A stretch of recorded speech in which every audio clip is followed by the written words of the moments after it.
Frisbee. Okay, so what you're seeing right now is round 1, AUT versus Victoria. So right now the score is 8-2 to AUT. So I'm Catherine Chansey, and I am Annabelle Chen. We right now are waiting in between the points. The school AUT has just scored an amazing point. We could see that the weather is getting a little bit cloudy, not too sunny, but it is getting windy as well. yeah, there's a slight breeze. So they have to think about how they're throwing and what distance is the max and min. So AUT is going to pull to Victoria. Victoria needs to put their hand up, signaling that they are ready to play. Looks like they're ready. A big pull from AUT. Nice 12 with the disc. Victoria seems like they're doing a vertical stack where they cut from the back and move up the line. Yep, they stand one behind another. Number 10 has possession of the disc, waiting That's for Brown. plays to come in. Harvey Brown Nice catch. from 18. The pressure's on. Big block from Ben Simpkins, number 18. Ben Struffles. Ben Shuffles, number 18. Number 9. Oh, that's 8. Okay, looks like they're Taking it up, taking going some to each handler. back to 10. Ashton Reed, Ben. Victoria seems like they're doing They're a dribbling. zone. They're doing a dribble. A great dribble in between the players. Back to Ben Simpkins. 14. Ooh. Ooh. Oh, the disc is still in the air, Unlucky. but pushed down by Victoria. So Victoria has possession over the disc once again. Oh. Unlucky throw though. Just a little AUT low. has the possession. This is a huge advantage for AUT. They're really close to the end zone. The pressure is on. So it looks like they're doing a vertical stack in the end zone They're trying to push it back a bit. to clear out some space. Looks like they're isolating Tatum. Ooh. Is she gonna? Nice. Ah, nice, great catch after their touch. That's Tatum Kubilovic with the score. Ben Now Simpkins. it's 9-2 to AUT. 9-2. Ooh. We can see that there's a little drizzle coming in, but that should be all right to play. Yes, all the more reason to lay out, you know? We love layouts. Layouts is essentially, if the disc is low, then you do a little dive to catch the disc sliding on top of the grass. So, Ultimate Frisbee is a self-ref sport, so you won't see any referees standing around. Rather, the people on the field make the decisions as to what call, foul, or whatever they Think should be made. yeah. The players will discuss whether it's contested or uncontested and if they accept it or not. Right now is the little break time in between points where the teams discuss how they want to play the next point. They could pull either vertical stack, horizontal stack. They could do defense on man-to-man or zone. Zone is essentially marking space instead of player. Man-to-man is marking the player. We might see Victoria change up their tactic to see if they can score more points against AUT. Once either team gets to 13 points, the game will stop and the winner is the first to 13. Otherwise, they'll play till soft cap or when the time ends. So it looks like it's a male matching point now. Ben Simpkins looks like he's going to do a big pull. So that's 4 males and 3 females on field. Looks like they're ready. That's a Great big pull. It might be. You see the disc is tilted. Oh, Unlucky, that's a but it little out. did come out. So then the players would take it from the sideline. He's called a brick, so that means they can take it to around the center point. Center point of the field instead of taking it from the sideline. That's what happens when the pull goes out of the field. You can call it a brick, or you can just leave it as it is and take it from the side of the field. You can see Victoria's in a vertical stack, engaging Ooh, with the player, big hug hucking it down. To number 5. Unlucky. Oh, that's unlucky. We can see that there's a big winds right now. Yep, and a lot of rain. Ben Simpkins to AUT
A great shot through the middle. Simon Xiong to Tatum. Ooh.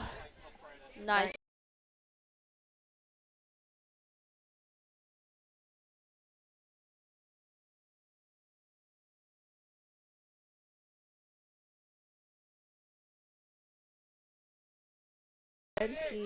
Two. We can see that the 72. 72? Yeah. Yes. The weather is clearing up a bit. Not as much rain now. Ooh, nice inside look to 10. Harvey Brown. Back to 97. To 20. Victoria's really pushing for that point. Playing this zone very, very. Taking their time. Making each throw count, building it up.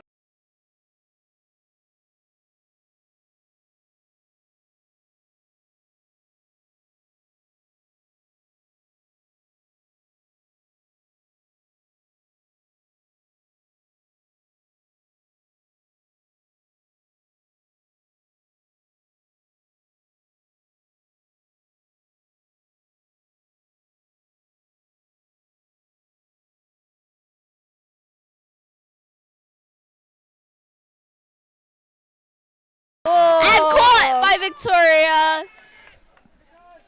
Back to 10. They're quite near the end zone. The pressure's on. Victoria can keep this up. Yes. 73. The disc is nice. up. And it's gone by Victoria. Great point. Nice score. It's now 10-3 to AUT still, but it's a great point. Victoria did a nice way of working it up slowly through each handler. Okay, so this is the 6th sport out of the 8 out of the National Tertiary Championships in New Zealand. Each championship event contributes points towards the overall champ shield, which at the end of the year is awarded to the top sporting university in New Zealand. So right now the shield standings is University of Canterbury with 43 points, and in runner-up right now, University of Auckland with 41 points.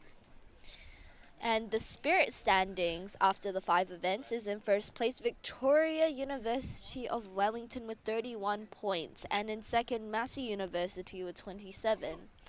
So The spirit score is essentially after each game, each team will give the opposing team a score on how friendly, how sportsmanship the team was, and just how great sport they were to play with. We could see that they're changing tactics or discussing how they would like to play this next point. both teams seem to be discussing quite a lot. Victoria might still stay with their horror stack. AUT might change instead of playing zone man-to-man, as Victoria could work through the zone that was put upon them. AUT is clearing the field for their players. So on AUT we have Rory Moore, Will Mahar, Daniel Shen, Karine Nakazono, China Forbes, Kate Charlesworth, and Simon Xiong. We can see that Victoria is clearing their field for their players, and Victoria is gonna do a big pull to AUT. AUT will put their hand up once they're ready to start the play. As you can see, Rory Moore has put his hand up first. Okay, looks like they're ready. He's ready. A big pull from Victoria. You can see that there was an angle on the Is it disc, in? so it flattens out. Oh, just a little out. The disc was out, and AUT has called in a break, bringing the disc into the middle of the field, giving more opportunity for their plays to have different options. So 44, 13, 13 Daniel Shen, 44 From Victoria. Griffin Joseph. Nice catch from AUT. Great layout. Oh, Pushing it to Rory Moore on the sideline. a great as look he- to Simon Xiong. Kate Charlesworth, great continuation. Oh, They're quite close to the end zone. Pressure is on. trying back looking for the reset. Oh, looks like Nice. another score. AUT scored another point, making it 11-3 to AUT. I think Simon Xiong scored that point. Simon Xiong, 19. The skies are clearing, which is great for a sunny look, but it's quite wet still. Just a little drizzle. Like, energy is high. Victoria is really pushing through. Pressure's onto AUT, but they do have a big point difference. So it's 11-3 to AUT.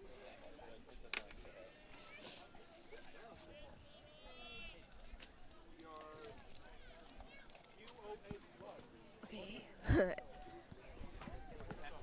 Okay, looks like Victoria is discussing quite a lot between the 7 people that are going to be on field, what they want to do in this next point. Victoria is clearing the fields. AUT's coach is still speaking. Okay. For round 1 of the championships, it's actually going quite well. Yeah. Energy's high. We see amazing layouts and grabs. Big pull from Stevenson, AUT. Oh, Caught by Victoria. yep, 15 to 12. Ooh, Nice a nice cut to 18. Pulling a full hand force. Ooh, Great hand block. That was a great hand block by Wardell's son. A vertical stack called by Shrika Chalasani. Looks like Emily Cutting Stone is from cutting the in. back. Oh, just a little short. That's okay though. They've gained that distance in the field, which is a really crucial part in frisbee. Which means, Victoria taking the disc. ooh, a nice throw. Oh, look. a nice bid from Stevenson. Just a little short though. We can see that AUT is doing full hand forcing, trying to make the players just do a full hand force and not let them have any arounds, which is Oh, pit call seems to be called, which is when players get in the way of the defense. another person runs in between the mark and the person they're marking, so that the person marking. Cannot. It's only played on the defense team. It's when Disc is coming in on 6. okay, Shika with the nice pressure, but nice cut from 12. Big huck. A big inside shot. Looks like 8. They're quite close to the end zone, so the pressure is on. Really high energy is really high. A big, The disc was set up, but a great AUT caught interception it. by Wardell. There's a huck. The Oh. wind did lift it up a bit. It's a, And out. out. That's unlucky, but a nice, really fast point. Oh, really fast.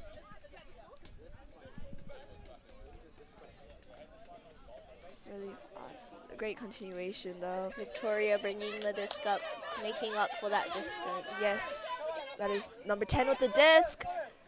Oh, Nice catch from Victoria.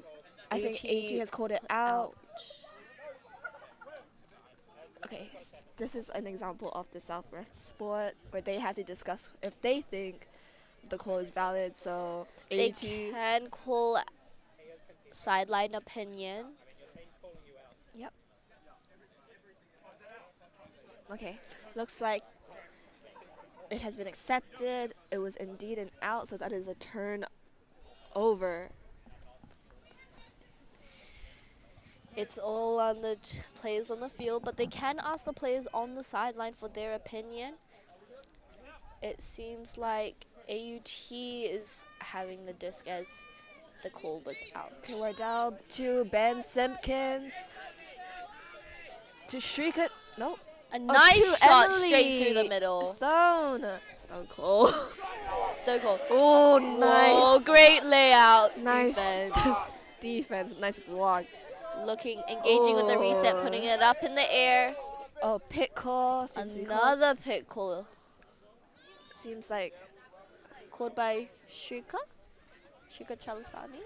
yes, as his mark does seem to be quite free. So there might be some accidental blocking.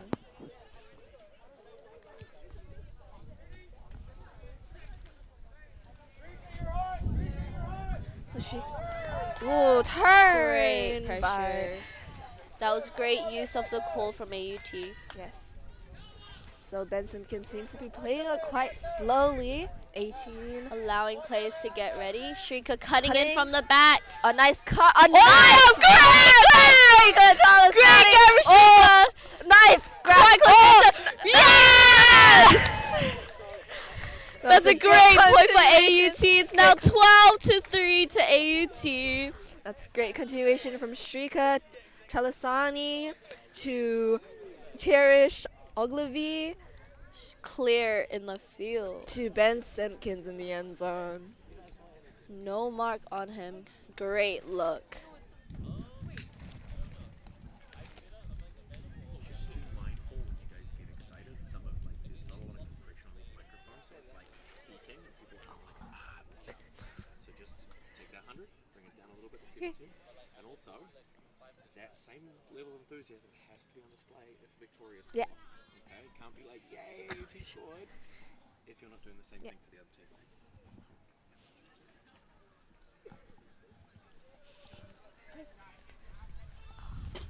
Okay, so looks like they're discussing some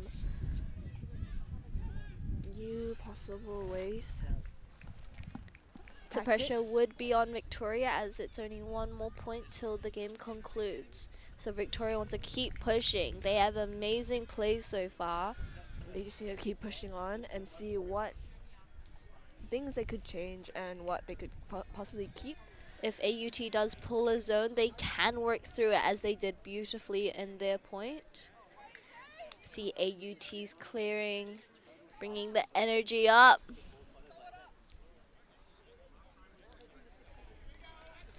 Victoria's ready, bringing the energy to the game field. That's a great way to keep the energy. Energy is high. Ooh, looks like they're ready. Waiting for the people to move off the field. Okay, looks like they're ready. Putting their hands up. AUT ready.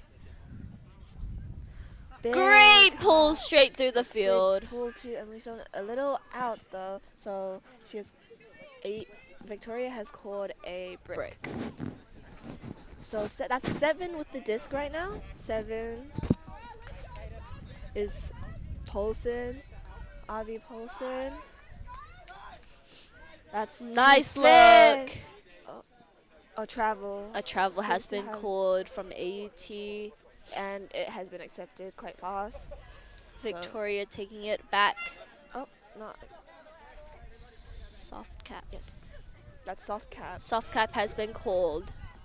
So soft cap is when a beep goes off. So the team currently winning needs to gain 1 more point in order to win. Oh, that looks like a little bit high. Oh, nice Catch catch. 3. Great save. Nice. Looks like she wants to see the Engage reset. with the Nice reset. 30. Big Big hug. hug. Big hug. Go, go, go. Oh, unlucky. unlucky. But that was a great look. So soft cap is when the team currently winning needs to gain 1 more point in order for the game to conclude. So it adds 1 more point to the current team that is winning. So right now it's 12-3, so they need to play to 13, which is when the game Should is conclude. anyway. But yeah, AT's bringing up the disc. Tapping it from Victoria. but that doesn't We mean could Victoria can't make this comeback. So A nice shot Shot. through the middle. to Tatum, Kuberlock. Ooh, unlucky. Nice pressure by number 3. Victoria still has quite a lot of distance to make up, but they can do it. That's 7 with the disc. Paulson to Engaging with her 30. reset. Back to Paulson. Building it up slowly, taking their time as they have 10 seconds. Ooh, Nice shot through the middle. Nice inside shot. Back to Paulson. Oh, big! Sending hug! it up. Let's see. Unlucky, but that was a Unlucky. great shot. Something has been called. Let's see, it might be a foul.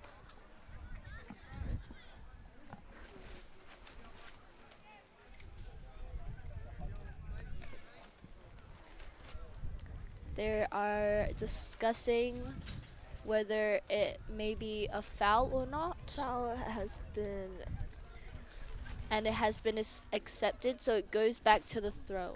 contest. Oh, contest.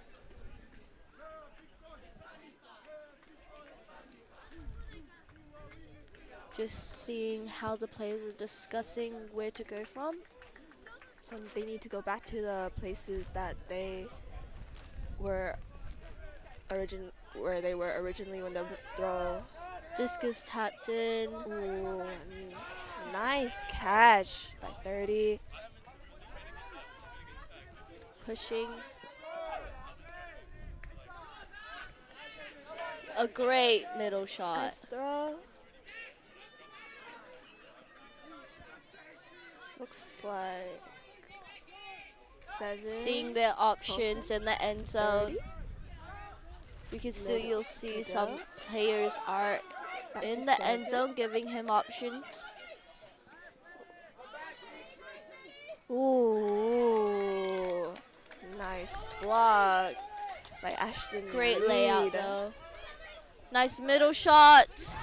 Going to the side, might huck it down. All to number 10 in the end zone. Ah, A little far, but they created that great distance for Victoria to overcome. that was a great run. So now Victoria has the chance to turn the tables. Setting up their play as the disc is getting walked up to the field.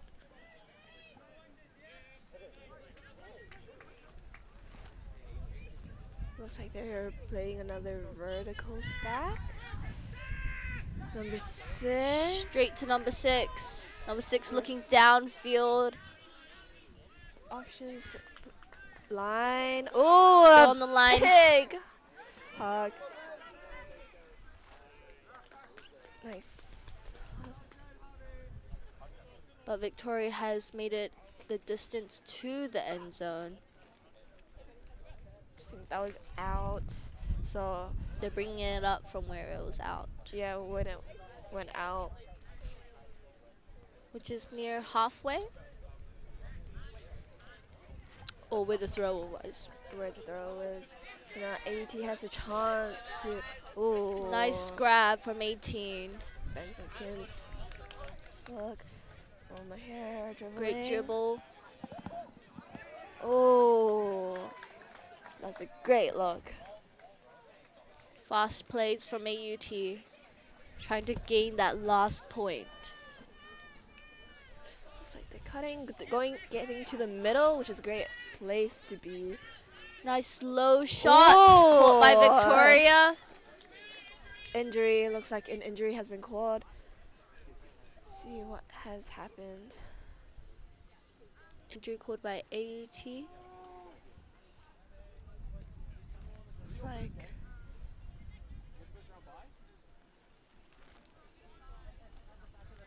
Okay.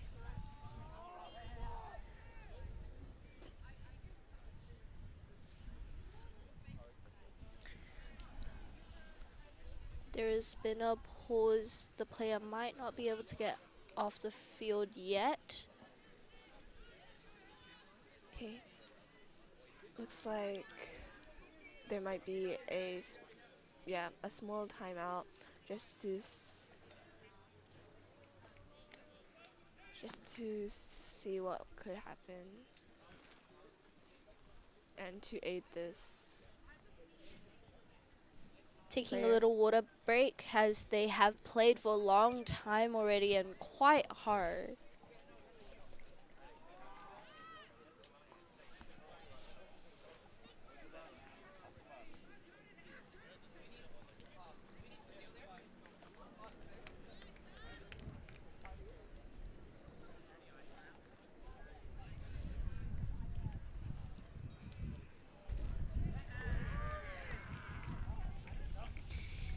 As we are waiting, the UTSNZ was established in 2015 to lead a return to quality competitive inter-tertiary sports in New Zealand and drive a renewed focus on the value, profile, and delivery of tertiary sports. So the role of the organization is to facilitate quality competitive inter-tertiary sporting competitions and to develop pathways to international opportunities. So this is a great way for universities in New Zealand to go head to head and have that competitive spirit. It's like carrying it on from high school and you still want to keep up with your sport as well as studies. Yeah. UTSNZ also aims to provide a skill development opportunities for students through its volunteer program. Team UTSNZ provides opportunities not just for students but on the court, but also opportunities for students off the court. You should check out UTSNZ on Facebook and Instagram. Nice. So the weather has cleared up quite a lot. There's no more rain as far as I can see. There's a Which is- little wind. Yeah, there's a little honestly. wind. And for when you throw in the wind, you would like to probably aim your disc face down. Okay, so while we're on this break, let's talk about Some players from Victoria. some Victoria and AUT. So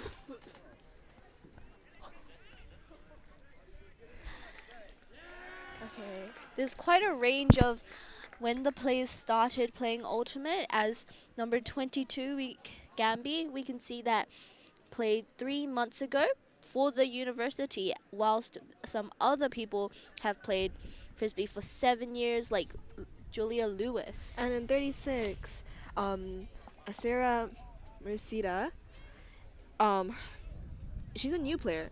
So yeah, she started playing in July 2025 after being introduced to the sport by a friend. And it's great to see her around there playing really well. And Like, we only started playing Ultimate last year, yeah, and it's like quite a big opportunity for this tertiary championships as like a fun way to practice our sport, as you learn a lot from playing games. We can see that the AUT player got off the it field. looks like that's happening for him.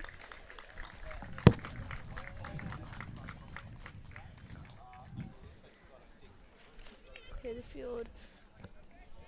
Okay. Now AUT is gathering for a cheer. Victoria's circling around, It's a great time to discuss their strategy, what they could like improve, and work on reflecting Yeah. on how they played the game. See what worked and what didn't. okay, looks like they're going back to where the stoppage occurred.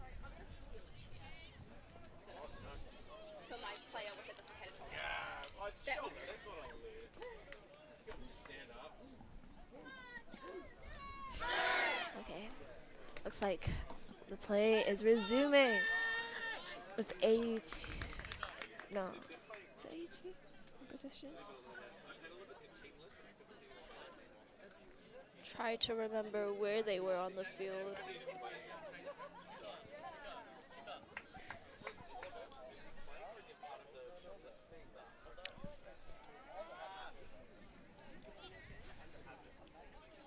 Okay, looks like they're discussing some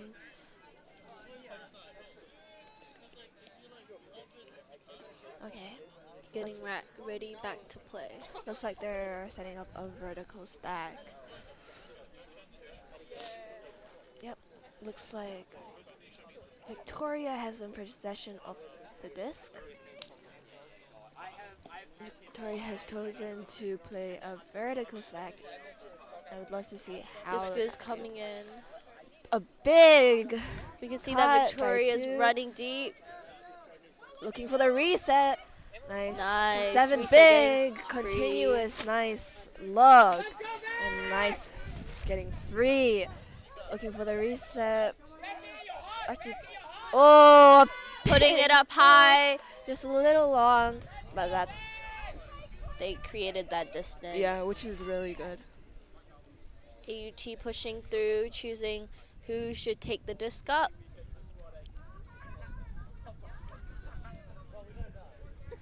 Okay, looks like Ben Simpkins is going towards. Nope, looks like Stevenson is picking up the disc. Bringing it up to the front of the end zone. They look like they're playing a Haro. Nice look. To Will Engaging with the Mahar. handlers. Back to Centering Stevenson. it. Pushing it To through the middle. Tatum, nice Nice grab. grab. Pushing it up line. To Simpkins. Pushing it up the line further. Oh, it's a little long, but that means Victoria has the chance to make this comeback. It's like Pushing, they look like they're pushing the stack forward. looks like they need those cuts. Oh, they're playing.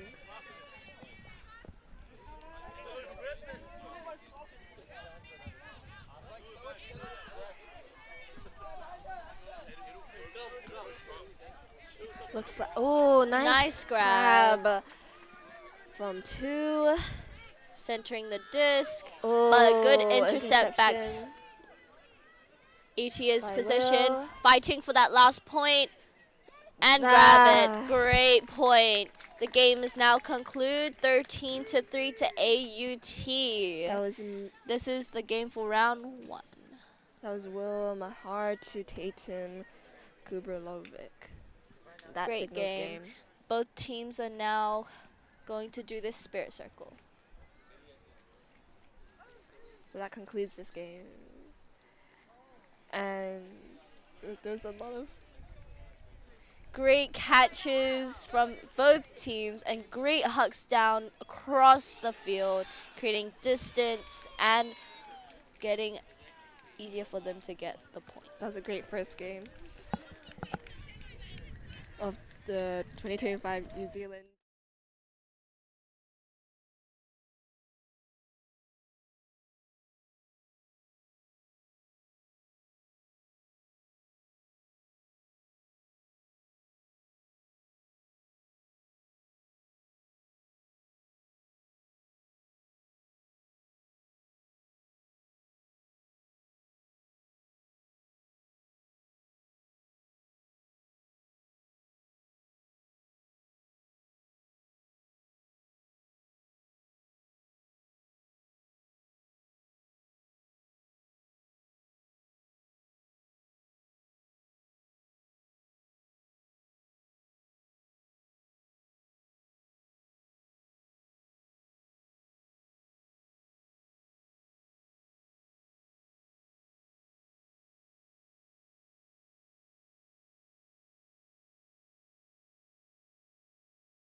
structure of cutting, which is running into open space to obtain the disc. Bringing it up now. I've heard a lot about the past two. Oh! Very nice. Oh, and it's gone. He's going. Is he going? And he gets the connection. It. Not in. Up. And it's in there. And it is in. What a great point. All right. Okay. Go on. My name is CJ, also known as Caleb Yonker. I am one of your commentators for this tournament game. I am Jaden Levers, your other commentator for the game. And we will be hosting the second round of the tournament. Yeah. Right now, what's going on? Team huddle. Okay, so Waikato seems to be ready on the lines already. wow. Okay, okay, sweet. Flood seems to be strategizing a bit about their next play. Not too sure what they're thinking. Waikato I think they got. They look prepared. They look ready for whatever Flood has to offer.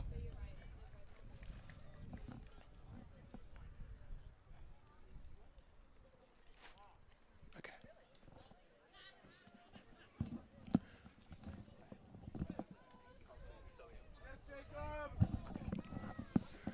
And the pool is up. Straight out of bounds, unfortunately. A brick is called.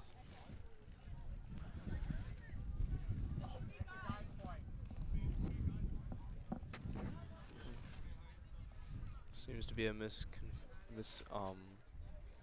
interpretation of the mix of boys and girls, or male and female on the teams, but it seems to be all sorted now.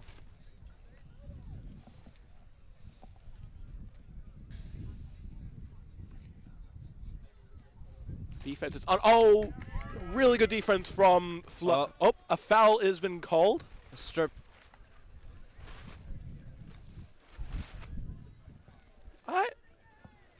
I just think it was good defense, really. But that's from here, though.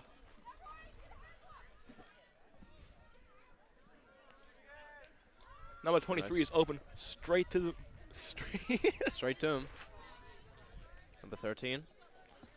to 9. No. Looking for an option. 23 back to 13. Nope, never mind. We're getting faked out. 13. Oh, great catch. Great catch. Breaking it through. Oh, that was a close one. Just barely makes through. And 21 gets it. Number 9 is on defense in the end zone. And And it it's goes up. And a point to It seems to be a Waikato. connection. Great job. Great offense. Nice teamwork. Wow.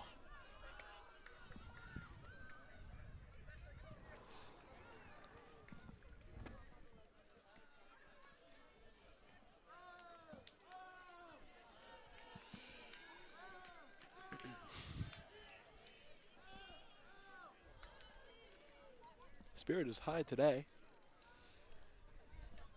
Absolutely riveting.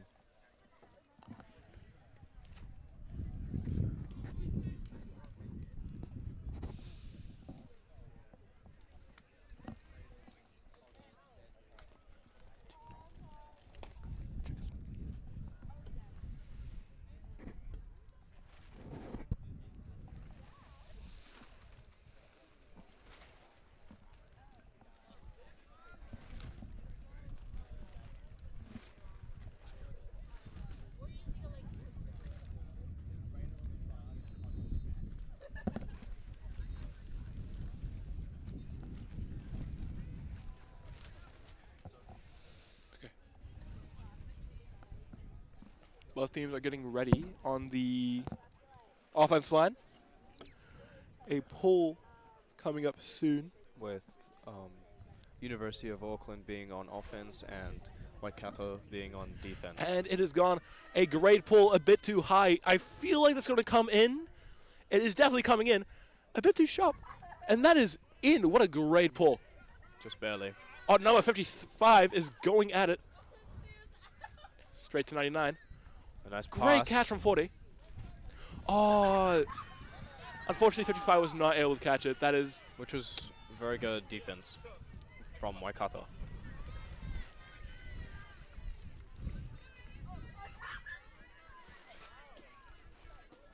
looking for an, ooh, great pass from 13 to 14. 14 is looking for something option. Straight to 9. Oh, 13 steals it. Straight to 3. 22 is out. 3 is looking for an option. 13. Oh, okay. 9. Nice pass. Oh, for good Waikato. catch from 14. We're Looking for an option. 13 gets the connection. Trying to. Very nice defense. Oh, from- he sees 32. Gone. And And 32 gets it. Wow. a very nice point for Waikato once again. Great catch from 32. The score is now 2-0 to Waikato. No, it's Oh. 2, 1, 2. 2-1 to Waikato. Great passing overall. I thought that was pretty clean.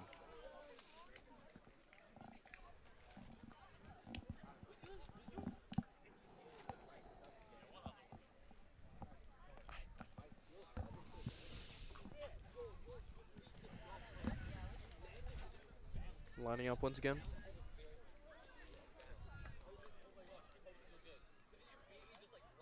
Three is looking ecstatic today.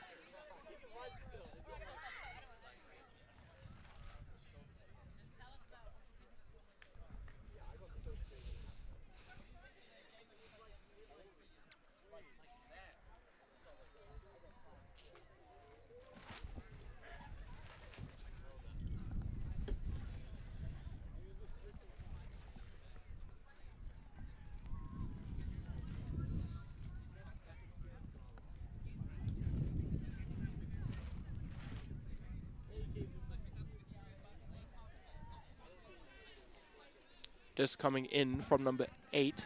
Seems to make it to the middle of the field. That's actually really good for how University of Auckland plays, or has played in their past, I think it The is. recent games. A very well-structured team, nice passing. Great Very- teamwork from very 58 to well-connected 88. shots. Go.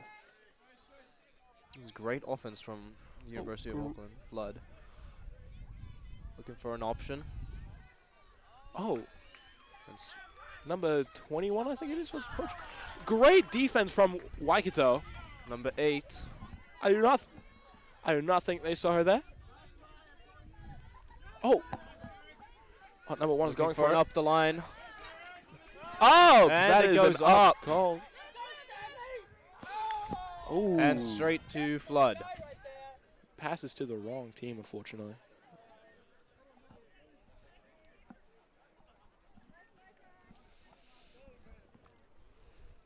He sees an option, but I don't think he's going for it.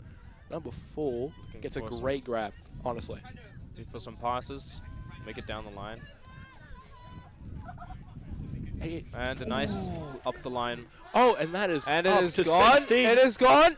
Going. Very And nice. A catch from University of Auckland. I would say take pictures of them now and share. That was a great, that was Great play from University of Auckland Flood. a very good shot to the deep zone. Straight open. She was wide open.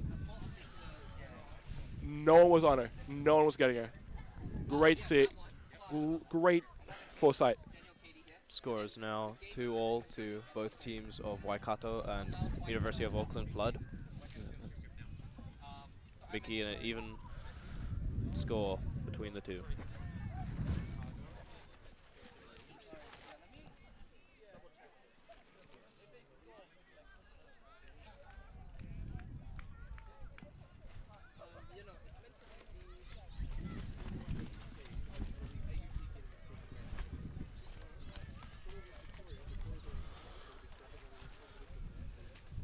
The University of Auckland Flood was some of the previous champions in the year 2022, and the runners-up were University of Otago. But yeah, Oh, really? about 3 years ago, University of Auckland Flood won the Tertiary Ultimate Championships for New Zealand.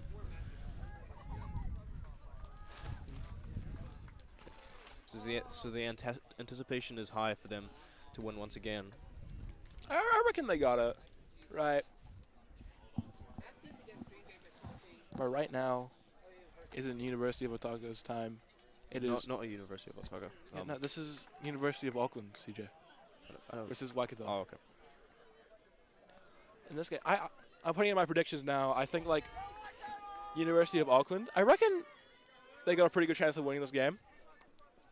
But from what I've seen, Waikato has like good offense. Oh, and trying to catch that before it goes out. It was a good layout. You got to respect it. Yes. Oh, the disc hasn't even been picked up yet, and they're already looking for the play. And back Straight to open.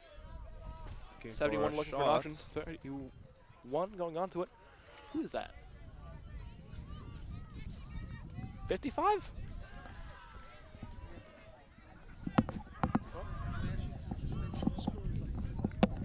Okay, yeah. 53 is looking for increase the score from 2-2 to 2-3. Full is looking for an option. 53, gets open beautifully. 30 goes for it. And a nice catch.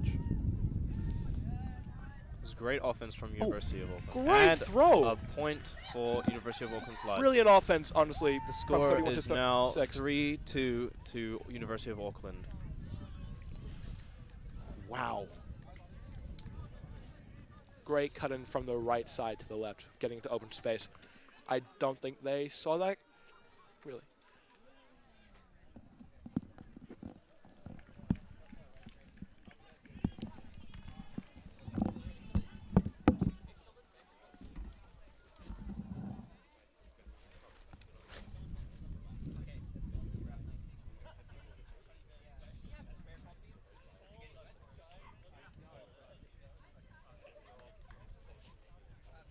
This one here, right?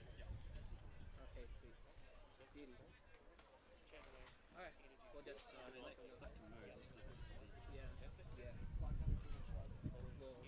I'll sort them out when we're done.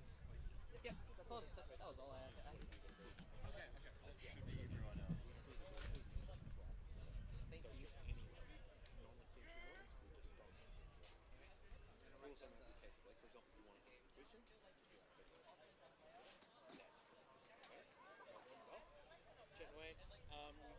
We're going to try and get you between us. You can mention something for the mate. Great work, went over 6, right? Which makes it a little bit tough. Yeah. If it's players you know and you know their surnames, feel free to use them. Go for it. Thank you. Sorry, missed a great pull from University of Auckland. Nearly got the layup block there. Whoosh. Great defense from University of Auckland. Really great defense from University of Auckland there. Great block. Offense is on for University of Auckland Flood. Right, got from full. That doesn't see it though. That's up. Oh, she is wide open. Straight to the end zone. And she catches it? And there's a call. What was the call? What was the call? Unfortunately, that is a turnover. I don't think we saw what it was. Game is back on. A nice shot for Waikato. And a nice catch from What a 22. catch. And a hammer! And outdoor is crazy. And a great block. Great defense. But a hammer in wind. Incredibly risky play. Incredibly risky throw, honestly. And right after catching such an incredible throw as well. You really just got to like respect the admiration and the vision these guys have for the game. And A nice great low catch. catch. Great catches from this game. Honestly, up the line. And what a shot And another low catch. to number 4. These guys are playing like they're in a house fire.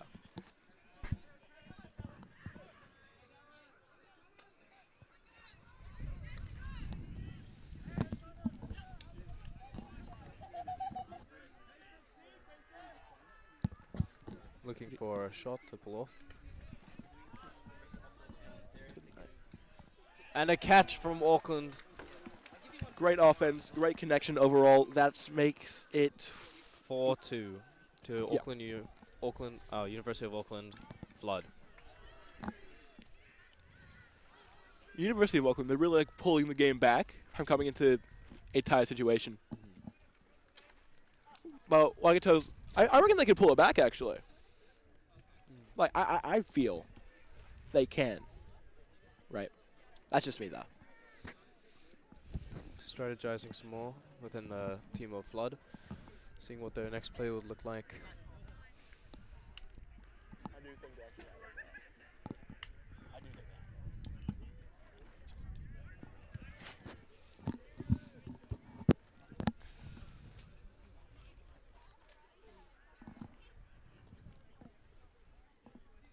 If you're new to Ultimate Frisbee, it is a game of real strategy and within playing and throwing the disc and just looking for options within the field. Just seeing whether you can pass the teammates or just pass it up the line. Just looking for those shots that could maybe pull off into a point. And in the end of the day, it's really about teamwork.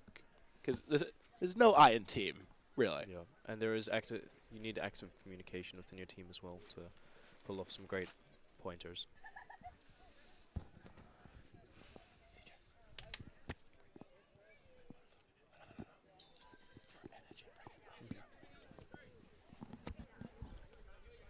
And a pull from University of Auckland. That was actually a really good pull. Okay, they're passing it together. As we said, great teamwork does a lot for your team. What That a is- great pull that for is- Waikato! That is straight to it. And it is going up, it's going up! And a catch from Waikato! What a great pull! That is a moment that is to be celebrated to the max within these games.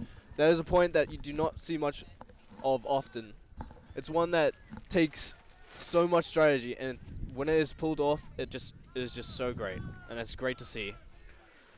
The score is now, I believe, 4-3 to Auckland, University of Auckland Flood. The anticipation is high for this game.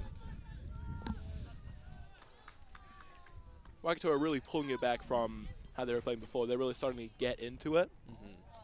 Getting into that flow of playing the game and just connecting with one another's shots. Just being active in their communication, just active in their plays. This is where all the sheets are. That's fine. This team.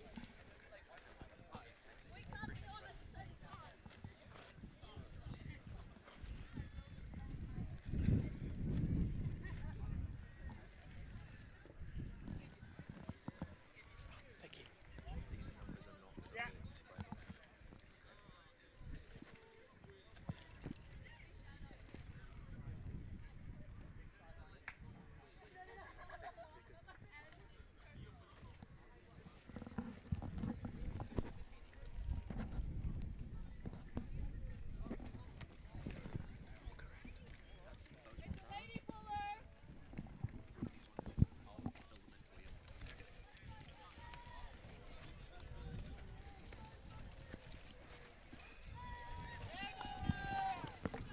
A pull from University of Waikato.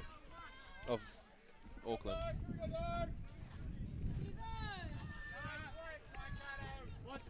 Oh, great throw. Just good offense Trying to pass it altogether. up. I think they're playing a zone, I think.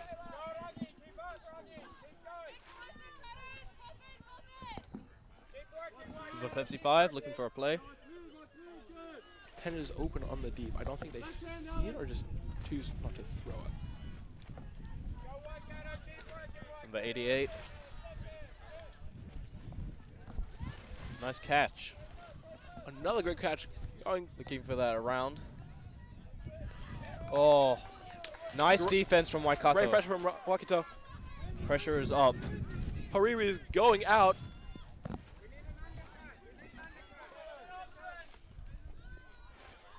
Oh, what a jump. Straight over number 2. That's just unfortunate. That would have been like a great deep. Oh, that would have been a great block. Up the line for Waikato.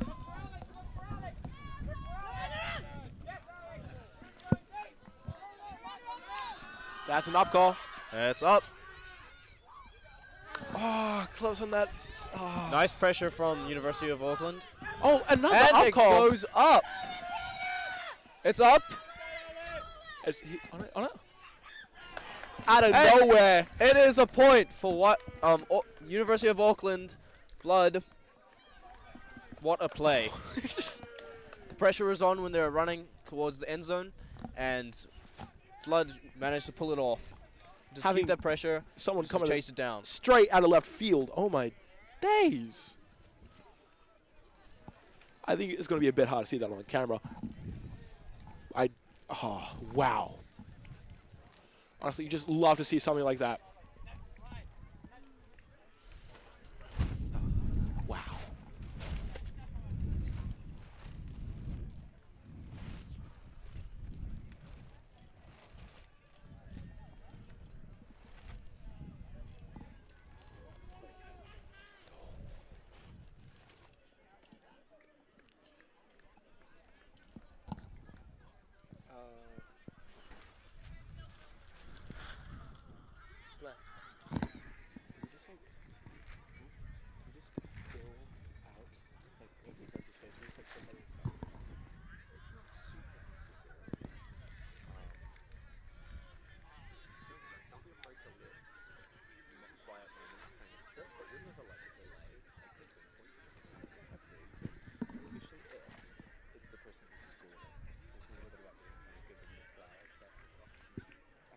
Thank you.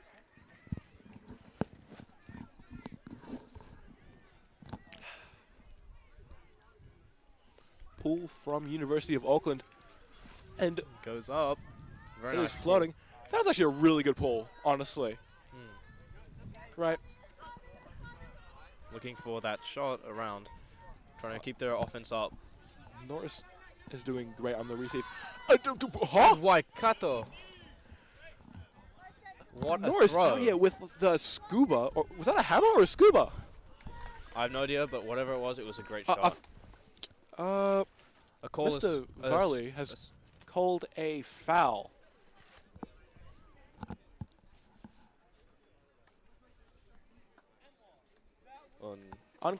on Irby.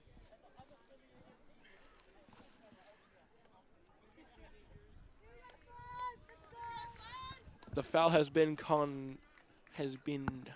taken back. It's now Mr. Woodward. Passing to Chang. Looking to you.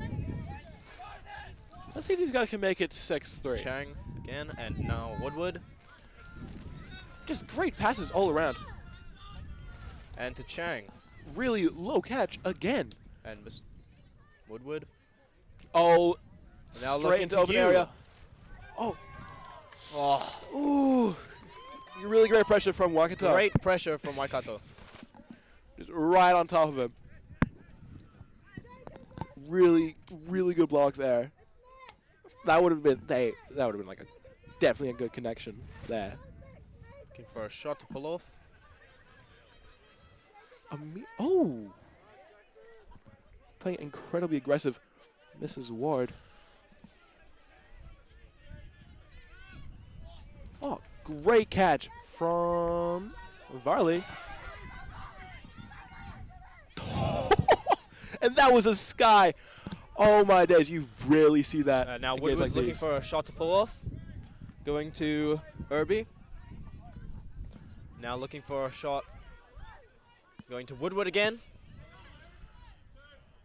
Now Chang Great. Oh my days. Wild catch. towards Woodward again.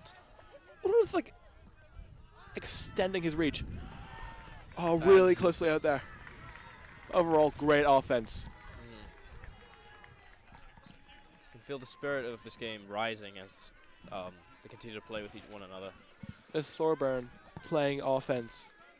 Looking for a shot to pull off for Waikato. Towards, oh, and just misses.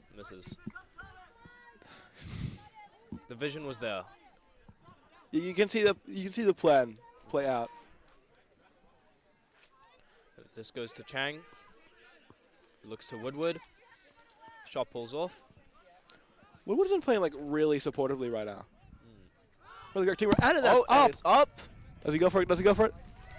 Great block from Mr. Verley.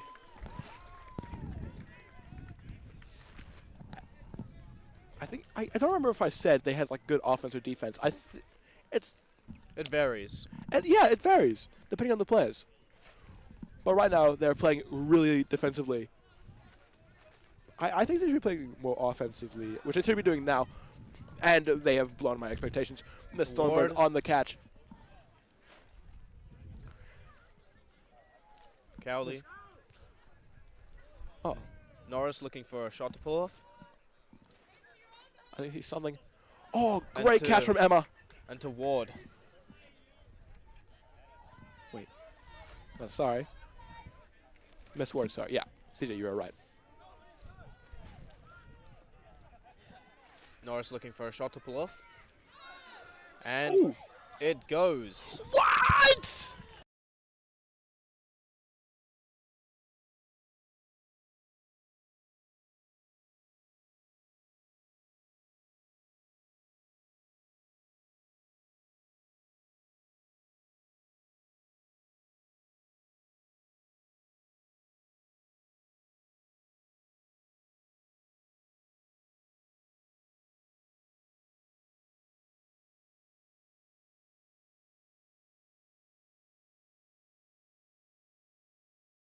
And, against Waikato.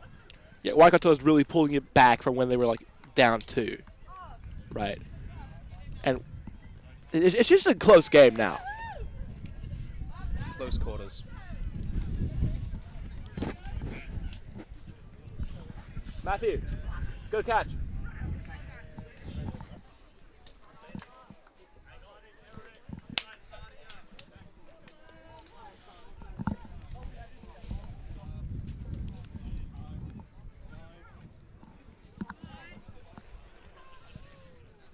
Both teams arranging who are to play.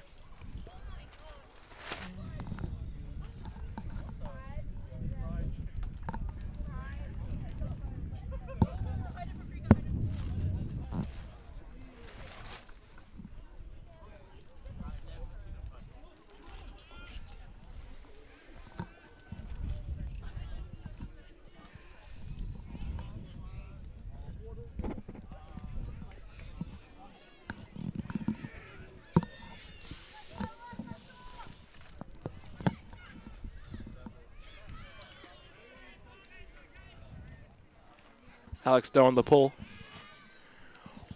What Wow! a great pull from Deo. You can see why he's on this team. That's actually a really good pass. Oh, I thought that was going to go deep. Nice pass back.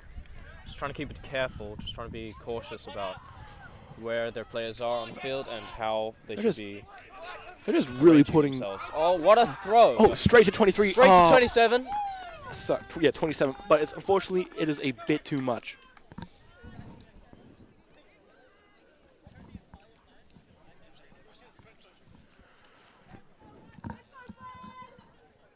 I'm honestly rooting for Waikato here because they really they pulled it back.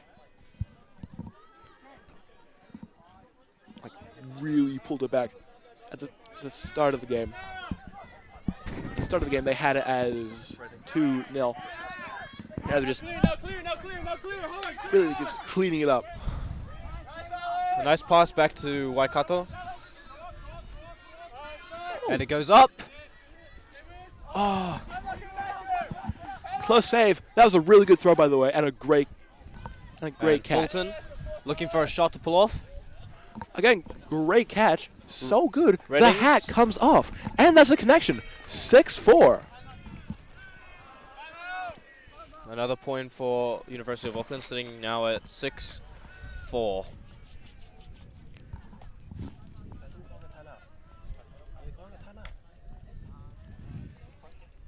And that is a timeout called by Waikato.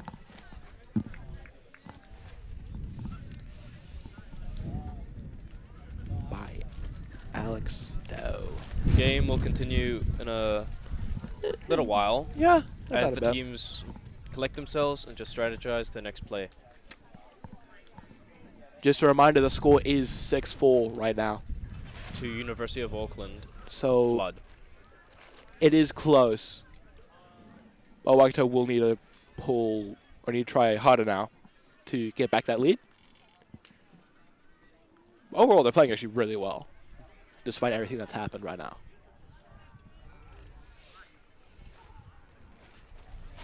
From what we can see both of the teams of... From what we can see both Waikato and Flood grouping together in their team and just collecting themselves and just talking about that game, and just while in this timeout, just like talking about what went well, what went unexpectedly, and just like collecting themselves as a team. It's good to just talk together as a team, just to gather your thoughts, yeah. Gather your thoughts and just gather yourselves and your emotional and physical boundaries.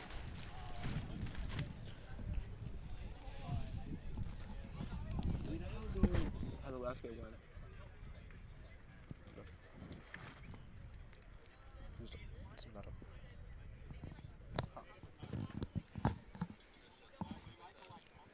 Just a little trivia. The New Zealand Tertiary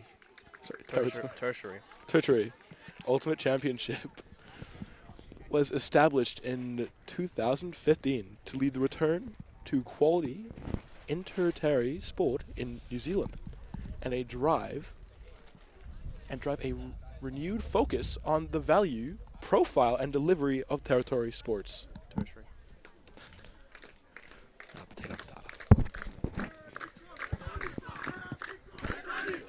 Now it seems that Waikato is having their chant, rising their spirits as they prepare for the next play. Just really gets to show you how hyped these teams are to play. Must admit, it's a very good chant. And game is back on.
Mr. Woodward up for the pole.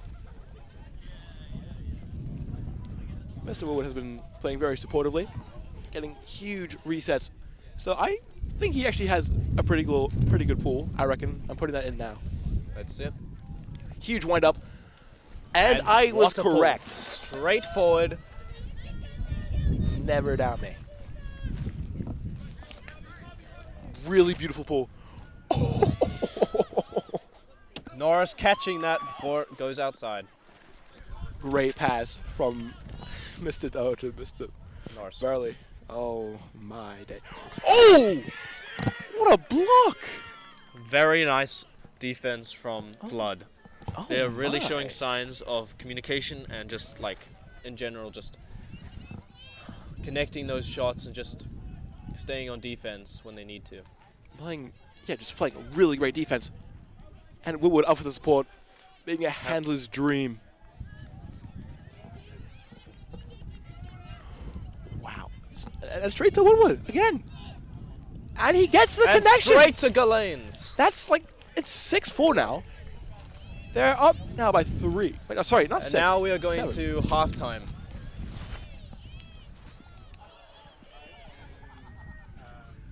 There. 7-4. Wow. Honestly.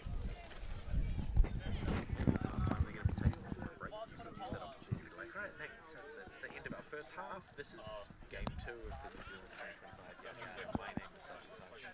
We'll be back shortly. This is halftime, and we are going to go into a short break. This is the second round of the New Zealand Tertiary Ultimate Championships.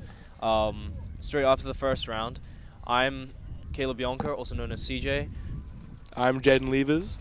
and we will be back.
stamina.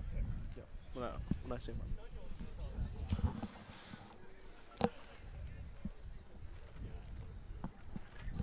Just like, when you're ready. I'll just start off with like, we are back.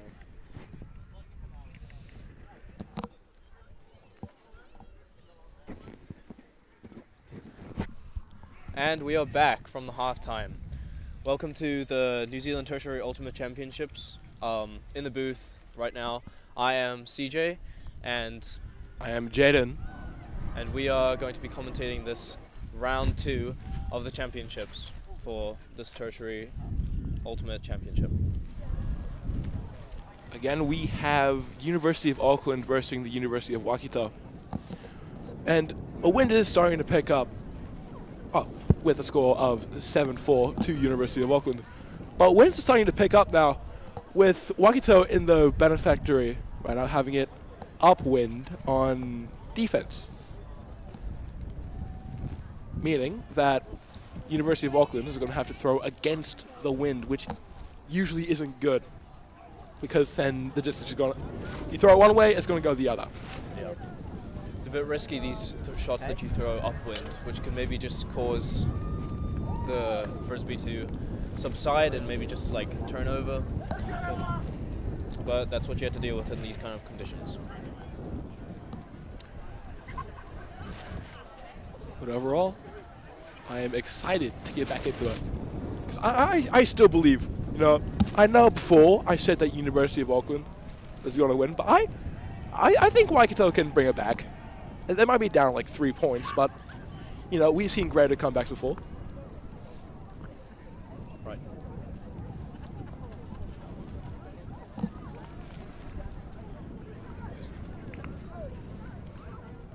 Ward throwing that pull.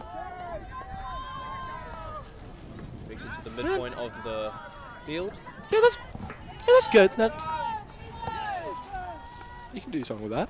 Seems that Waikato is pulling a zone on University of Auckland, which is a nice scuba to Reddings. Entirely Now Fulton. exploiting the zone's weakness. Effectively, what they're doing before was matching, where you just go on a person and just defend them.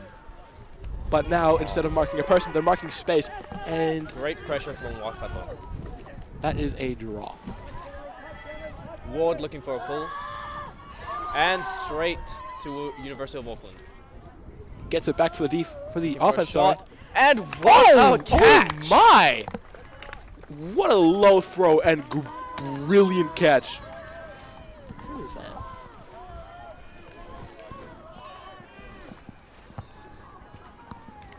Nice catch from Reddings in the end zone over there.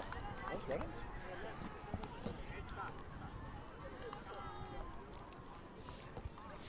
Norris looking pumped.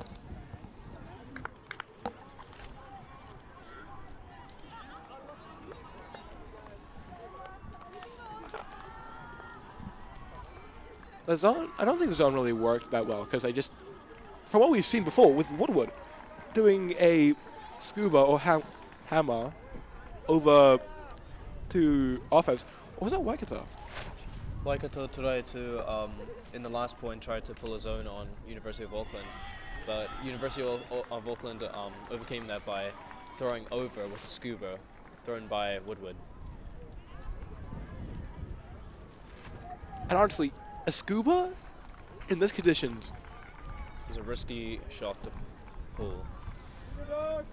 score of 8-4 to University of Auckland. Half. I still think Waikato can pull through. It's not over. We still have, this is halfway point. It is still entirely possible for them to come back here.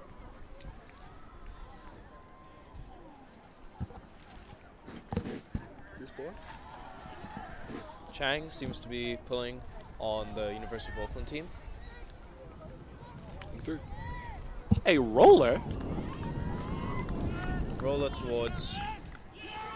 For those at home, a roller is a different type of pull, where instead of just throwing it straight across, you put it on an angle, so it will travel more and has it can be confusing for some new players, but these guys are anything but new. Great And defense a from nice University of block Auckland. from you. And they're setting up a stack. Oh no, they're... Great pressure from Waikato. I'm telling you, they're going to pull it back. This is the time. Oh, but For a University shot. of Auckland. It goes up and caught by Cowley. Oh, I'm surprised a foul was not called. Niwa looking for a shot to pull off. Unfortunately, Cowley lost that catch. Woodward. But defense now. Waikato has a strong defense system, and their sense of just where everyone is on the field is very strong. I admire them for that. Woodward again for the supportive play. Looking towards you. You catches it. Nearly. Oh, So Hammond. someone's poached in end zone. Hammond looking for a pull. Gets to Woodward. Oh, close catch. Nice pressure from Waikato. It's just unfortunate they cannot make that. Could not make that connection. But Verley is getting ready. Good for a shot. Straight to Cowley.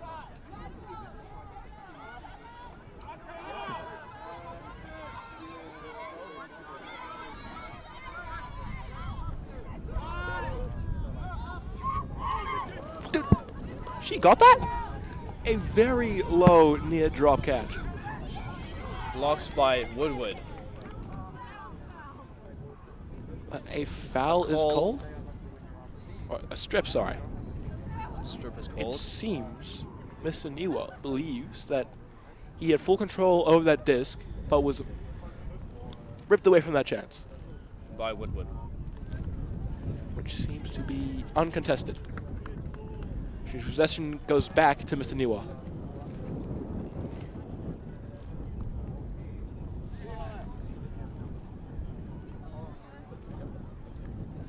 The play continues. Back on stall 3. Straight Niwa to throws the it up to Varley. and he And gets the the foul! out! What a catch! What so- a point! honestly, I'm telling you, they come back now. This, I'm telling you now. Waikato back in business. Because I was just. Score is forgot. now 8-5 to University of Auckland.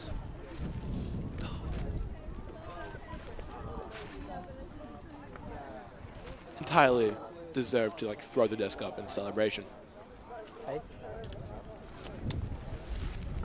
I'm still in shock on that catch. That was such a great catch.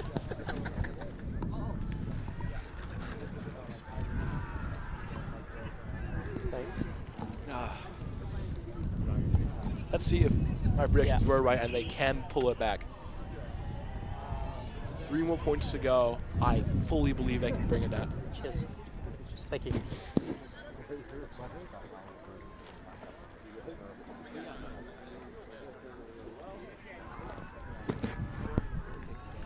Both teams seem to be strategizing vigorously in order to try and pull off those points that they're trying to earn. It's a very tight-ended game.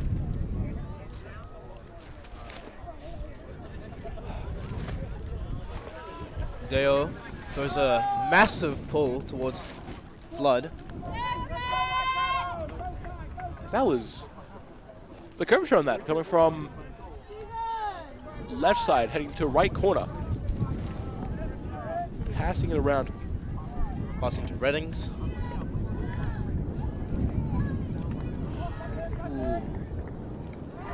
Blocked by Norris. Hard defense. Norris is open! And that is And a there's connection. a point from Norris 8-6. to University of Auckland. with Waikato having 6 points and University of Auckland having 8 points. It's a very close game. Really tied up. We are seeing massive catches from Waikato, which are very extraordinary and very out of this world. Just like seeing those visions of just seeing where the disc is going and just like seeing how they can get into that space and just catching that disc. It's very admirable, and the defense coming from University of Auckland is extraordinary as well. Just seeing how they're working as a team and just passing through the handlers of mainly Woodward, Chang, and Yu.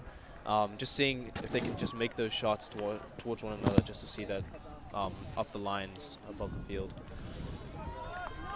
Overall, just a great game to watch in general.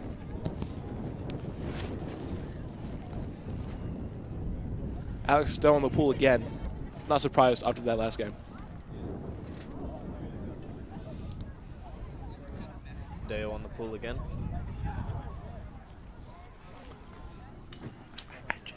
About 2 clicks down.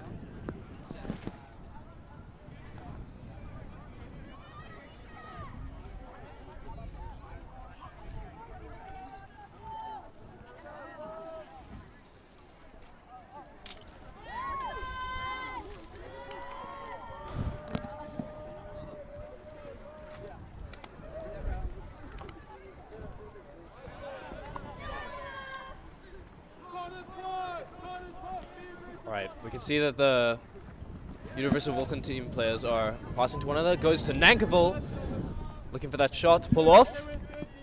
Trying to pass back. Passes up. Passes to Reddings. And he throws it up! Straight to deep. And that is a point for University of Auckland. Making it a 9-6. Just great connection overall.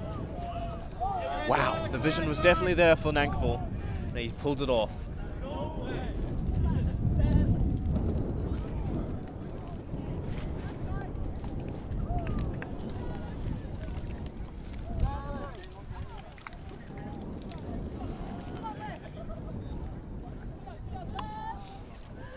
Strategizing now about the next play. Seeing the team of University of Waikato collecting themselves on their side of the field.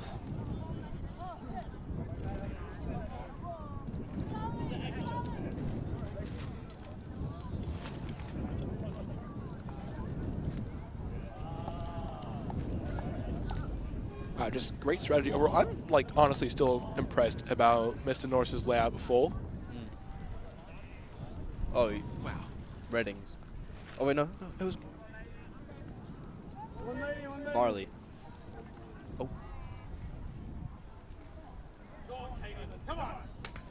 still a really good layout nonetheless, no matter who did it.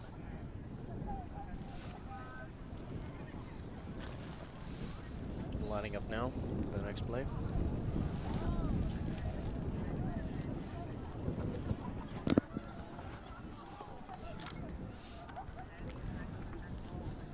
Weather seems to be clearing up, which means that there's a bit less of dark clouds. A nice pull from Chang towards the midfield. Going towards Ward. He's looking for a shot to pull off towards the teammates.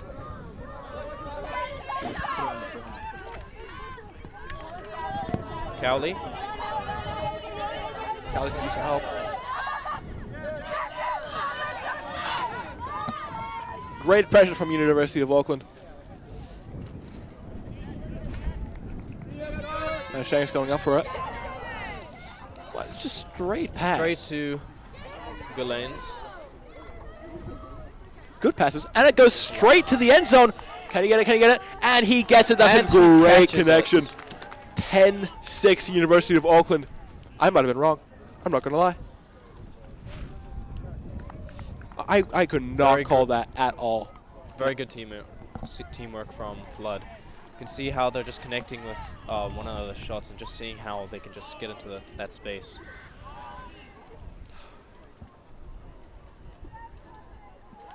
You know, I wasn't predicting like the communication between these players. I thought, it was just that Waikato was tired from at the stop.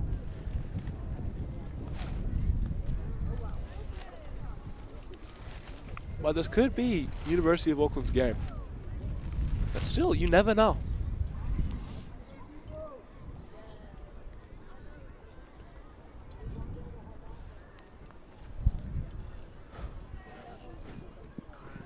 University of Auckland in possession of the disc and are about to play the next game. Chang seems to be the one who is to pull the disc towards Waikato, which means that Waikato is on offense and making University of Auckland being on defense. Being on offense, on having like the wind come against you, usually means shorter passes. Unless you are an incredibly talented thrower and can still throw far in upwind. Okay. Honestly. Seconds about to begin. Next play. And Chang goes for it.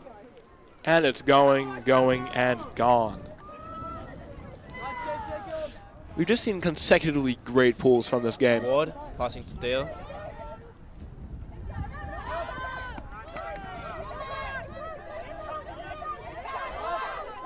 Nice pass from Miller. Great communication from Waikato. Seeing the vision. Auckland University getting a close block. Looking towards Dale. Oh, I don't know why. I keep thinking that Doe is going to like continue. He keeps faking me out. Nice pass from Ward, just being careful with our shots and passes. Mr. Miller is going deep, but can't get through. Ward looking for a pass. As we can see, like relatively short passes, they're still in their own zone. And unfortunately, that is a drop. The pressure was on from University Chang's of going Auckland. for it, and crosswinds at play here. Chang was looking for that deep, looking for that shot into the end zone. And as I was saying, like at the start, after halftime, the wins can really add a new sense of challenge while throwing. And a throw from Dale towards Niwa. Niwa catches it. Great catch, honestly. And straight to Miller. Unfortunately, Unable to get that connection. pressure was on from University of Auckland. You could see how they were chasing that up and how they were chasing it into the end zone as well. It was a great play. It was honestly was a great play. I reckon it was because of that wind. Wind can really be an offense killer. You can see that Dale's shots are very long and very structured. Just making it very careful, just making it very A deep shot to precise. Chang.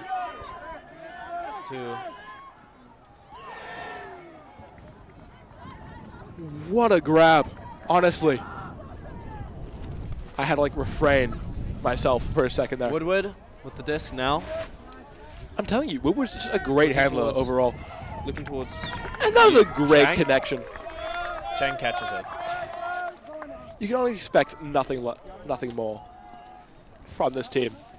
The score is now 11-6 to University of Auckland, with Waikato having 6 points and University of Auckland having 11.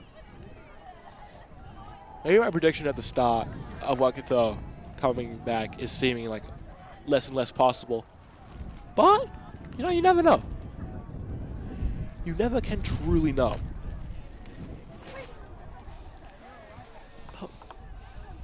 But honestly, back then was a great catch from that deep shot. She had a defender on her, and she still got it. What a catch. Great offense, great defense, just a well-rounded team. Waikato looking for another player to add onto their team, and University of Auckland seem to be strategizing once again about what they will do next. Seems that like the University of Auckland, which is Flood, seems to be a team that is very well-rounded off structure and connections and just communication and just like strategizing what they will do. Just shows like how well a team can perform through these simple factors. Twins are killing it here in the booth. The wind does seem to picked up and will now be crucial factor in these throws that are about to be thrown.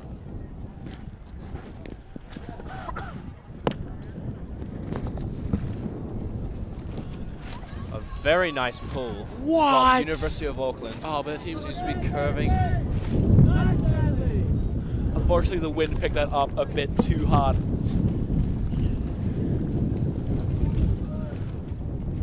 Now goes to Norris, who makes it to the brick point. Looking towards Dale, catches it. Looking back towards Norris. Nankiville is looking for a play here.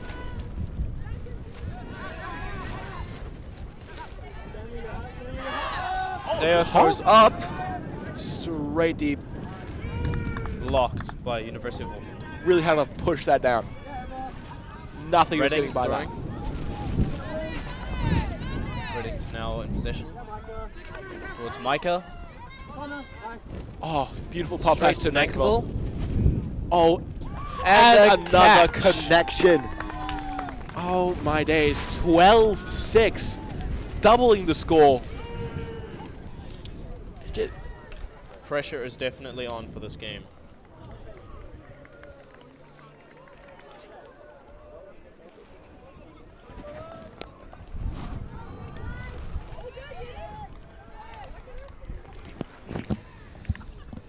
Twelve to 6. It's a game to 13. So University of Auckland might pull it through here. Waikato can still keep the pressure up by earning at least one more point, or a few. It's going to take a lot more than one more point, CJ. Yep. But overall, it's been a great game. We've seen just so many good plays from both sides. We've seen great catches from Waikato in the sky, and we've seen catches from the earth with them just catching it through layouts. But also University of Auckland, just how they just structure their team and just passing. Passing seems to be a great factor for them, and how they can just like pass between one another, just being careful with their play so that they can work it up the field, which is like really helping them in this game. And they're just a good team, honestly. They can communicate with each other, and just their throws are immaculate. Like just now, Nankiville's pop pass through, and the pop pass to Nankiville, that was brilliant. And the explosive plays from Waikato makes it such a intense game. The And, pull from and just another great pull, honestly. towards Ward, who's picking it up What from the can't this sideline. team do?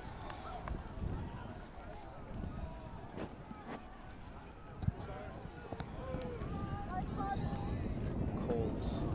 Intentionally called. Ward now in possession of the disc.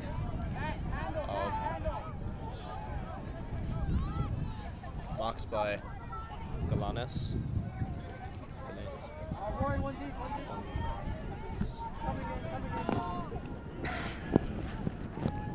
Unfortunately, Ward was not able to catch that before it hit the ground. University of Auckland, another point. 13. That's game. And that is game. 13-6 to University of Auckland Flood against Waikato. A great game to watch. The intensity was up there, the spirit, and it was just a very good game. Great plays with like the layout and the block there. Honestly, just a great game to watch. But that has been us, Jay and Lever, and CJ. And this was round 2 of the New Zealand Tertiary Ultimate Championships. thank you. Thank you.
you. Is it the pythons? Pythons or the badgers? No? Okay, cool. Then I'll give you this one as well. And then if you can do the other two, so I'll put them back somewhere. This blood one, and then this is the white one. AUT. Waikato. Oh my god. Yeah, they get wet and people have been screwing them up, which is not super helpful considering they might have been. It's fine, just slide it under there for me. Yeah, badgers and flow. Badgers and flow? Yeah. Can you just double check that? Yep. Is it badgers and flow? Because I do not have a badgers sheet. Oh, you got the badgers sheet? Oh, okay. Fantastic. Okay. If there are any sheets that I can like take them under, sort them by number and reprint, Yeah, man. then I can try and do that. The Waikato one, AU. There's one under here, right? Yeah, and then one of the one you grab that one, please. Sit down. And it's not, and grab the one here. Because they're not perfect by any stretch, but they'll do. Okay. Thank you. Thanks. Well, let me just take photos of them. And Okay, cool. So, yeah. Yeah. Love that for us. Alright, so now is probably a great opportunity to go and annoy those teams during their warm-up and just double check, for example. Do you know how to pronounce Cromwell's surname? Do you know how to pronounce Anna's surname? Emma. Right? Turkey, Roshni. So if you don't know how to pronounce those surnames, now is a great opportunity to go and bug those players and ask them. Okay. So what I would suggest doing, A3 is gross, and the right 3/4 of this page, kind of, it's not irrelevant for us because it's useful to know about the players. Well, that's fine. Yeah. Okay, but just taking that fold there, and then if you maybe grab a pen as well. Okay, you can split up if you like. Go and annoy one team respectively. Do Okay. you know flow people mostly? Not their last name. Okay, yeah. Oh, there's some snacks and food at the gazebo if you want some. Bradley. Miko, what's our time? What are we? Game starts at Noon? yeah, sorry. Yeah? Give me Yeah, noon. 12. Thanks, sir. Alright, so we got 6 minutes. Now's a great opportunity. A couple other things that I would say is on any given point, you're going to notice that there's only like 2 or 3 people who do most of the disc touches, right? If you can figure out who they are, it makes sounding professional way easier. Because you're like, if for example, right, on the honey badgers, let's say that Brian Carter and Finn McKenzie are doing 80% of the handles, right? They're getting like every second touch.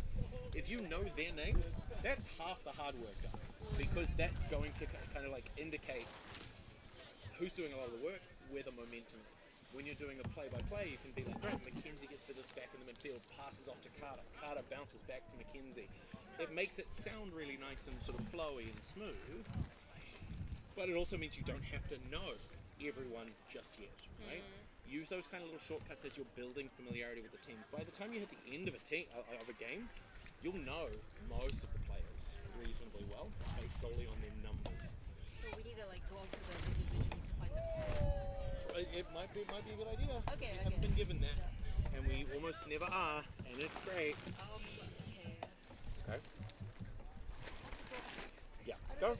Yep. So go and ask them. That's what I said, right? Is there anything else that we should be saying in terms of like, I often think LTTV? I do that because that's this is with Shuriken, right? Today, Shuriken. Yeah. Cool. Thank you. So that's the broadcast partner is Shuriken. What I will say just before you head off, Zara, just before you head off. So when we come in, and I'll recap this when we get here, is we'll go mics on, and then it's a case of, right, the event's the most important thing. So it's the 2025 New Zealand Tertiary Ultimate Championships. You know the names of the 2 teams that are playing, so you'll introduce them, and then you can introduce yourselves, and then get right into it. Who's on offense, who's on defense. When you see something happen and you want to explain it in ultimate terms, explain it in ultimate terms, and then explain like what does that mean. So like, badges are setting up in a vertical stack.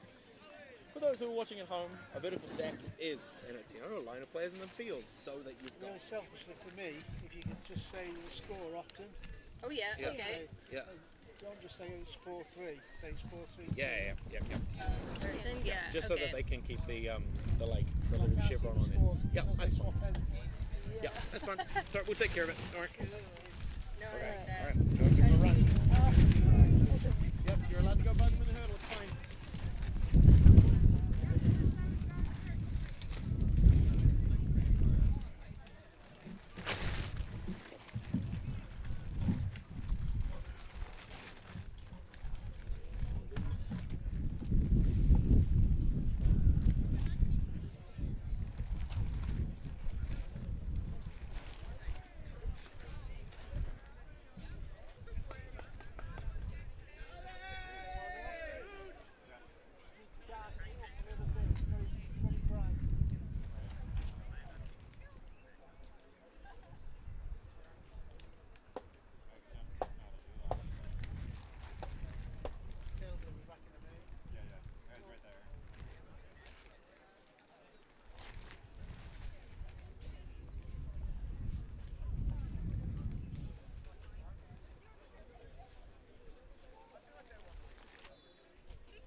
Yeah, as long as you're walking, I'm happy, right?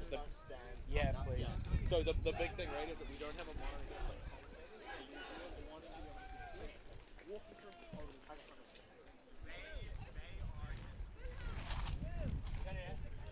See the see on the left there's two wheeler.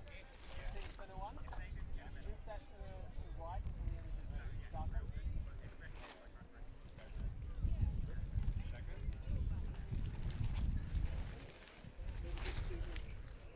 A little bit too much. Yeah. This way. Starting again. Yeah, you want to go? So anyway, so yeah. There's a turn around.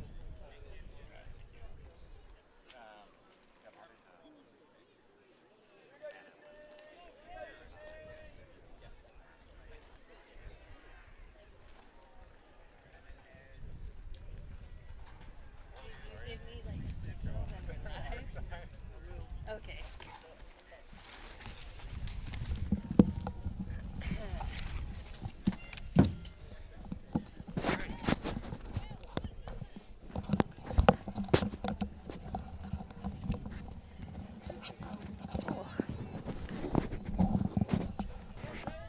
Whoops.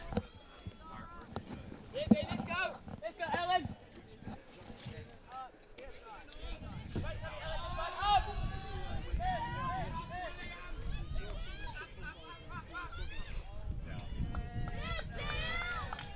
All right. Welcome to the 2025 Tertiary Ultimate Championships. We are live from Lloyd Ellesmere Park in Tamakimakoto, Auckland. The game has just started off, and we've got AUC Flow from the University of Auckland playing against the UC University of Canterbury Honey Badgers. My name is Jana Makar, local player here in Ultimate in Auckland, and my co-commentator is Zara. All right, into the action. We've got Honey Badgers working down the field, right on near the end zone line, looking to complete this possession with a score. We've got Cuts. He's looking to reset the disc, so he's moving it to keep possession. They're going to have another look and maybe throw it to the middle of the field and a score. Great job from number 12 on the UC Honey Badgers. They open up the scoring in this game, first to get on the board. Congratulations, Honey Badgers. Okay, now the teams are going to call the next players onto the line, and Auckland Flow are walking to the other side of the field to get ready to receive the pull from the Honey Badgers. If you're new to the game, a pull is typically the first pass that gets thrown to begin a point. It will be thrown from the team that is starting on defense and received by the team who will be on offense. And their challenge is to work the disc down the field to the end zone to score that point. Welcome back, Zara. Hello, hello.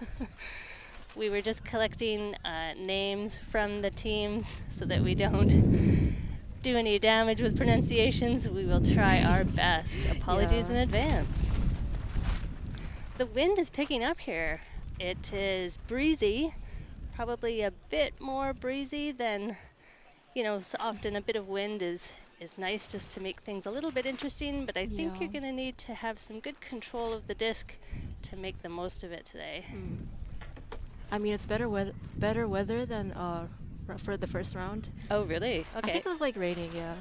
Ah, well then, welcome the sunny skies.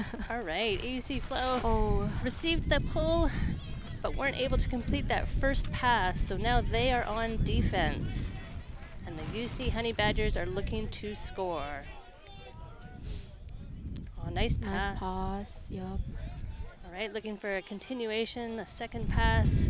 Oh, but the receiver wasn't able to get there in time. So now AUC gets another chance. They are on offense, looking to work it out of this space and all the way down the field to score in the other end zone.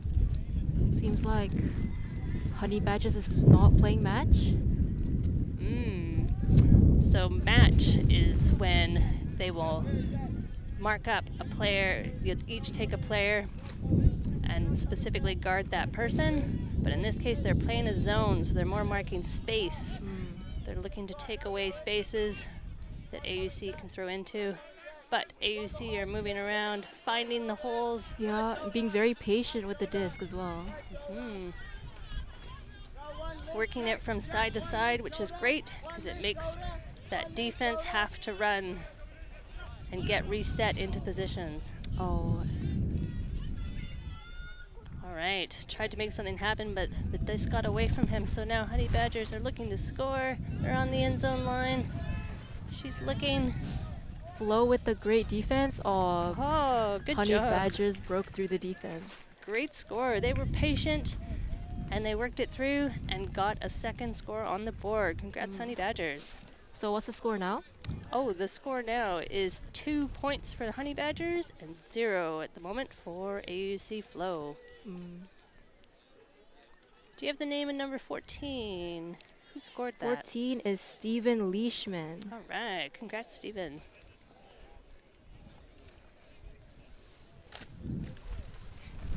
Cool. So the wind is picking up. I think if it continues to get stronger in this game, we're going to see it more difficult to make those passes, especially longer throws. So there might be a lot more short passes to each other. And they need to be more patient with the disc as well. You don't want to force anything, because in this game, if you can keep possession, it means you've got more opportunities to score. Yep. And putting points on the board is what will win it. All right, 2-0 for UC Honey Badgers. AUC, this is third game of the day? Second game of the day. Third game of the day. Third game of the day. So yeah, this might, they're still in early days. They're probably working out some kinks, figuring out their strategy. But they've been preparing for this all season, so they'll be ready to lock into their positions and get some gelling happening. And there goes the pull. Oh, very far. The wind took it quite far, actually. Nice. Received by AUC Flow.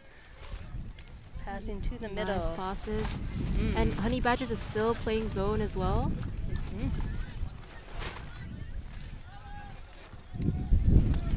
Oh, good save. Yeah, the disc is going to maybe not travel where you expect it to when the wind is pushing it down, pushing it up. Oh.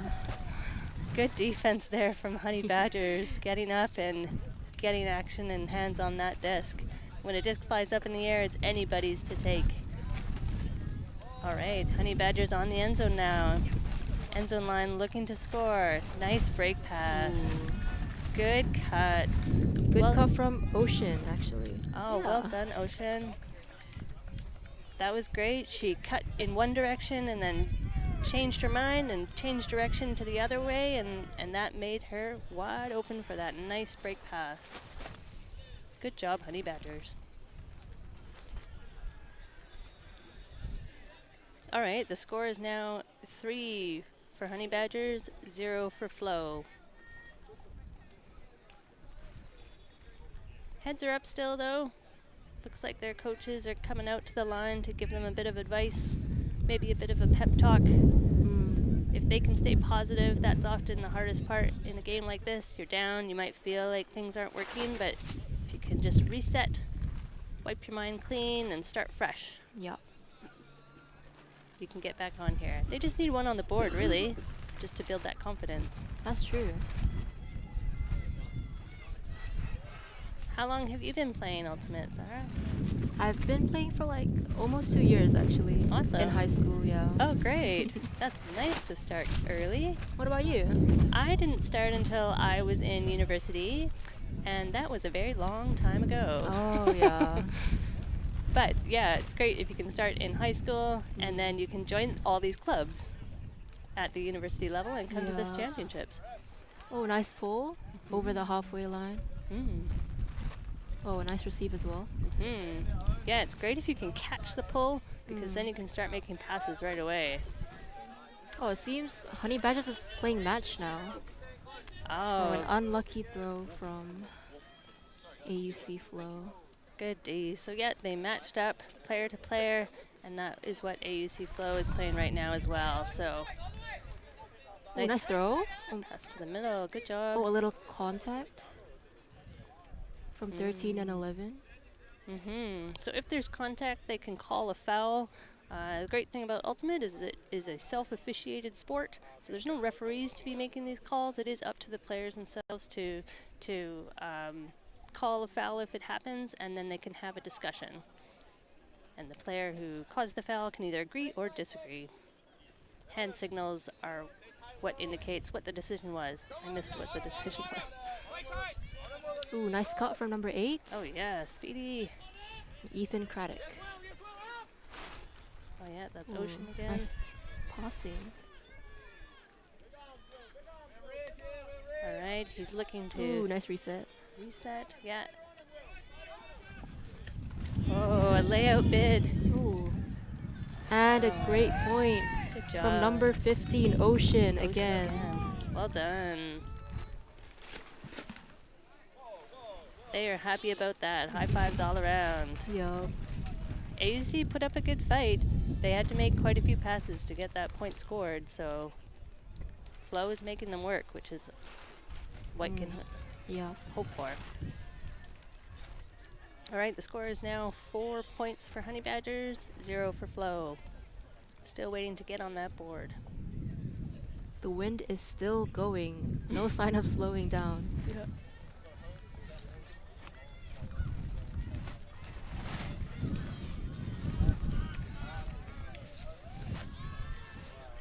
All right, you will see coaches and even the teammates come out and maybe kneel and be on the field when they're calling the line. They want to make sure that everybody on the team knows what the plan is. So if they have a strategy or they're going to do, a specific tactic on this point, they want to make sure everyone is aware, because even if you're on the sideline, you have a role to play. You can be sharing information. You can know what's happening. You can still be a contributing can- member. Yeah, and you can cheer your teammates on. Definitely. Just for spirit. Yeah, that's probably what's going to be really needed for Flo right now is Yeah. that energy from the sideline, keeping things positive and keeping them going. There goes the pull. All right. A nice catch from Flo. Nice, they get moving.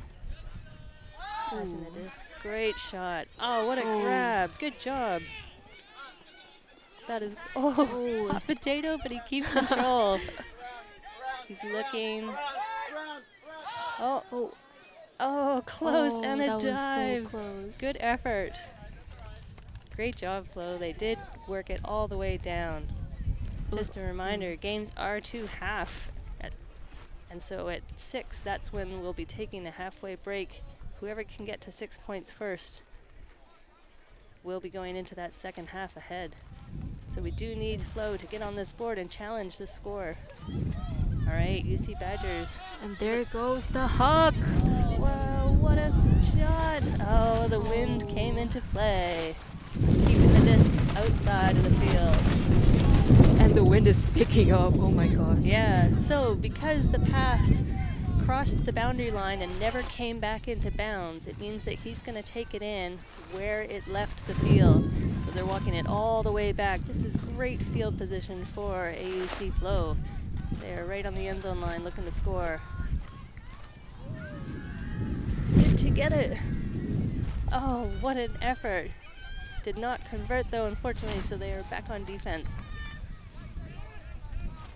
All right, working it to the middle of the field. He's looking long, he points, he wants to put it out there, but looks for a short pass to be safe. Nice pass to number 9 and bounces it to number 4. Oh, she and a puts it hug. though. Oh my gosh. Well done.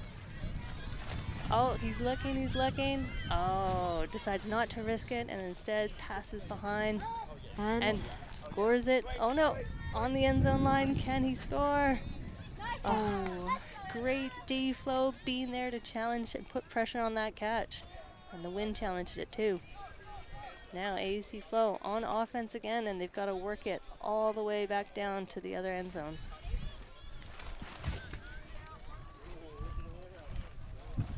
A lot of back and forth. Hey? Yeah.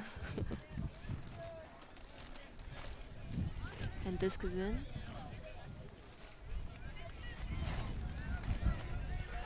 And Flo looks to Great pass. grab. Great pass. Okay.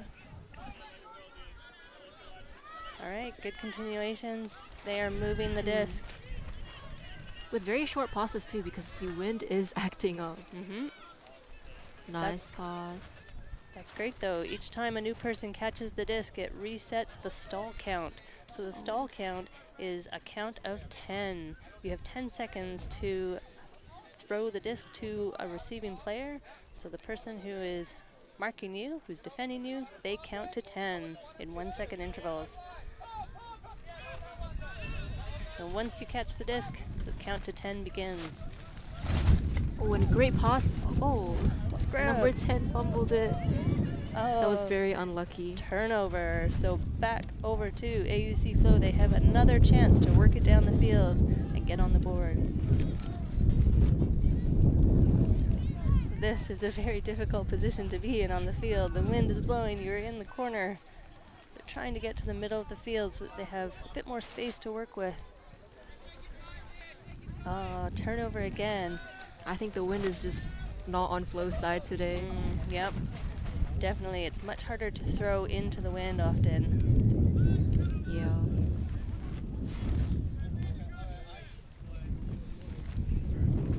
All right. UC picks up. Gets it Great to the reset middle. pass. Yes. No. Oh, a little quick. I don't know if she was expecting it. It went over her head. And Flo has possession of the disc again. It's calling for people to cut towards. Oh, All right. Flo was a bit unlucky. Yeah. They're trying. They're looking for those, looking to make those passes. Yeah. Oh! Oh, there is a call. The Flow player is calling him out of bounds.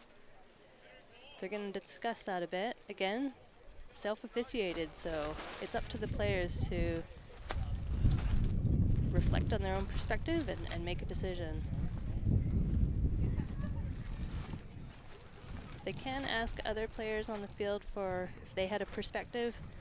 This could be a tough one because you've got to see if their foot landed out of bounds or on the line. In this game, on the line is considered out. So you've got to have a foot clear on the field. Seems to be contested. Oh, contested. So it is a turnover. AUC has possession. They get it to the middle. Oh, back to the sideline. Bit tricky. Oh, and to the middle. Nice. All right. Nice. Now they're getting some flow. Living up to their name. Oh, good try, Yo. but turnover. Very unlucky. And oh. She thought she had it, but it went through the And Open a grass. huck. Ooh, this is exciting. Oh, Players a under sky it. battle? Oh no! Oh! Everyone was waiting for a big battle in the sky and just had to be Yeah. patient, and she caught it on the ground. Well done. All right, now they're moving the disc. Yeah. Great grab. He's looking at his options. Looking downfield and All throws a right. huck. Here we go. Oh, ooh. Oh. Both grabbing it at the same time. This is interesting. In this game, if both players grab the disc at the exact same time, possession will go to the player on offense. So they need to discuss and decide if one of them grabbed it earlier or if they agree or disagree that they grabbed it at the same time. That was a great shot, though. He put it up there, and both players had a great read on it. All right, they decide. AUC. Great discussion from both teams. Yeah, great spirit shown. Yup. AUC is on the board with their first point. So now it is 4 points for UC Badgers and 1 for Flo. Now their spirit is definitely up, so Honey Badgers need to watch out. Definitely. Often it can just be getting that first one under your belt. Now you know you can do it. You've got the confidence. Yup. And things will start clicking. Frisbee is a mental sport too. Definitely. Definitely. And conditions like wind and can really challenge that mental state too if you start getting down on yourself. Yeah. Thinking this is too hard. And we all love to play Frisbee when it's sunny out and calm, but Yeah. this is when it really tests you. But would you rather have rainy weather or windy weather? Ooh, I personally would rather have windy weather. Really? Yes, because I feel wind in a sport like this can be a real, it can level the playing field in a metaphorical sense. You need to rely on good throwers. If a team is really fast and fit, but they don't have very strong throwers, the wind can help you in that regard. And now, if they can't make those long passes, now you can maybe take that advantage that they have away from them. What would you rather have, rain or wind? I'd actually rather have rain because with wet ground, it's easier to lay out and just without getting hurt as well. That's true. And so layouts are always fun to see, especially on a live stream, because that's when you launch yourself, throw your body in a horizontal attempt. Yeah, it gets the hype too from everyone. Definitely. Always great to see, and you're right, when it is rainy, it can get slip and slide conditions and you can sail forever. Oh yeah. But yeah, either way, kind of like both rain and wind can make it really difficult to catch the disc because the wind can have it pop up or flutter and not be where you expect. And then rain makes the disc really slippery too. Yeah. So it has the downsides and the upsides. All right, AUC Flow are on defense. All right. This is great. They are going to come down, put some hard defense on UC Badgers, and now UC are going to have to work it all the way down the field. And they're ready. Do you think they're going to play a zone or a match defense? I'd say zone due to the windy weather, but we'll see. Yeah. All right, they're running down. Oh yeah, zone it is. Yes. So there are a few different kinds of zone that you can play. And again, zone is when you're taking away space rather than matching up player to player. So this one is called an arrowhead zone. You'll have one player up front taking away sort of any discs. Ooh, nice sequences of throws. Two players in the two lanes, and they're taking the aim of this zone is to force throws to go left to right, so across the width of the field rather than going downfield. UC are staying patient. They're finding the holes and they keep moving the discs. And again, if each time you move the disc, you can reset the stall count, so you've got another 10 seconds to make something happen. Yeah. Oh, they found the holes? Great grab. Nice, they're moving it to the middle and to the sides, making all those defenders run. Very patient with the disc. Yeah. Even with this wind, their throws are looking nice and crisp and flat. And they're succeeding in finding blind spots from Flo as well. Yeah, done. Wow, well done. That was a really really nice and calm points. Very clinical, very confident throwers, I'd say, on this Yeah. team. So this wind may not be a problem for them. All right, they add another one to their score. It is 5 points now for UC Honey Badgers and 1 point for AUC Flow.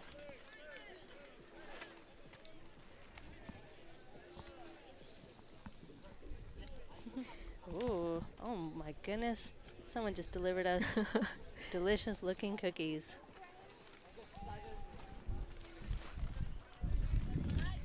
Thank you, volunteers. Oh yeah.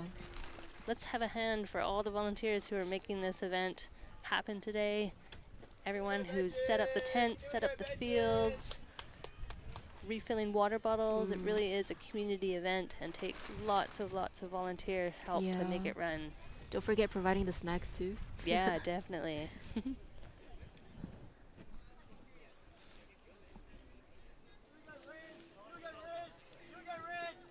AUC Flow seems to have some spirit. Yeah, they've got the sideline energy. That's great. So they've traveled all the way from Christchurch, Otago. Oh yeah. We've got university teams from around the Motu here. Ooh, and the pool goes actually pretty far. Oh, well done. Yep. Nice receive. Good catch from Connor. Oh, great grab in the middle. There we go. Flow are connecting the passes. What it keeping it seems, moving. Honey Badgers is playing zone as well. Oh, yep. Nice. Ooh, nice grab.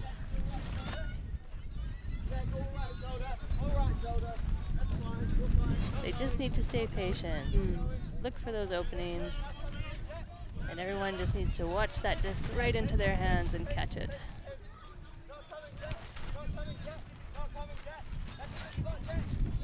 Nice patience we see from AUC Flow. Connor Williams is one of their main handlers. You can see they're getting the disc back to him. And now he's moving upfield. The wind is making it difficult to make deep hugs, so Oh, great grab. very strategic defense from Honey Badgers. Nice patience though. Yeah.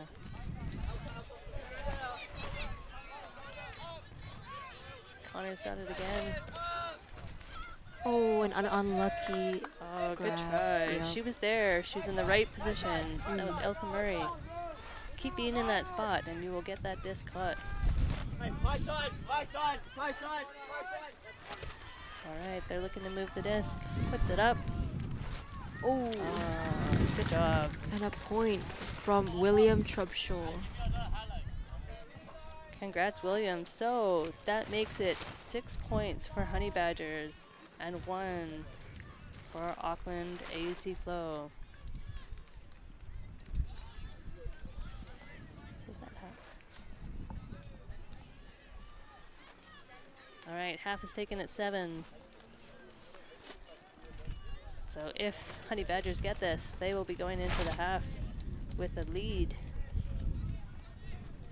Let's get another one, AUC Flow. You can do it.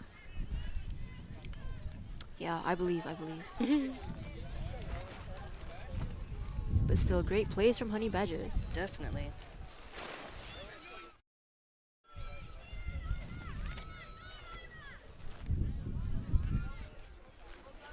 And the weather seems to be looking really about to rain as well. Yeah, that'll make it interesting. Like we say, each of the weather conditions can definitely add an extra challenge, so it will be on them to definitely keep the spirits high. Yeah.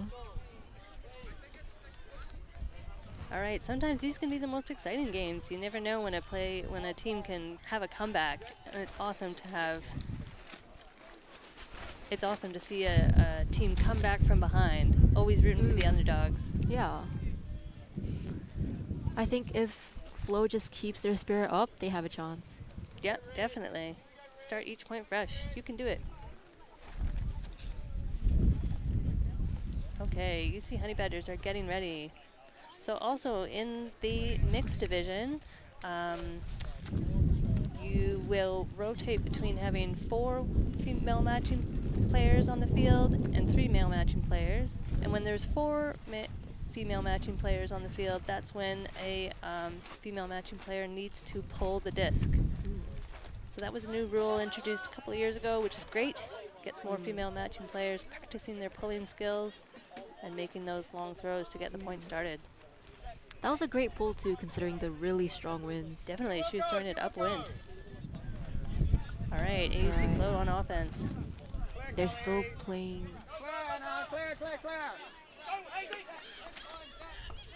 All right, he's passing downfield. Great catch. So now she's on the sideline, looking to make it to the middle. Yeah, if you can move that disc to the middle, it really opens up the space. Yeah. Oh, a nice grab from Wilco. Yeah, way to stay with it. Oh. There was a pick call, was it? So what's a pick? Can you a remind pick me? when you are on defense and you're trying to catch up to the person you're marking, and someone blocks you from catching up to them. Like standing in the way? Or Yeah. And that is not allowed in this very spiritful team sport. Yeah. And I think in a sport like basketball, that can be a strategy. You can stand there and screen them, they call it. Oh! Here it's not allowed. All right. Perfect. Well done, AC Flow. They put another one on the board. They now have 2 points, and UC Badgers have 6. See, the comeback train is beginning. You got this, Flo.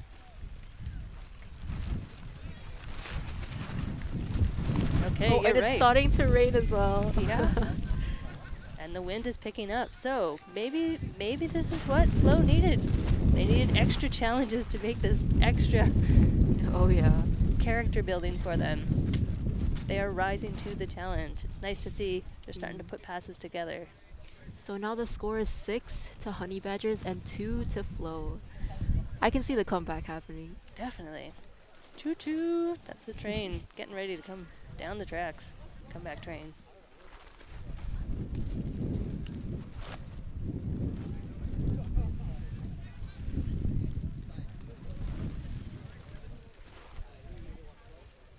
All right, so AUC are on defense. They will make that pull and throw the disc all the way down the field for UC Badgers to receive. They now have this added challenge of rain, a wet disc. It's going to be hard to keep control of. They've been working the wind really well so far. See if There they goes the can keep doing pull. that. Oh, very nice pull from Flo. Yeah, they got to control it. Oh, that bought Flo some time. They have now run down the field and they're in position. Again, playing that zone. So they're taking away space on the field. Honey Badgers need to find their open players and get the disc to them. Really nice patience from Honey Badgers. Oh, and a nice throw. Good backup.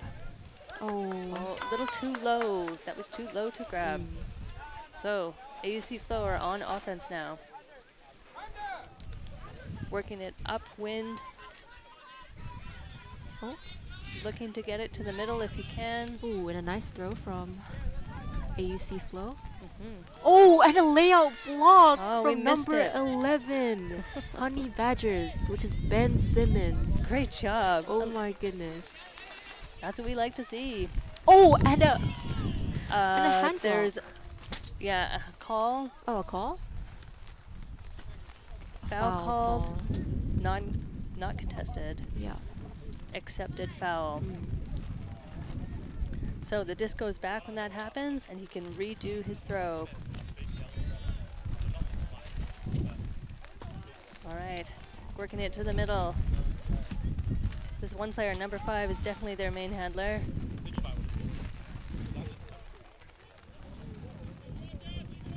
Oh, there's players spread out. The handlers could work it between them, get it to the middle. Yep, see that open player. Move the disc. Nice throws from Honey Badgers. Oh, a and little the too fumble. quick. Yeah. Little fumble there. That was unlucky. Yeah. All right, Flo are on offense again. See if they can get the flow going.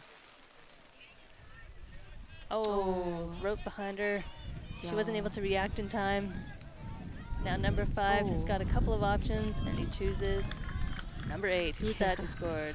That was Ethan Craddock. Good job, Craddock. All right, he's got a couple. So That's UC hot. Badgers take half at 7 points.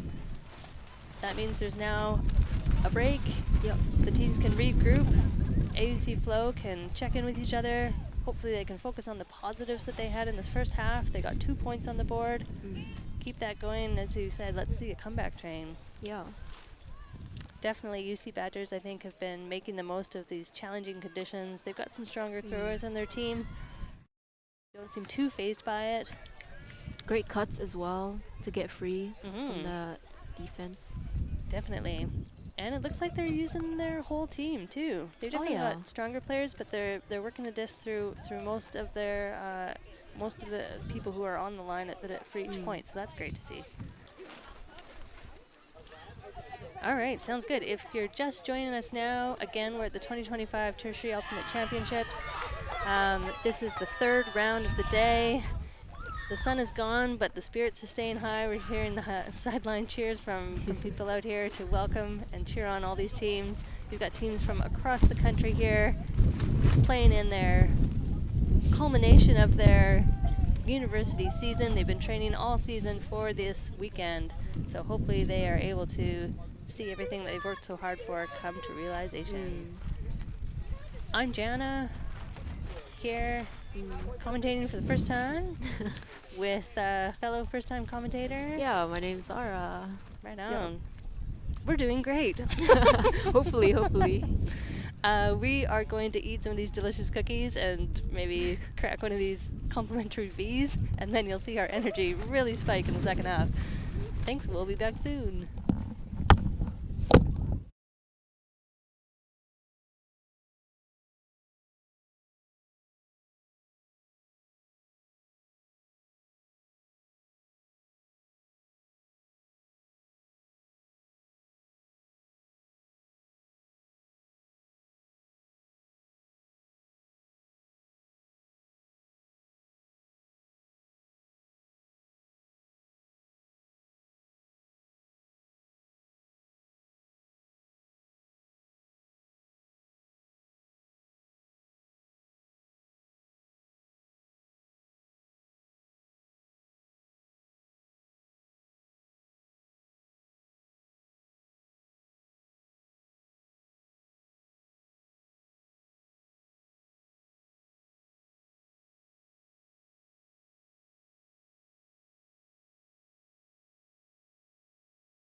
All right, we are back.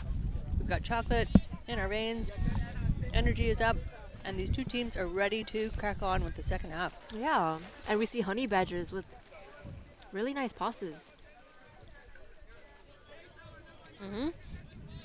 So he's motioning for his other handler to come back around. That's an easier pass to make. Especially in this windy weather. Oh, There's been a call. That is the hand signal for a foul, all right. but is an uncontested. And they're still playing zone as well. So they're looking for the holes in that zone, looking for ways to get around the mark. They can go really low and throw underneath, or they could go over top by throwing an upside down over the head throw, but that's when the wind comes into play. It could take that disc away. Yeah. Nice pass out to the side. We call that a swing. Oh, and they switched out handlers as well. Interesting. They've just got 2 back. Usually you might want to have 3, but it looks like they're sort of alternating with the person on the wing, Yeah. on the side, coming back Oh, to handle nice as needed. opening they found. Oh, yep. Oh, It's the ocean down the field. nice. They're going Oh, to a do nice little- dribble. Yeah, give and go. Little passes between the 2 players. Those can be hard to do. Ah, and another Ooh. score. Well done. Fancy footwork for number 8. Pink cleats. Who's number 8? Number 8 is Ethan Craddock again. Then he's been on the board a couple of times. Oh, So yeah, if you're AUC Flow, and if you see one particular player scoring a lot of their points, you might want to adjust your strategies a bit there. You'll know if he's going downfield, he wants to get that disc. You can maybe put some double coverage on him, or put a big tall guy on him, or a super awesome D female player on him. oh yeah. Anything. Something to shut that down, because you know that's a connection they're looking to make. It's number 5. I wonder if he has dyed his hair like this specifically for this tournament, or if this is just a normal look for him. Honestly, he rocks it. Way to own it. All right, if you're just joining us, we are back. This is the second half of the 3rd round game between UC Honey Badgers and AUC Flow. Honey Badgers up from University of Canterbury, and AUC Flow from University of Auckland. Hometown heroes. 2025 Tertiary Ultimate Championships. Ooh, and there's also rain picking up as well. It's going to be challenging for Honey Badgers and Flow. So we've seen them bring out 2 different types of zone and playing some match, so that's when they mark up Yeah. player to player. I wonder if they have some other tricks in their bag. Ooh, and there goes the pull. Oh my god. Big pull. They're trying to get that hang up in the air so that they've got time to run down there and set up their defense. Oh, and Honey Badgers is playing zone. Oh, and the rain picks up. Yeah. All right, here's the challenging conditions. So, Honey Badgers need to be patient with this disc. I know the rain is coming down, but... Yeah. Oh, so she's called for an injury. That's a hand signal for an injury. That's Elsa Murray who's gone off field, I believe. And there's a So- sub as well. Yep, so she can swap someone in Yeah. to take her place. And now UC Badgers looking to score. She throws to her reset. He does a fake. Oh, break pass. Does not connect. Good try though, and that's the right pass to look for. All right, Connor Williams walking the disc up to the end zone line. He fakes that throw, does not throw it, centers it. Oh, great centering pass. Now they're on the run. Faked the big throw, but did not throw it. Oh, slippery disc. Yeah. Drops. UC Badgers have another shot. Oh, he puts it up into the air and into the end score. zone. Oh, no, that wasn't in. He must have Oh. caught it out and run into the end zone. Oh, I So see. he needs to bring it back to the line. They're having a bit of a discussion there. Maybe it wasn't as clear cut.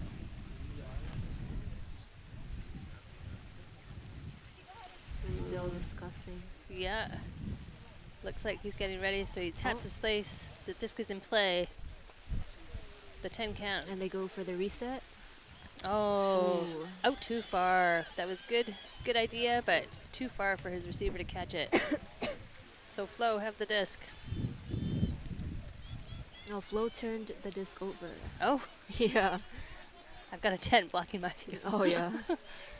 All right, UC Honey Badgers. Ooh.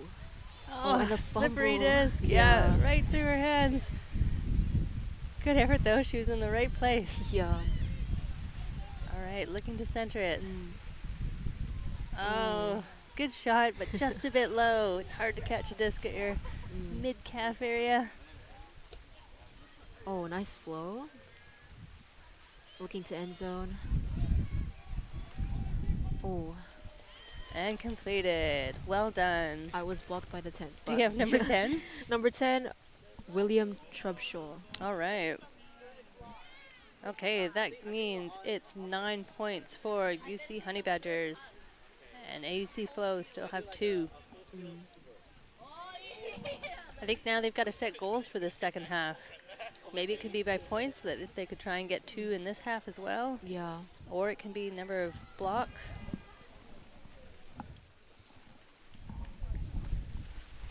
Or just a personal goal, if they can just try to, you know, play some really good D as they've been practicing all this time.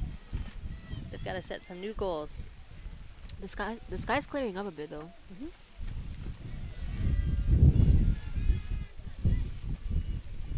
All right, they've got their coaches out there giving them some strategy. What would you suggest if you were coaching this team? What would be your advice to give to them? Honestly, just keep the spirit up. Yeah. Yep, energy and, Yeah. as you said, it's a mental game. I'm not really sure. I'm not really sure. Huh? Sometimes even just going back to basics can be really helpful, just to Oh, help your yeah. players reset, right? Go for a, maybe if you've been working on a particular strategy since the beginning, go back to that. Play what you know. Don't try anything new at this point. Or, I mean, on the other side, you could try something new. You don't have anything to lose. Honestly, I think you just need to have patience with the disc, No. and it'll get there eventually. Yeah, true. Gotta believe. Yup. Keep trying hard. I think that's the biggest thing. Keep running hard. Keep playing 100%. You want to get the most out of these games. Do what you can as an individual player. Yup. Pull is up. Wind has taken it off to the other Oh. field. So that's a bit of a pause as we go and collect it. So now, I didn't see if they indicated, you have an option now. You could either take it from the side of the field where the disc went out. Looks like that's what they're doing. Yeah. Or you could have indicated that you want to take it from the middle. The brick mark. All right, AUC Flow are on the run. They've got, They have more patience on the disc now. It's pretty good. yeah, just work it between those handlers. Throw to Yeah. the open players. I wouldn't risk anything too challenging at this point. Get hands on disc. Nice, that's Roshni with the disc. She's been playing a couple of years, I know. Oh, good, looks downfield. That was a good shot. Yeah, good shot. Good unlucky, choice. Unlucky. Yeah, 31 was there. Just gotta grab onto that disc. All right. UC have time. Right. Looking for those open players. They're on the run.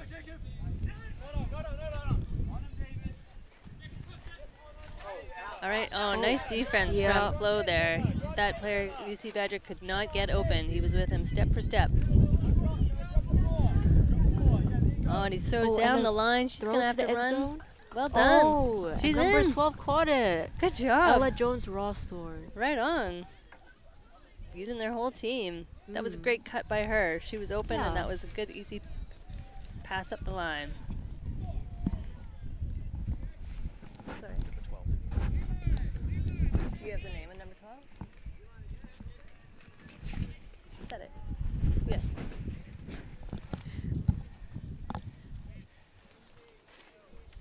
All right, so now that means it's 10? Yeah. 10 for UC Badgers, 2 for AUC Flow. Ooh, the score is widening. Yeah, a little bit. In these, on this first day and in these first round games, we're playing to a total of 13 points. So if UC Badgers gets to 13, this game is done. So we want to see more action. Come on, Flo. Keep it going. Keep making it difficult for them. Make them earn this win if they're going to take it. Again, you can see the energy is definitely up. It's easy to keep the energy up when you're winning, right? I think you're right that the mental game on flow right now, they got to dig deep, stay positive. Yeah. Be happy to be here. Playing the game you love. Okay, they are receiving the disc and they will be on offense. We've seen them play a lot of horizontal so far, not too much vertical. So those are two different types of offensive strategies. With horizontal, you'll have people, you'll sort of be using the middle of the field. Your players downfield will line up left to right. Just as you can see here, 4 people downfield. Key to horizontal is that you've always got to have your downfield cutters moving. Creating space. If someone nice cuts opening in. Space. Oh, yeah. Oh, good shot. Good look. But the wind picked it up a little bit too high. I think any discs going higher than your head are going to get possibly floated up and away. All right, UC Badgers also in a horizontal. And they're starting off, bringing the disc in from the sideline. Ocean. And a nice pass to Ocean. Oh, nice gap. Yeah, that guy was not marked. They're doing his own, that's why. Oh, great D! Great defense from AUC Flo. Nice work. She anticipated that coming and got her hand up in there. That's half a D. It's just getting in the mix. Oh, nice patience from Flo. Nice. Oh, good. Moving the disc to the side. Read that. Oh, unlucky. Good luck. Just a little too far over her head. Yeah. If that defender hadn't been there, she probably could have run onto it. All right, Flo are ready. You can see sort of the zone formation. They've got 3 up front, and then your downfielders are really trying to anticipate where that pass is going to go to and cover that space. Splitting the downfield into thirds right behind the front cup, and then you've got a big guy down deep, covering any big shots that go to the end zone. Yeah. UC looking for those open passes. Oh, he thought maybe throwing a big shot long. There's 2 deep, but only 1 defender deep, so maybe they could take advantage of that. Yeah, you can make them have to choose. Either way, they should be. Yep, use your sideline players. Nice. Put that into the middle. Right on. Good to see that movement. See. Oh, he puts it up. Does she get there? Oh, darn. A little bit to the front. And the throw is a little bit high as well. Yeah, it seems like some of the throws are just a little too high or a little too low. Yeah.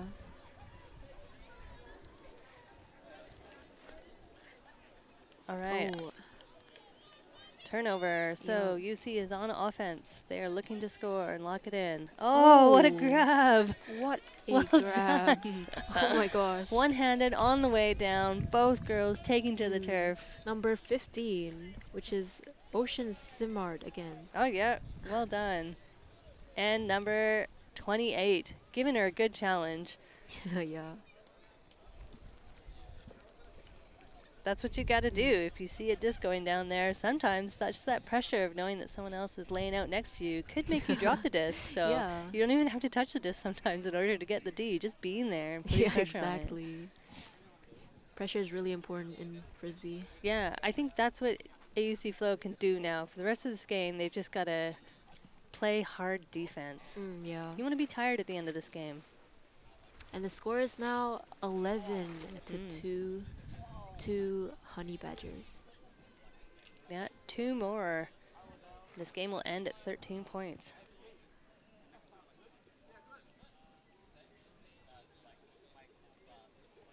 Oh, it's good to see. It looks like Elsa Murray is back on the field. She had called an injury earlier, so hopefully it wasn't too serious. She's back on the end there, number 79. We've got 2 Holder sisters on there, Amy and her sister. Oh, I can't remember her first name.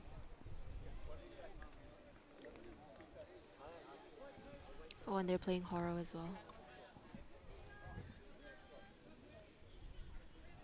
Oh, yeah. So we saw them take the disc on the sideline earlier because it had gone out of bounds. Now they've indicated that they're taking it from the middle of the brick mark. Brick is 15 meters up from the end zone line. Nice, working in between them. Nice. Keeps that toe in. Oh, hold on. great gap. Oh, and through a huck into the end zone. Oh, well done. Oh my Woohoo! That's huge for AUC. Good Yeah. job. They've got another point on the board. They're first in the second half. Now it's 11-3 to Honey Badgers. Right on. Oh, that's going to pick up their spirits. Look at Oh, those yeah. smiles. They're happy about that. Oh yeah, me too. That was great. Definitely some good connections. That was what, a 4-pass point? Yeah, I think so. Perfect. Very good flow, like their team name. Yeah, they're catching on. Oh, that's going to make them, and the sun is coming out. Even Oh, Mother yeah. Nature's on their side. I can feel it, the comeback. You know? Yeah. No, this is great. If they can get at least one more point, then now they're putting up as good of a fight on the first half, and you're just continuing to improve. This will be a challenge now for UC. They've also got to keep their energy up. They probably just want to finish this quickly. Yeah. The sooner you finish the game, the longer you have a rest before your next one. So they've got to stay focused and finish it up. The battle between the team that wants to come back and the team that doesn't.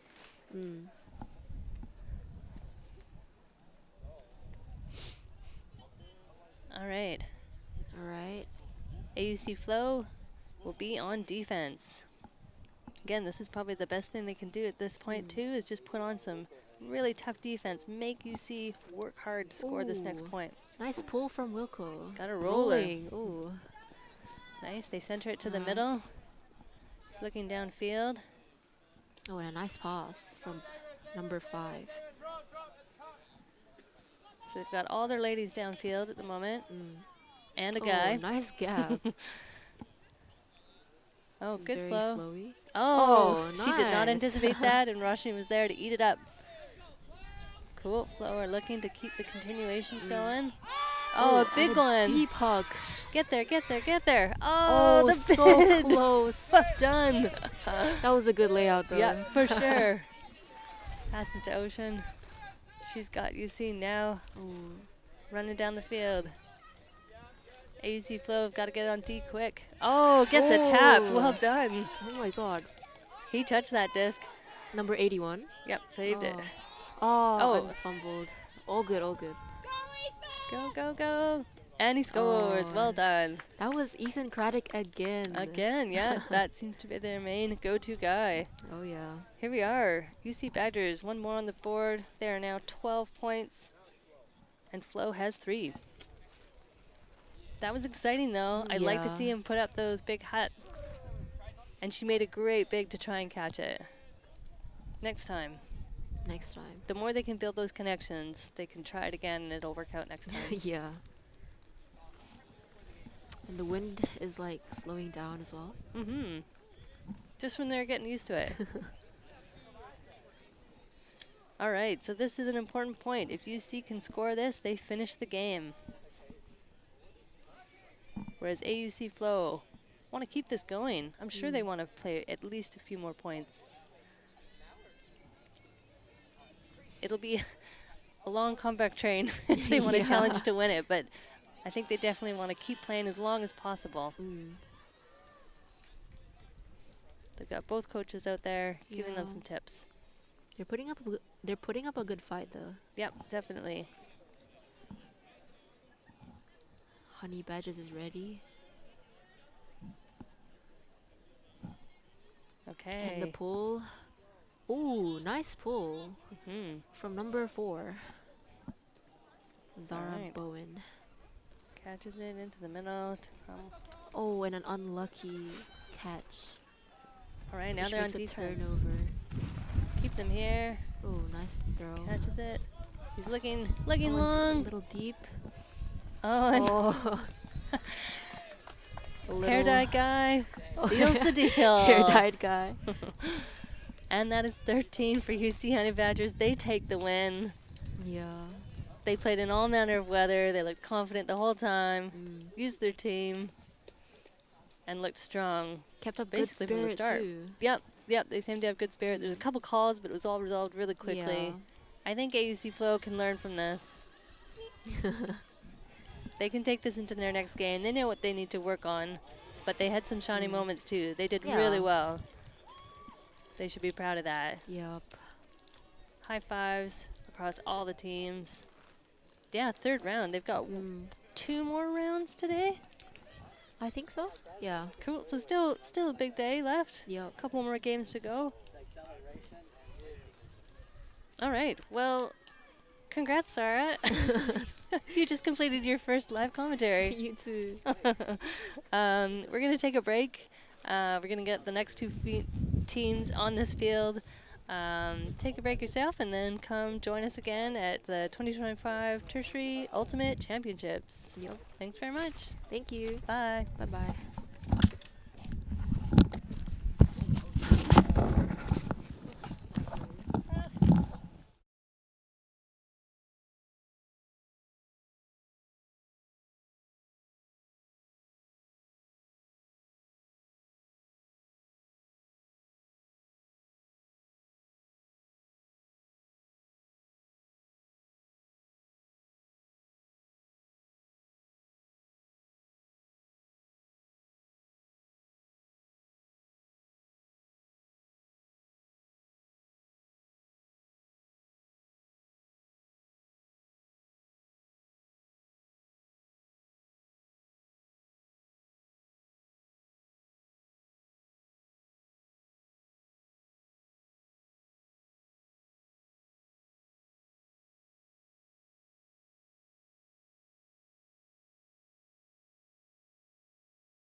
Just keep talking. Yeah. Yeah.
The New Zealand Tertiary Championships held in Lloyd Elsmore in Auckland, Pakuranga.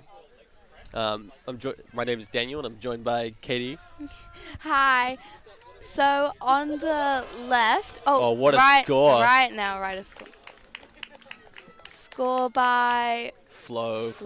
That was really nice. That was a really quick point to start it off. It was. So now the blue and yellow team, which is Massey University, are now on the left side, and AUUC Flow team is celebrating their great goal early on.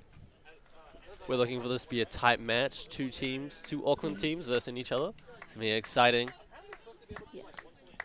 You might recognize some of our Flow members. They're a recurring team just from our live stream just last.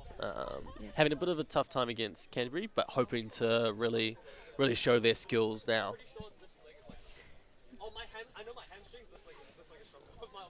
We had a bit of a bad weather spell during the last Canterbury game, but hopefully there's no rain in sight right now. Yes, yeah, it is looking a little bit cloudy, but ground's a bit wet, so that's probably something that most teams are probably thinking about, their movement, as well as that disc being very slippery.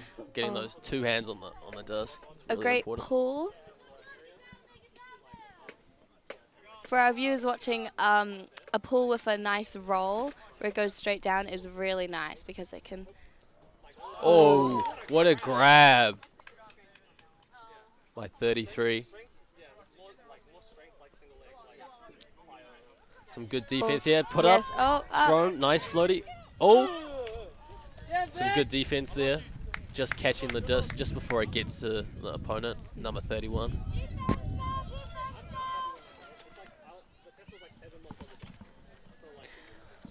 That was a good throw. Nice Getting cut. off that sideline. Great 72. cuts over Nice here. pop. Looking. Is there going to be a shot here? No. They're doing a great vertical stack, and a vertical stack is where the players, apart from the two or three handlers, will go into a line and make that cuts. was a good catch there.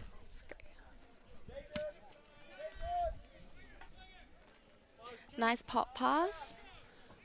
Getting it back to the middle there. Great movement of the disc. That's some good flow right there. Hoping to get it off the sideline. Nice. And a shot. That's a score. Woo.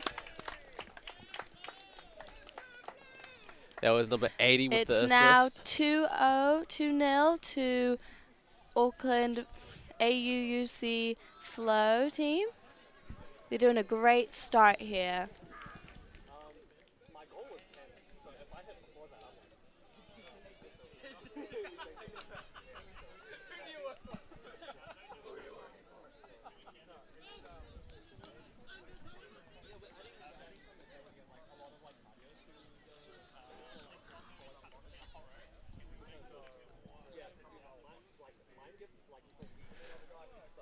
Both teams talking, getting ready for the next point. Calling for a male player, Massey is. Yeah.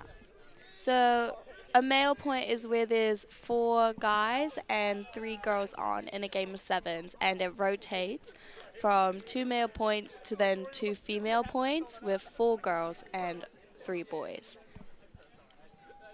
And whatever, if it's either female or male point, it's right male, so a guy will have to throw.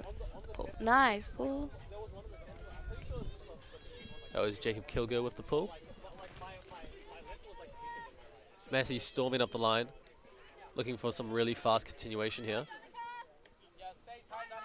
Number 33 calling for it. He's looking. No, he puts one up.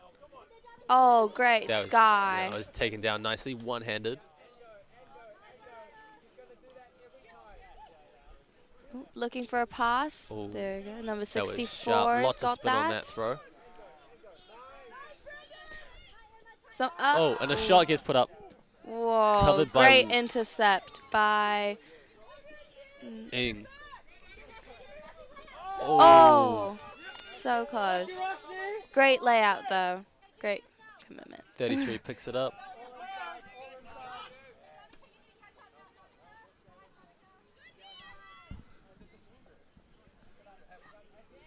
Flo is stopping with great defense. That's Oh, some but really good defense there. Boxing this player out.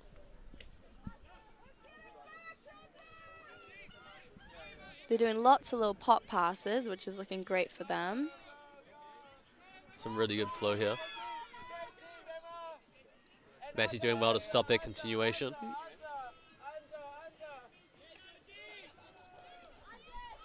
.33 on the mark, looking Massey's really got big. Yeah. Massey's got a great zone happening right now. Zone defense.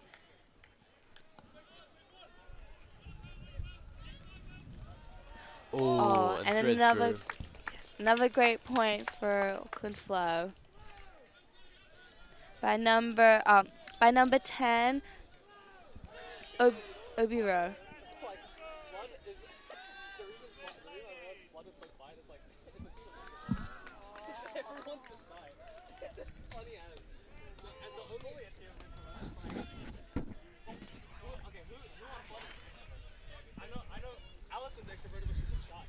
So we saw a little bit of zone there from Massey. Zone basically is marking space rather than man. So you would have seen it also in AU Flow doing it on their last match as well. How the zone they were playing works is they were doing a cup around the player.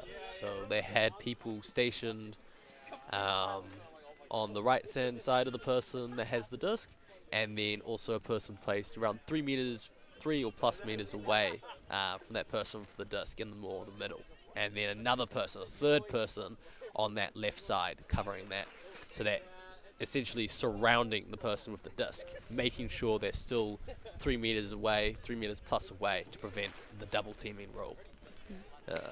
It helps create a lot of swing and not a lot of like a big overhead throw to the end zone, which is really great defense style that we saw from both teams actually. I think a bit of, Oh, nice great pull from Flo. Massey picking up the disc now, looking for some fast continuation here. Some good pressure by UC. Williams with the disc. Yep, Connor. Oh, Oh, good great put. throw That from was some good Holder. catching. Yeah. Number 24. Oh, over the and top. Just out of reach. Great idea, though. We love to see hammers all the time.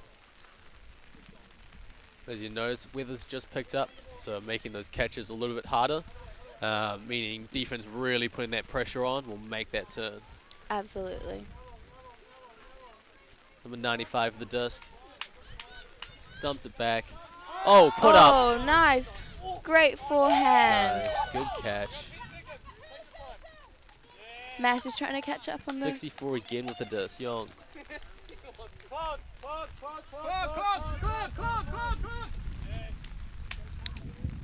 Massey doing well to keep the disc alive, despite the weather. Oh, put up. Nice. Flo's doing great work on shutting down options.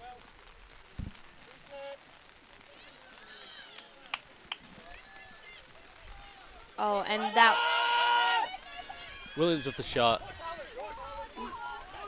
Oh. Wow, great sky by number 33, Varley. Back to Williams. Williams puts again.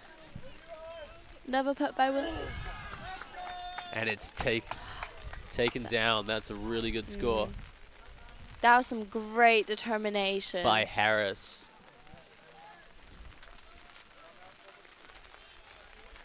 These conditions are not the best, but the players are doing very well despite it. So yeah, so currently it's 4-0 to Auckland Flow. Just have a timeout. Timeout call. Timeout's really good just to recall what's happened and how they can fix their mistakes or how they can really be better and execute well. Also a good time just to relax and just Catch their breath. 100%, yeah. These players have been playing all day from around, was it 9 o'clock? Yep, 9 o'clock. And this is currently the 4th round of the championship. Some great games happening all over.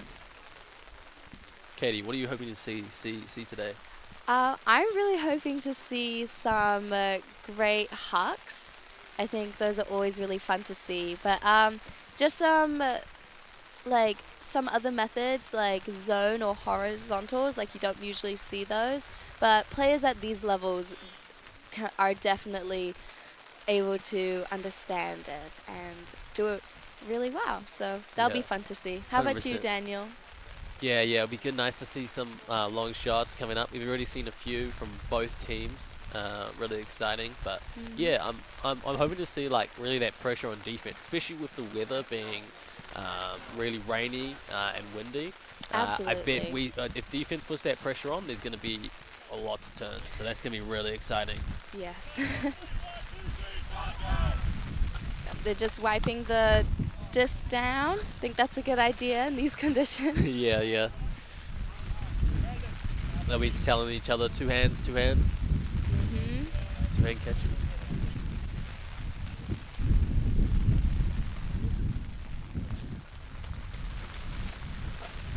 Okay, final chat from the coach.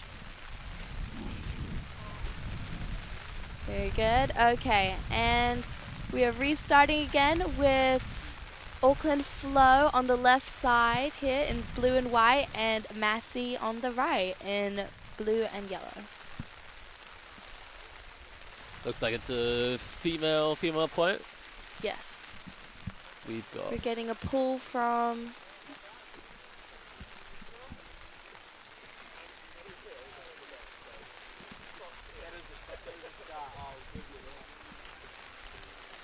Teams pointing at who they're matching up against.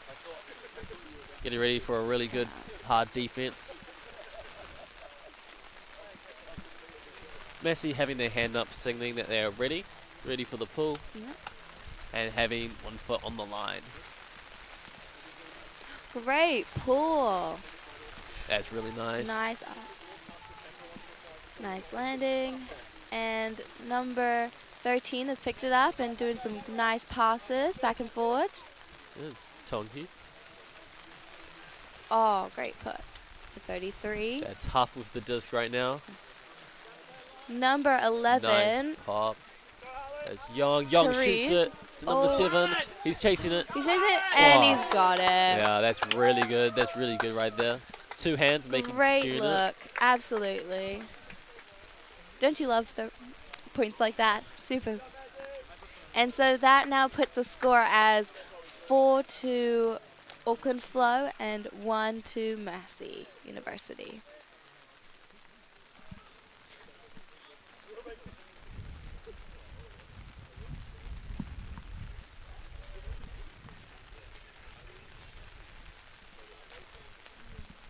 I can definitely see Massey catching up. Yeah, Massey getting into the swings over here. We saw some really nice continuation from them. Definitely.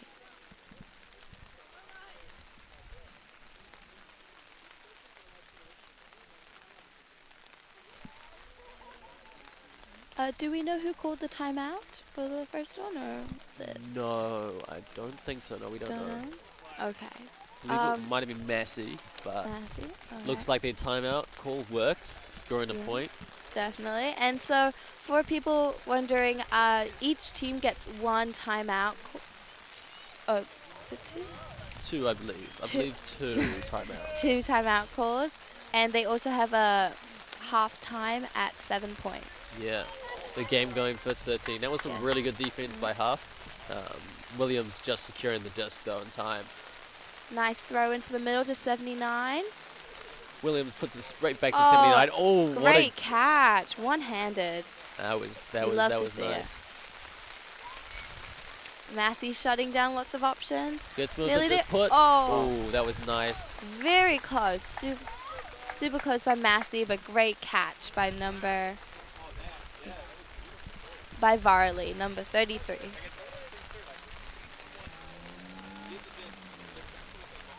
So they're swapping their subs and now currently the points are at 5 to Auckland Flow and 1 to Massey.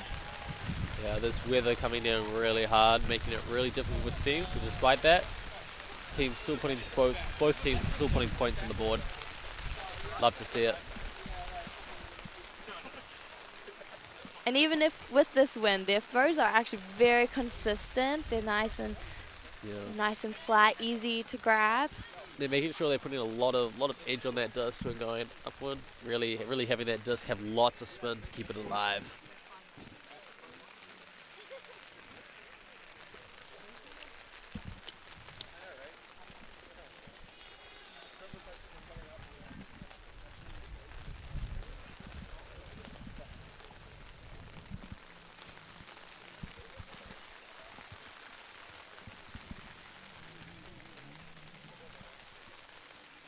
Male point right now. Kilgore with the pull. Winding up for it big. Wow, that's great nice. pull by number 80, and that is Huff making sure it doesn't roll anymore by tapping it down. Young with the disc. She's looking for an option. Oh, Ooh. great look. Oh, but a great intercept by Flo.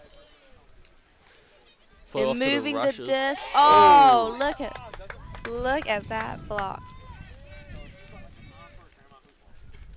Great defense here by Massey and Flo.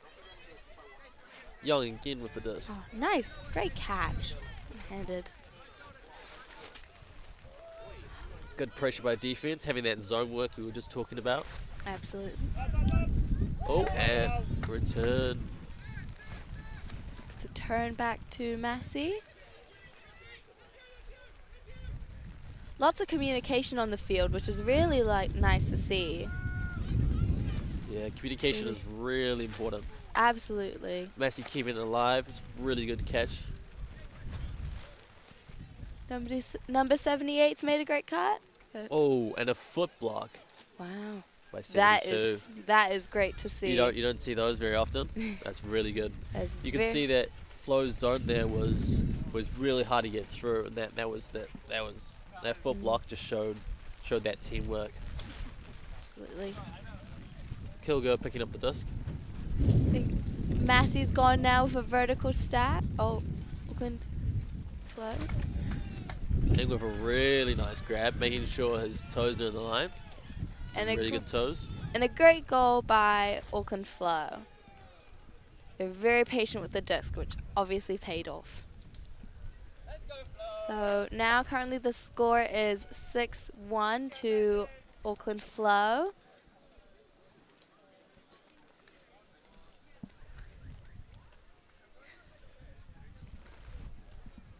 Some interesting facts about the players. Number 59, Ryan Jones. He only started 6 months ago. Wow. Yeah, part of the assessment for his course, where the results were based on how good you were at Ultimate. Wow. That is amazing to see, honestly. Some people are just very talented. And we're 1 point away from half, being 7. Massey still clinging on, fighting though, so hoping for another point. They're being on offense.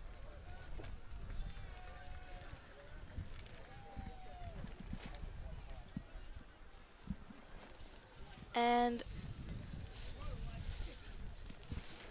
number 95 for Massey as well, Zion Anderson, also first time playing. She just says, just gonna give it a go, which is great to see. that is amazing. Honestly, Frisbee is such a great sport like that. You meet so many fantastic people, and it's pretty quick to learn, which is very helpful. Yeah, there's a lot of helpful people. We can see all the communication right now. Everyone giving each other help, helping tips, talking on the field. That's what we love about Ultimate. Good pull being put up. Defense of the chase down.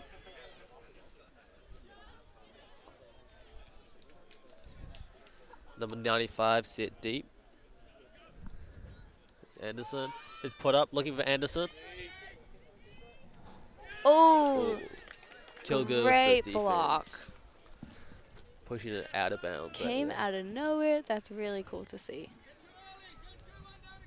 So they're lining up, getting ready to make their cuts. Quick cut on the sideline, and she got it. Number 82, Wilson. Oh. So close with Great. defense right there, just through the fingertips. Number 10 with a throw Oh, over and the a top. hammer. Oh, unlucky. That was a great hammer by number 10. They're calling set right Very now. cool. Set for the And- zone. And she did say that her on-field strength was hammers and layouts. So you can clearly see. Very cool. Oh, throw put. That's an nice. inside right there. That's lovely. Full hand. Kilgood taking it down though. Great intercept again by, we'll see his number soon. Some good Great. pressure by Massey right there. Yes. Flo hoping to get it back though. Setting up a zone, it looks like. They've got a sort of arrowhead going on. That's where the face of it looks like an arrow. Number 64's put the put. Oh, Is it Kilger again with the intercept. Wow. He's been a demon in that back. It's obviously working for them, so he's doing great. Pop. Oh, nice. Oh, and Another a great one put up. forehand put. It's nice and floaty. Ooh. Oh, Close call I like there. it. But great pressure on Massey. Right behind them, catching up. Massey setting up now. So it looks like Auckland Flow is continuing with the the zone defense. Number 33, half of the disc. Finds a pop to Young. Got through. Number 82's quickly shutting that overhead down. Ooh. 33 calling for a swing. Calling for Oh. again. Some defense. Ooh. Wow. He reined that in right there. It was great. Over the top. Oh, and hammer Oh. overhead. Oh, pinpoint throw. And a quick pass to end it. What a point by Great Massey. point from Massey. That was the coolest skills ever. We saw Yeah. a hammer, a layout. Man. That was some really good teamwork. You saw number 33 half really took charge there, calling for that swing, calling for it again. Absolutely, they wanted it, yeah. Flo And they really got it. getting that block though. There was a hand to that disc to half, and then an overhead, brilliant overhead, but forced by that zone. So both teams looking really good. Absolutely. So now the score is 6 to Auckland Flow and 2 now to Massey. So catching up. Having a quick talk on the sideline, and currently it's a women's point now. Yep. So they're swapping over.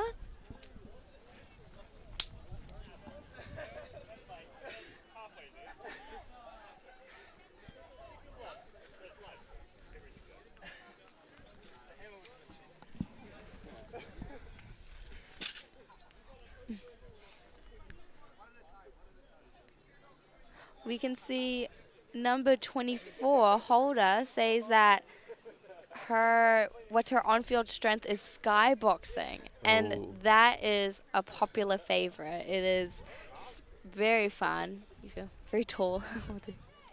Yeah, let's hope we Yeah. see some of that from Holder. That'd be cool. Gets one picking up the disc. Nice pop pass to 83.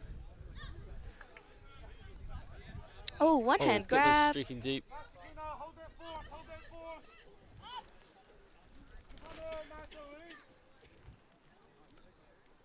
Oh, that is nice as well. Massey's definitely putting on the pressure a bit. Yeah. Slowing down field. Reset chord, throw. Some really good pressure. You saw the stall count was probably getting very high there. For our viewers at home, the stall count is 10. So that means the person that's marking the disc counts to 10 seconds. And once 10 is reached, it is a turnover.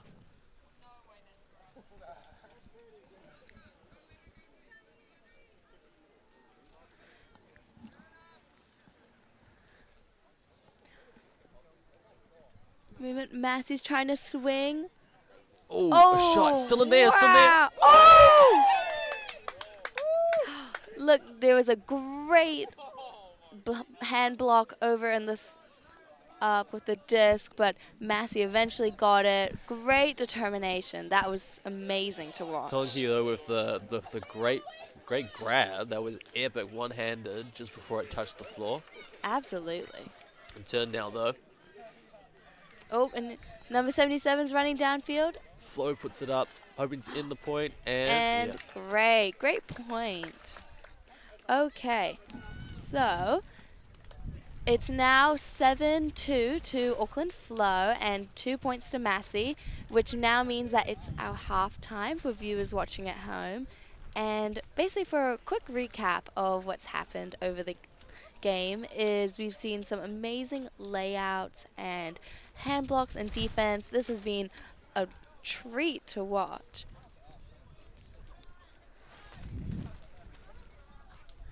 And yeah, and so we're hoping to see a lot more of that fire and passion with this, of all these amazing skills being thrown, and that these players just enjoy. Yeah, that was epic first half. And it was a great way to end it. Some amazing catches, as well as some really good flow from AUC Flow. Really loving the intensity both teams are bringing to the field today. Despite the weather, both are putting up throws, like left and right, and they're not normal throws. They're over the top, the hammers, like sharp as forehands, backhands. So really loving it. You wouldn't tell that the weather was super windy down here because of just how amazing these all the players' throws are, and how the accuracy and the power included. What do you think both teams are like talking about in their huddles right at the moment? What do you reckon? Like, I think because Massey and Flo are doing great zones, like great defense zones, which is a technique that a lot of teams have been using throughout the tournament. I think they will be thinking of ways that they can get around it or change it up maybe to confuse the opposition. But maybe just how they can get out of some of like the techniques that the other teams have used. So we've seen number 33 in Auckland Flow been doing a lot of defense in the end zone. So Massey may be talking about how they can overcome that with quick cuts into the end zone. 100%. You know, I think for both teams, pulling zone has actually worked really well for them, forcing those overheads and forcing throws that results in turn because of their zone work. So I reckon, yeah, both teams are probably going to be thinking about how they can work better in offense when the zone's played against them, as well as probably continuing in that zone. So in the second half, we'll probably see a lot more zone from both teams. Which is exciting, yes. Yeah. But the huddle's actually very, very important, and it does help a lot because it helps your team just work as one again and just take a quick break and see what you're doing really well and what they can be doing better. It's like that timeout. It's really good after a few points just to step back and just really look at what you can improve on, what's going well. And we can bet that the players are all quite tired after a full day of frisbee, and this is actually Auckland Flow's second time on stream. So if you want, you can look back onto the site and see all the past games. They are very, very epic, and they have. If you go onto YouTube and search up 2025 Tertiary Championships New Zealand, you'll see it, and it's a great time to watch. And if you're a player looking to improve their game and skill knowledge, it's great to watch what these champs are doing.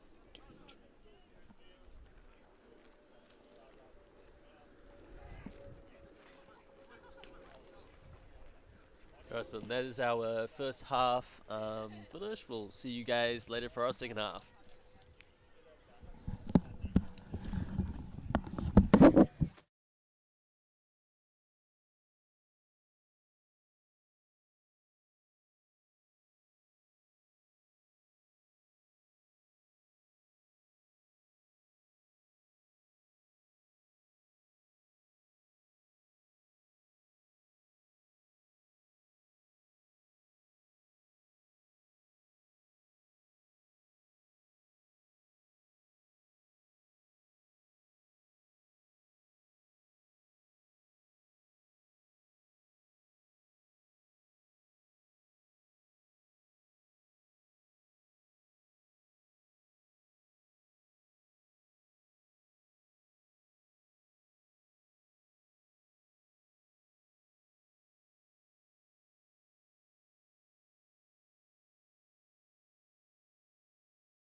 Hello everyone, we are back now with the Tertiary Championships 2025 here in Lloyd Alsmore Park. We are seeing a great game. Ooh. Oh, and right now a great point That's from... some good hands right there. And with the throw. Absolutely. So that was a point for AUC Flow Auckland. And so yes, I'm Katie and this is Daniel right here, our two commentators. And so now the score is 8 to Auckland Flow and 2 to Massey University. We saw a great first half with a lot of skills that we love to see. And great determination. We see that they're back from their break and they're ready for another great half. So I believe that was 31 with the score. 31, so yeah. Maybe Emma, wrong. Segden. Maybe wrong there. I'm pretty sure it was 31. 30. Yeah. And so she only started playing Ultimate in year 13 of high school. So this is the uni championships right now. So it's really great to see how far a lot of these players have come from. Yeah, in a really short time. Absolutely. So now Auckland Flow is going to do the pool currently. I believe number 33 with the pull. Backhand. With Varley. Oh, and a great pull. Full field pull. Yes. Massey's going to catch that. Fielded now. by their 33, half. Yes. And for our viewers who don't know, in these games, if the opposition catches the pull, then they can keep it. But if they try to catch it, but they drop it, it's a turnover. AUC having a looks like a zone they're pulling out here. Williams backing off, putting some pressure on 33. Flow is having a great zone defense, but this is a over the top throw. Massey not afraid to put those. Oh, and some beautiful defense by Varley. He's not letting that throw get there.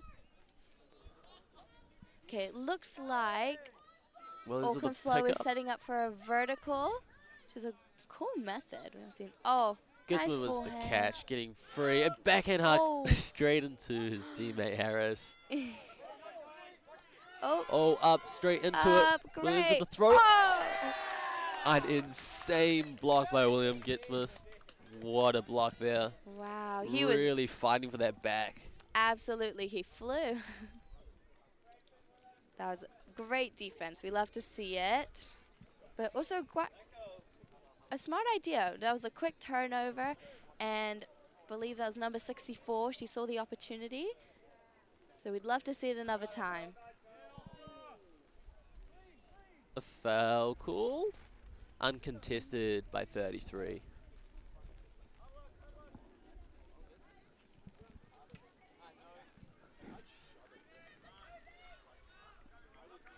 Harris to the disc, puts one to Gitmus.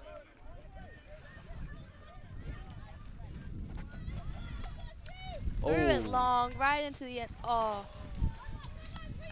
That wind and maybe even moisture of the ground making it a bit difficult for the catch.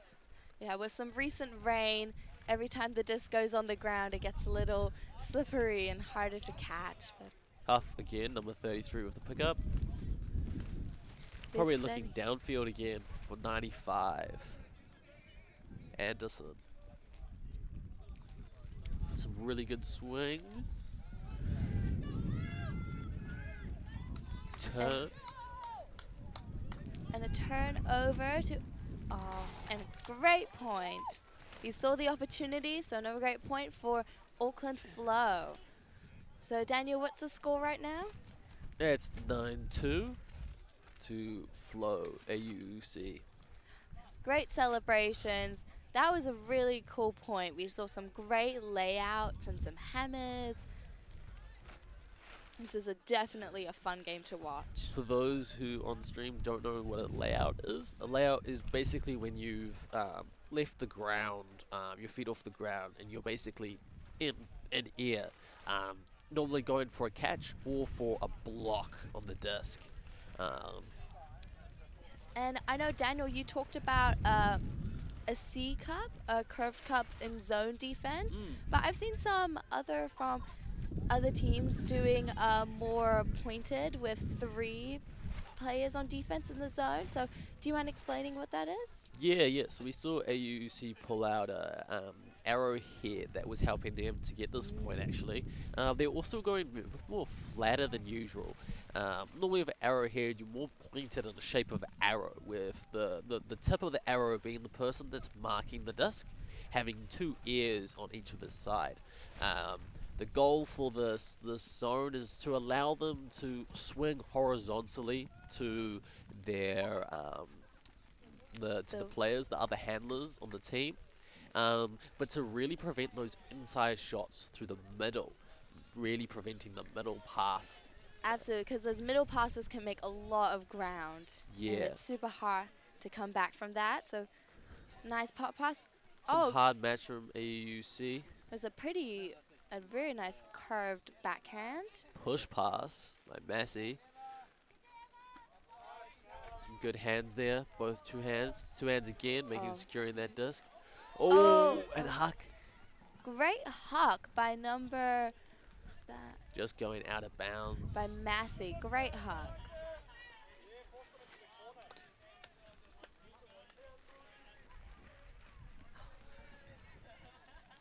Flo setting up in another vertical. So they seem to like these verticals, and it's obviously working for them well. Yeah, vertical is one of the first things you learn when you play frisbee. That formation. So probably really drilled into them, and they really know how to play it. And it helps make the cuts a little bit easier, especially. So we can see some of the flow. Great pass to his handler. And we can see some of the players on flow have started going into the end zone. That's also a great idea, just to make the defender move a lot. Getmans with the disc. And defense by Massey. What a hit. Massey was definitely putting the pressure on them. They could definitely feel it. Number 57 picking on the disc up.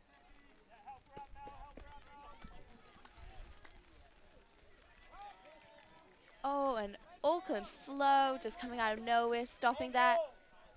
And a great... I was feeling the pressure by Massey, though. There's lots of movement on the disc right now. 59. Some really good fakes there. Ooh. And number Some 20. Good defense there. Getmans. Getmans. Shutting it down. Nice forehand, very flat. No. By number 81. Some good pressure there, forcing the reset. Didn't come off. Lots of communication. Massey taking it slowly, just walking up, giving their players lots of time just to set up here. Lots of communications on the sideline, which is very helpful. It helps the players on the field understand. Young with the put. Great pressure by Auckland flow there.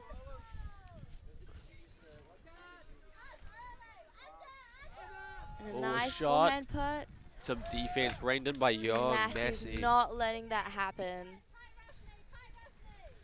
So right in front of her player. Good fast movement to get up the line. Some pops between teammates. Yes. And we see a lot of the players now doing fakes. And a fake is where when the player has the disc, they move their hand to make it look like they're doing a throw. That was a valiant effort by number 20. Very close catch, but feeling the defense by Massey there.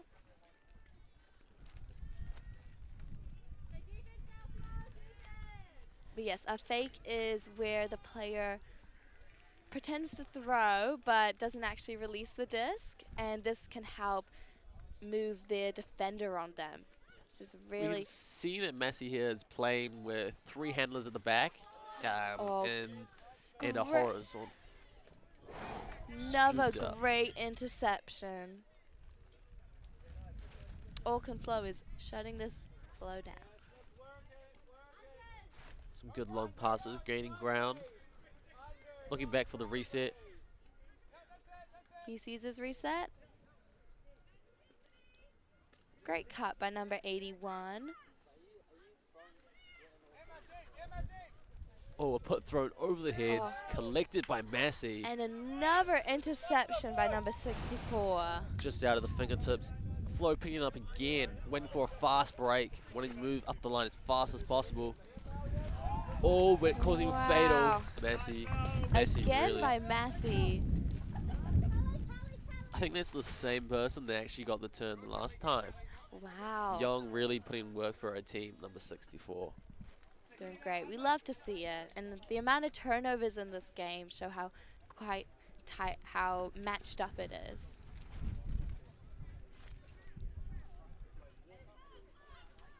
Some cut, great cut. Massey back in this horror again with their 4 people down the line. And a great look by number 7, but feeling the pressure of him. Some sideline support. We love to see it. It's helpful, isn't it? It always is. Yeah, when you're on the field, there's a lot of pressure. Hearing someone say, go Massey, go Flo, really adds a lot. Oh, a great look by number 28. A lot of both teams looking for fast breaks here, really looking to pick up that disc and catch the opposition off guard. Hammer put up. Hammer. Oh, nearly caught in. There he goes. It was great. Another put by Kilger no. to Gitsmith. Great forehand put. That's And a dime right there. And a nice, great catch for another great point for Auckland Flow. You can see Flo's happy with that one, rushing onto the field, congratulating their teammate. So currently now the score is 10 to Auckland Flow and 2 to Massey. So for our viewers at home who are new to this game, the game ends when one team reaches 13 points. Yeah, that's correct. And unless they do a hard cap at 1 hour and 30 minutes where the game stops.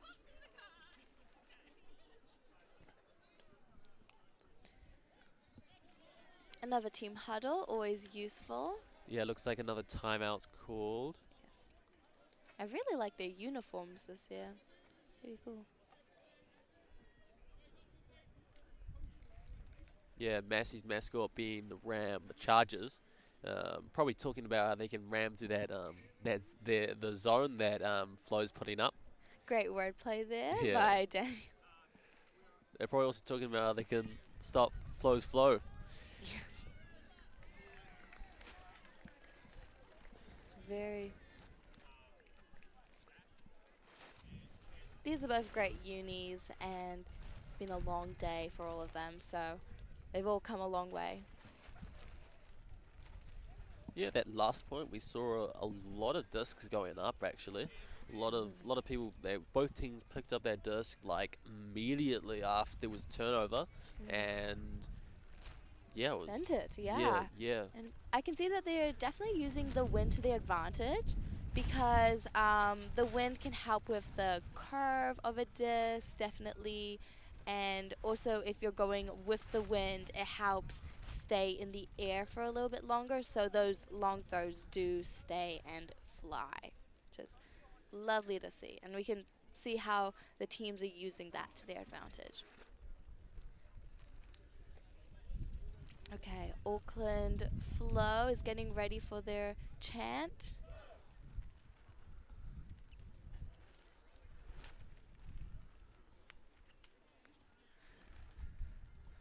We can see the winds died down a bit, which is nice.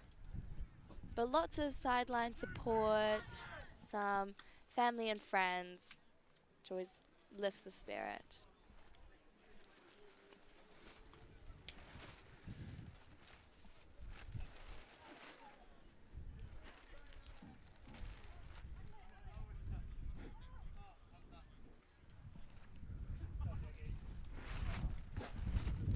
So do we know if it's a women's or a man's point?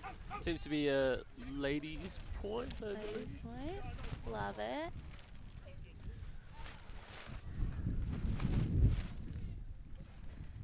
And number 24 holder is with the pool.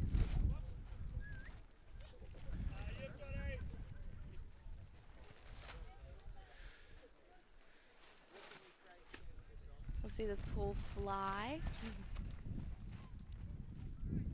And you might see on the sideline, the teams usually mix around, and that's because they want the team with the disc decides who they mark against, and they see the players and then they mark up against them. So it's easy to know which player that you're marking. So there's less confusion. Ooh, that was a good catch by number 13. Great. Can see that they're now doing a zone defense. Yeah, this is the arrowhead we were talking about with the one person up front. Number 79 shutting down that backhand option. Massey doing well to work it through though. Finding those passes through, getting that movement. Lots of great cuts here. Looks like Massey's done a gender split with their males downfield and their females as their handlers. Number 33 breaking that actually, coming into the handler position. Yes. 13 calls for it and grabs it. Oh, but great pressure from number 20. Oh, sneaked that one through and a fast shot found. Nice by Massey. Oh, Massey great with the score. Score for Massey. And now the score is at 10 to Auckland Flow and 3 to Massey. Massey really showing that they can fight against that zone. Absolutely. Working it up, those pops. Definitely. Like once you get it, once you break that zone, it's all yours. I think the key thing there, Massey did really well, is that 33 pass to number 13 there. That really shifted the play, meaning that the zone was really far behind. That's one negative thing about playing zone, is you're putting so many people so close to the disc, meaning if the disc goes past you, your defense is a lot weaker. Massey doing really well to get that disc past the zone, and then finishing up by continuing with lots of momentum to hit a really nice forehand pass at the end. yes, and it's great to see. So we might see now Auckland Flow rethinking on their defense, but it's still great to see. Like it's lots of pressure. Oh, beautiful put Sailing. by number 33. The pull landing in. That was very nice, right at the back. Love to see it. Giving lots of time for Massey to chase down and put lots of pressure. Yes. If a team does do a pull and it goes outside the lines, then Shot goes up. Gitmus looking for it. Oh! With the lay. He's got number 77. Great layout though. Just by that turn, Massey really getting down there. By number 73, he saw it and he got it.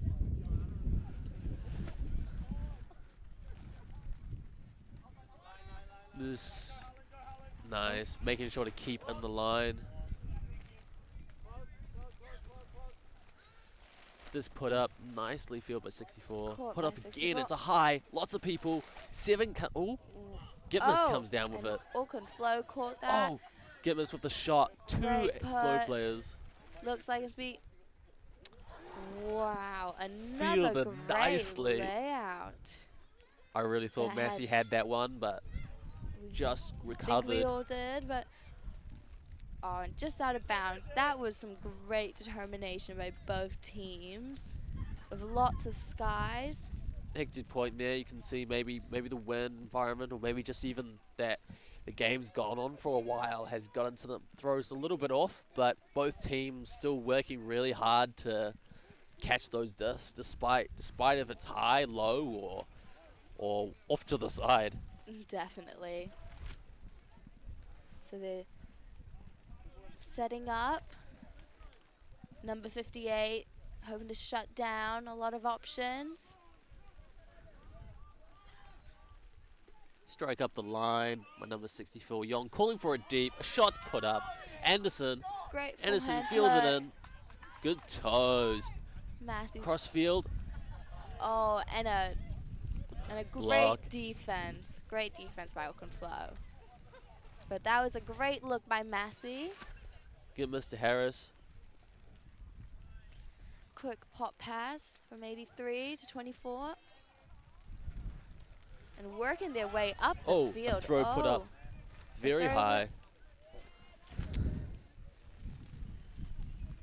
That was a great look. His teammate was down there. So.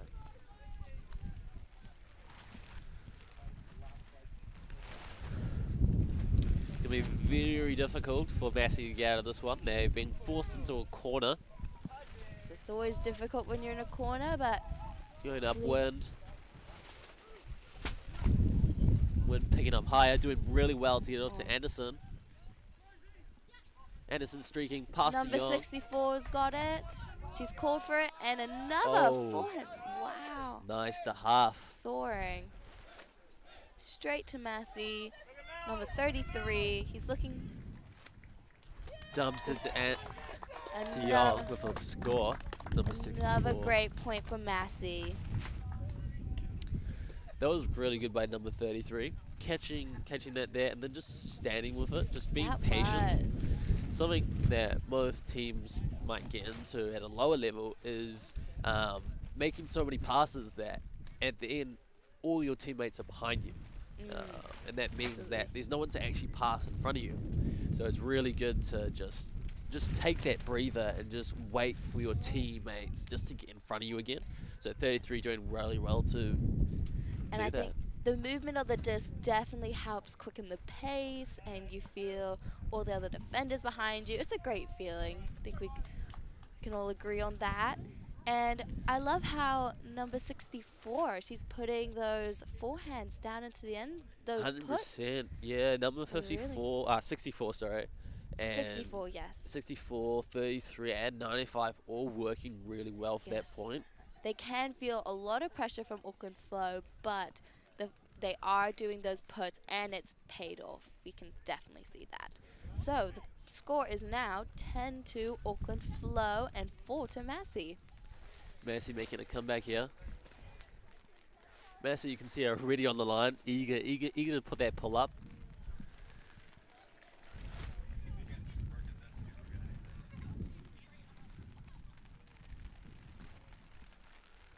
Flo signaling with the hands.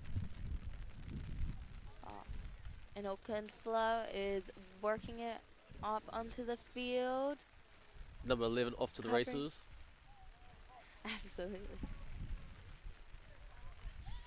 She's looking for a reset. There we go. Reset to Kilger. Get miss. And put. Oh. It's up in the air.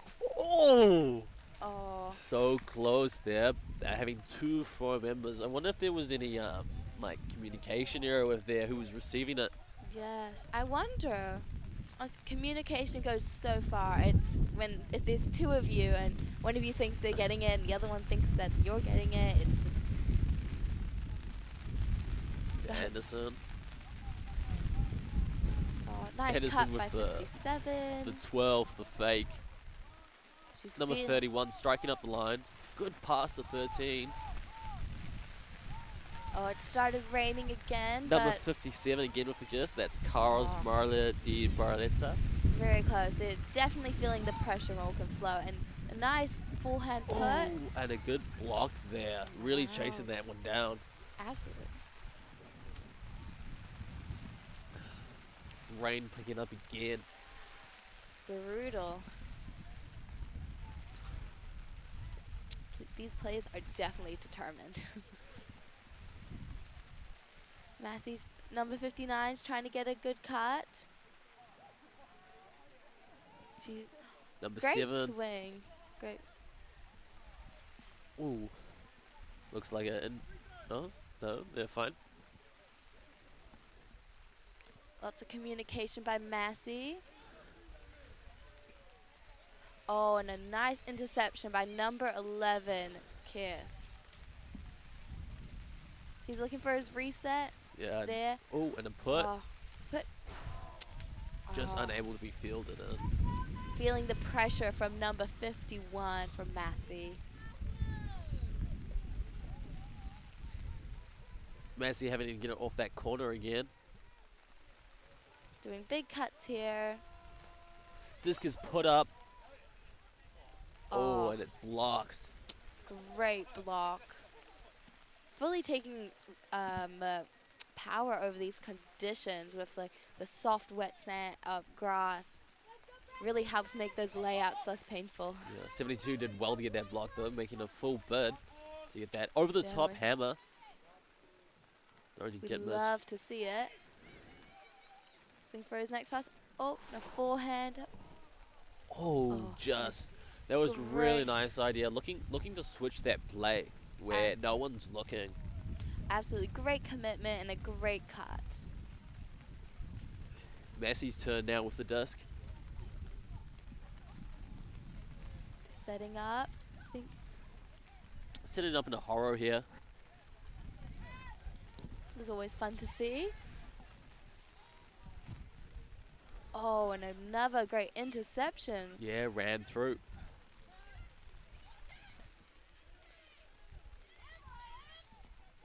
.72 making sure to take a big step back, making it be an easy reset. Oh, Just kept alive by number 80.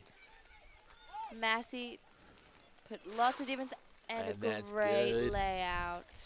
Brought to the chest, 2 hands. That was really nice. I think very happy over there. And now the score is at 11 to Auckland Flow and 4 to Massey.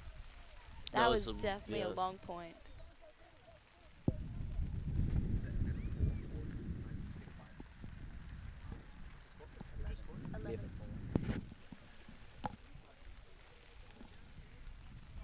Yeah, both teams did really well there despite the weather.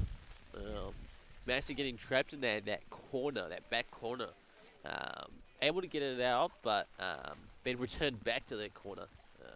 And then resulted in a turn. Wins proving really difficult for both teams. Absolutely. It looks like they're making a pretty big team sub swap out. Yeah. Just to keep the energy up after these. That was a very long point, but the players kept persisting. Amazing dedication we saw. Flow coaches coming in the field, giving a few tips, giving a bit of advice for this point. Number It's 58. 58, Holder with the pool. We love to see it.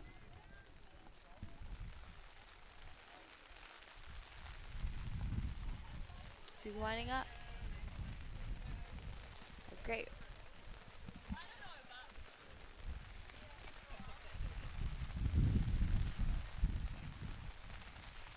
They're setting up their zone defense. Yeah, Massey with the offense. Looks a little bit poachy. Maybe not quite zone. Oh, and a good Ooh. block there. Great block. He saw it, stopped it. William wanting to shoot. Number 90 with the big swing. Flo doing really well to get those passes off. And a great look into the middle to number 58. Moving there just constantly, continuing that flow they have. Great cuts strike. happening here. Taken down by 33. And put A again great look. to Williams. Williams takes it. They got it. That was some really nice work there. That was. They used the swing, but they continuously went up. And they were feeling the pressure from Massey, but once they got ahead of that zone defense, it was... Varley really got here. Number 33 really got high for that one catch. I thought it was going to number 90. Connor Williams, yes. Yeah, but nah, that was reined in.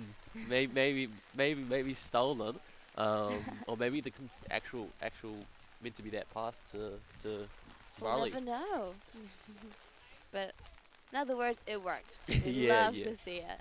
Yeah, we saw some. Yeah, that was really good by Flo, having swinging the disc to the one side, then striking up that line, getting that momentum. Really Definitely. just. I think that's how they got a lot of their points. So I think it's smart that they're continuing with it. They know it works. And yeah, so we're hoping to see some more great puts and layouts. Yeah. Again, looks like quite a few AUC members and coaches have jumped on the field to give their advice and input and encouragement. It's always helpful. Okay, it's currently a woman's point. Score 12-4 to Flow.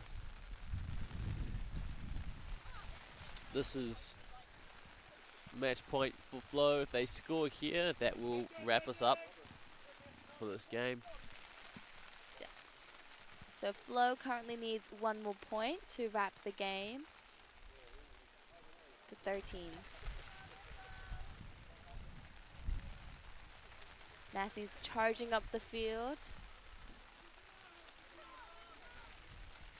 Oh, number 31's made a downfield cut.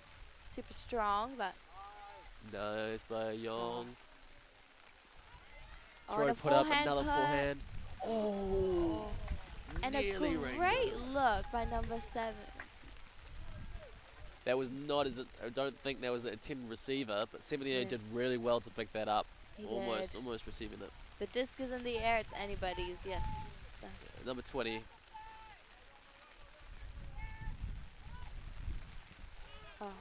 Throws A good look by quite close to the end Flo, zone now. but definitely feeling a lot of the defense from Massey. Massey on the doorstep, looking to score.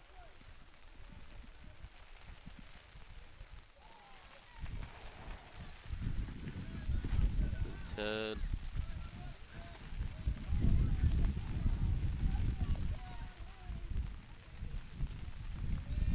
Another turnover, and it looks like, yes, Flo is sticking with a vertical. Oh, just put up. Oh. Oh, nearly fielded in. Great look by number 31. It's a shame with the bad weather. 33 picking up the disc. Massey setting up, making some first cuts. We know this number 33 is a shooter half, so he's probably looking to get into power position. Oh, prevented by number 20. Great running block. Oh, and striked up. a powerful forehand Number putt. 20 striking up the line. Yes, Auckland, both teams, what they seem to do is when they have the disc, they tend to always look for a good deep throw, and it does work. Yeah, Yes. They're both teams are looking to put it, and both teams really are fast off the turn. You know, really hoping to catch off the guard. Yes.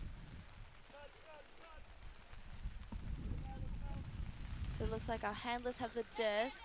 Massey And again in the corner, getting it off. speaking of handlers, do we want to explain what a handler is then? Yeah. So handlers are normally your most confident people with the disc. Normally, they are people that normally have most experience on the team, and gets the disc most of the time. They're normally set up at the back or closest to their end zone. Yeah, just a little bit behind. Oh, that's a score there. And another point. Wonderful point from Flo, and that concludes us for this match. That is 13-14 to AUC Flow.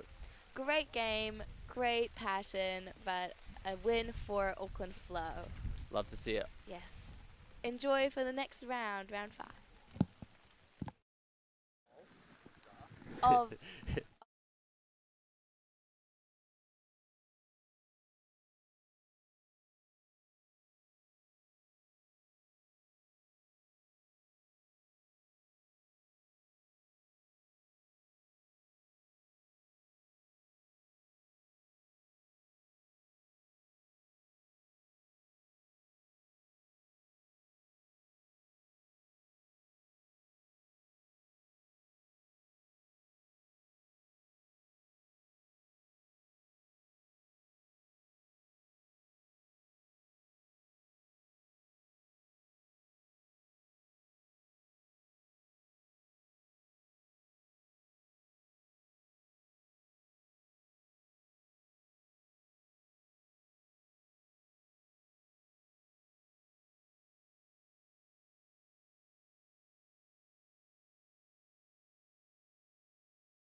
3 off the clock.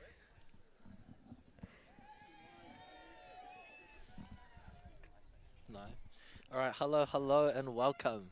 It is 3 off the clock and we are at Lloyd Elsmore in the New Zealand Tertiary Ultimate Championships. It is round 5 and we have the University of Otago Toroa versus AUT. AUT in dark and Otago in light. I'm Catherine Chansey and I'm Jonathan. we'll be commentating this match. It is my first time, so please give me some slack. Anyways.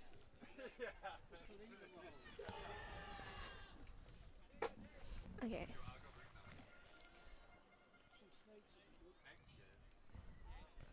Like, be interesting to see what kind of tactics they pull off this time. Yeah. Seems like they're getting ready. I think Otago is starting with the pull, possibly. Yep, it looks like it. Doing a little pre-game pep talks. Yeah.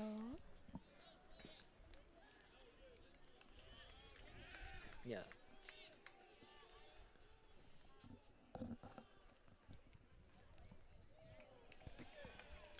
Okay. Looks like they're ready.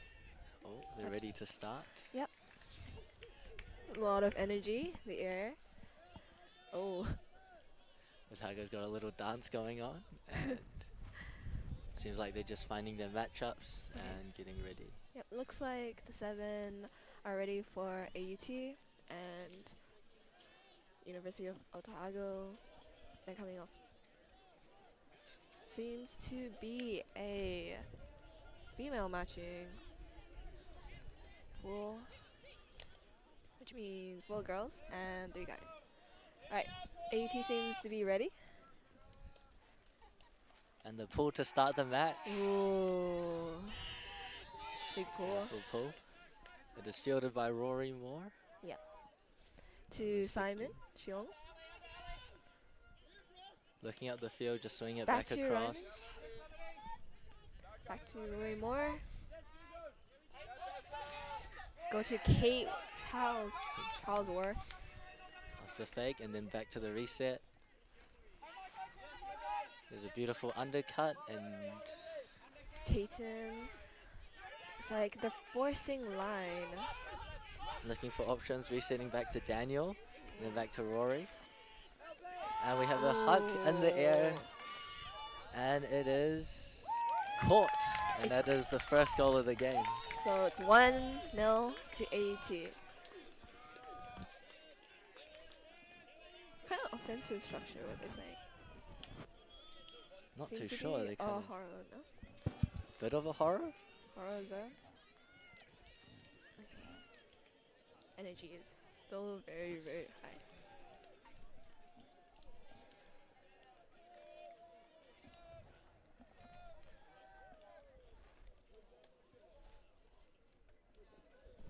Okay.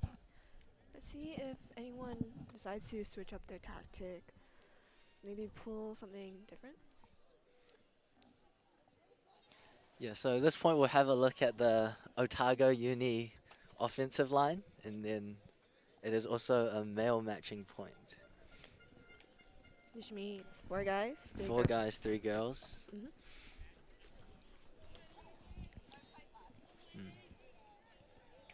Yeah, so Ultimate is a mixed gender sport game, or the way these games are played is you'll have a gender ratio of 3 to 4, and then you'll swap that ratio every 2 points for those who haven't watched any mixed Ultimate before.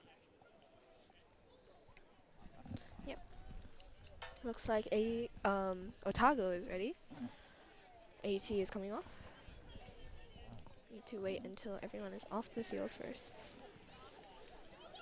And a big pull. By Simon Chung. Ooh, massive chase. Massive. Oh. Seems that an offside has been called, so they will take it to the brick mark. So the brick mark, offside brick means that, okay, the pool landed outside of the field.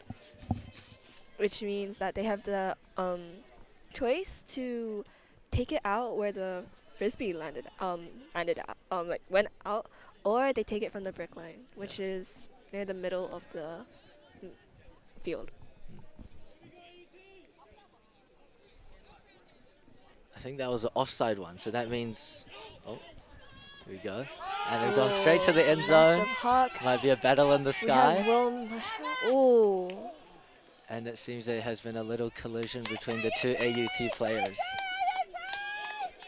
So that's a turn. Now it's AUT. AUT has possession of the disc. Ooh, nice defensive. And an defense. epic Nice block. Epic by layout D. 33. Back into the corner of the end zone. And now And it's a score. that's a point by 98. They need to make quick decisions.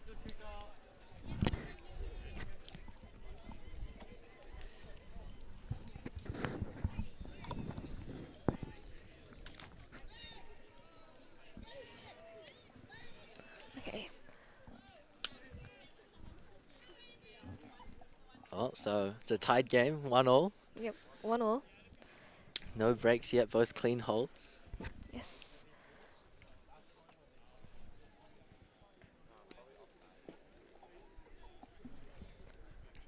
See if they might switch their tactic up.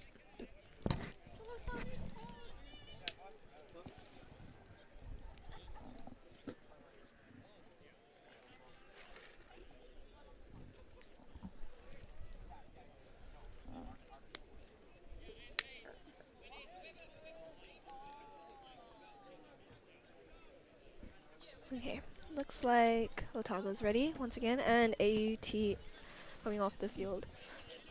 The second male matching point Yes. of the game. Number 31 with the Massey. And another beautiful pull. Landing Massive right into the pull. corner. Nice chase. Fielded by Moore. Gone Seems- over to Shen, seems to number be 13. Pulling a horizontal stack. He's looking for options, finds number 7. To Sugar Chalasani. Back to Tatum.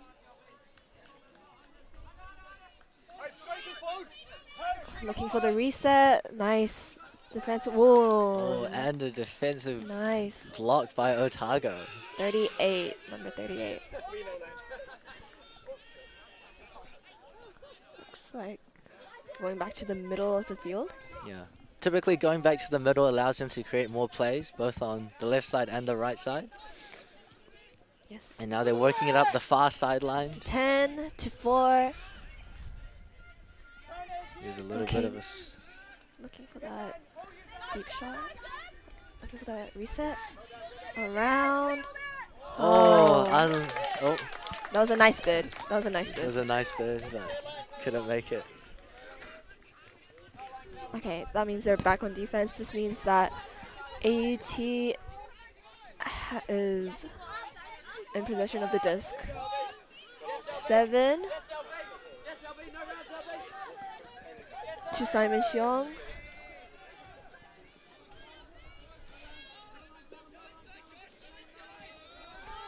Looking to a and little bit of miscommunication, but that's okay. AUT is now on defense.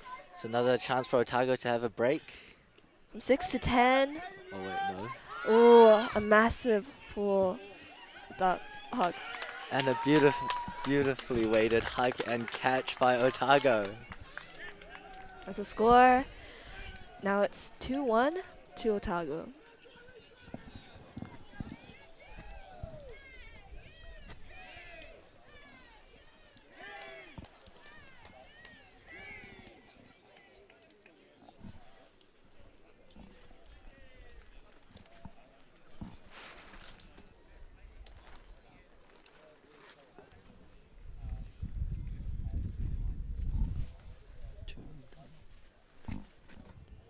To Otago.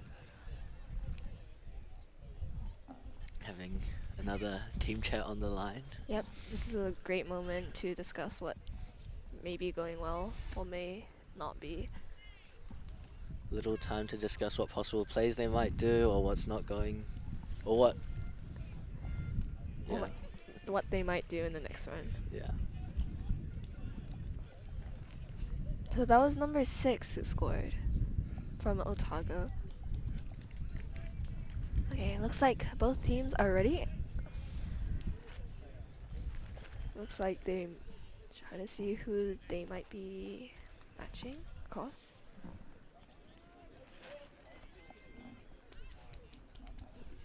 Right.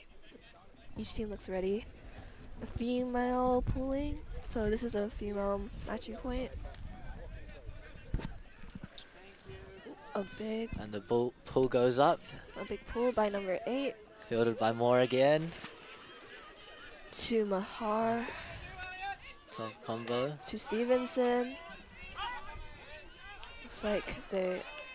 Ooh! A nice bid by Moore. Moore sends it Big deep. hop. Let's see. 4 versus 14. 4 versus 14, and Oh, boxed them out. and 14 is able to get a better read of the disc. And that is a score for AUT. It is 2-2. 2-all. Still quite tightly contested so far.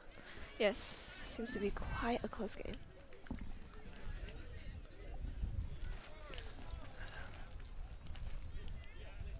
They don't seem to be playing a vertical stack, do they? No, they're not. Harrell and Maybe a horizontal. And if the wind is to pick up, we might see a zone coming out, especially with the Auckland weather today. Starting, going, raining, stopping, windy, left, right, far. From the left to the right, right to the left. From the far sideline to the near sideline. It's the unpredictable 4 seasons in one day. Love to see it, and they are signaling it as a ladies' point. Yes. So this will be the first ladies. Wait. No, second. This is the second ladies. Second ladies. Seem to be a little confused though.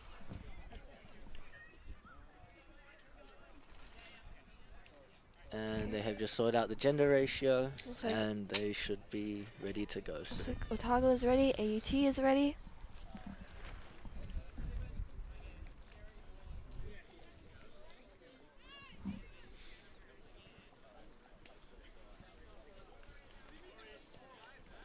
Right, we have Emily Stone ready to pull the pull to initiate the point.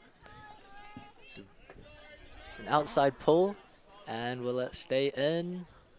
Unfortunately, Unfortunately, it will not, and it seems that they are taking it from the brick mark, yes. which is roughly in the center of the field, I believe about 20 meters up, something like that. 18, I've been corrected. 77 with the disc. Big And pull. straight to the back, and unfortunately they were not able to make it. That's okay. That means Otago is now on defense. So AUT has the chance to score.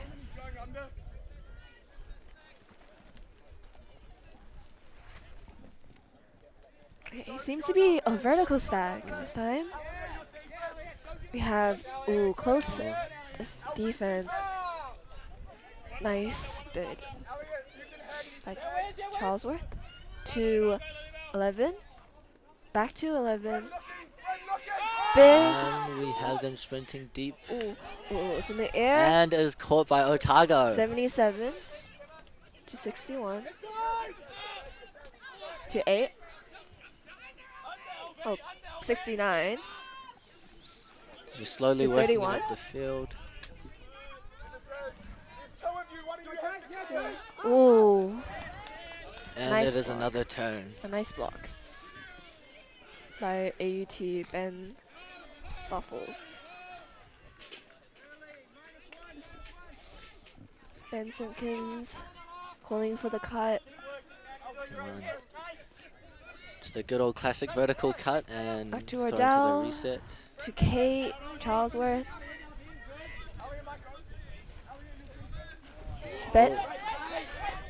Ben Simpkins to Ordell Son.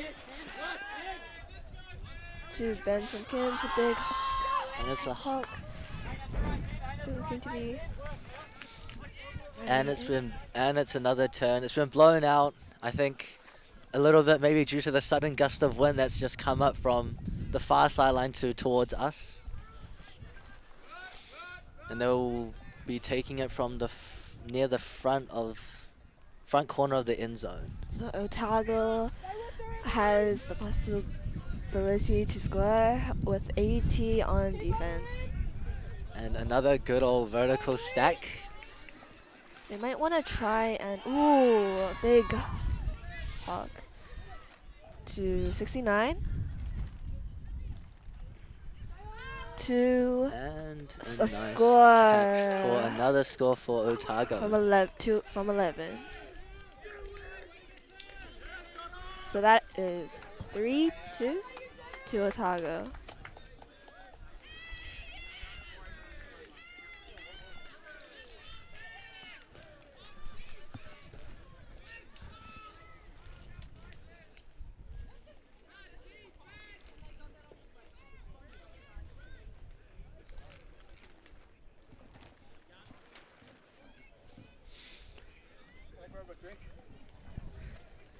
Thank you.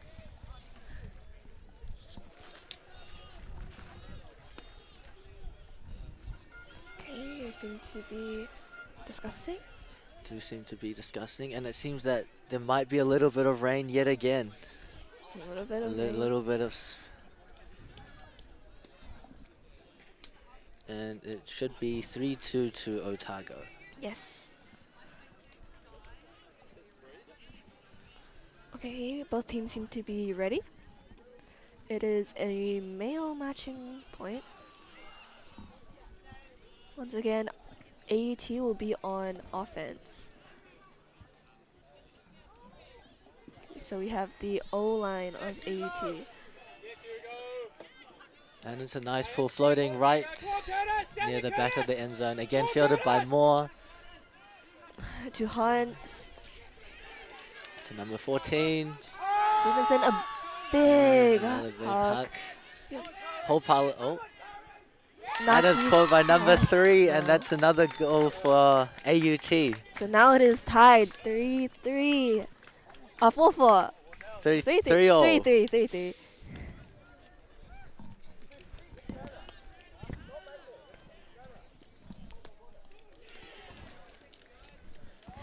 Looks like energy is really high, especially since it's such a close game. Yeah.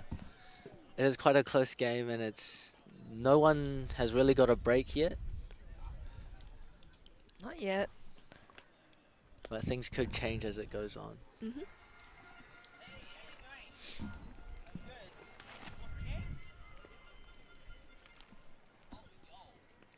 Seems to be another male matching point, so second males.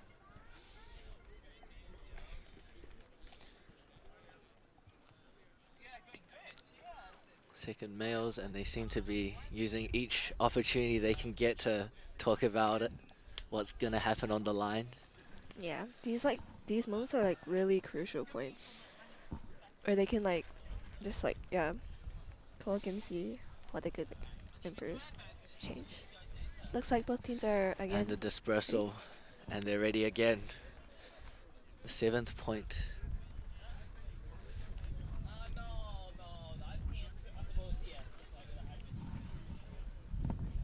Have 7 on the line. A big pull by Stevenson. Otago on offense. Big run up. Nice inside shot. Nice inside shot, and they're sending it long, and unfortunately it is a bit too far. It's okay. Otago is now on. And that is a turn, and Otago will be on defense. So they are setting up another vertical stack in the middle of the field.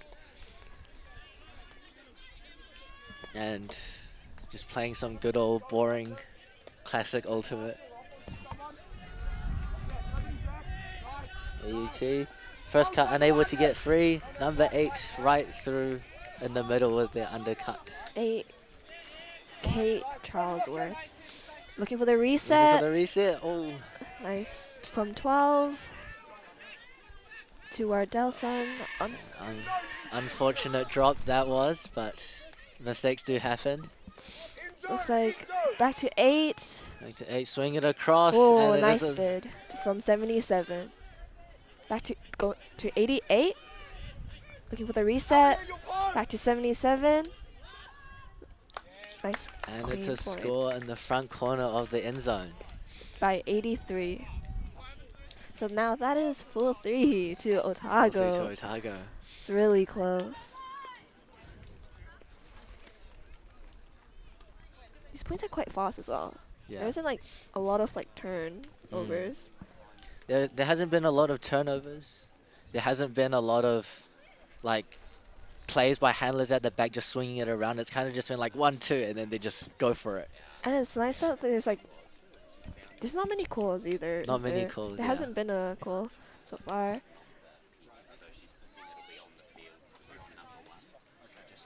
Looks like it will be. We will see. I believe it is a Otago's- female matching point. Yeah, we'll see Otago's O line, and then AUT's D line.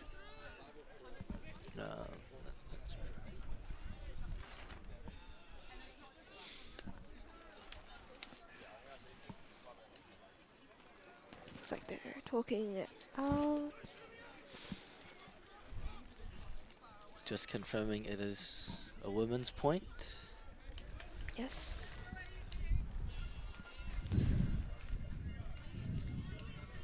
Okay, both teams are ready.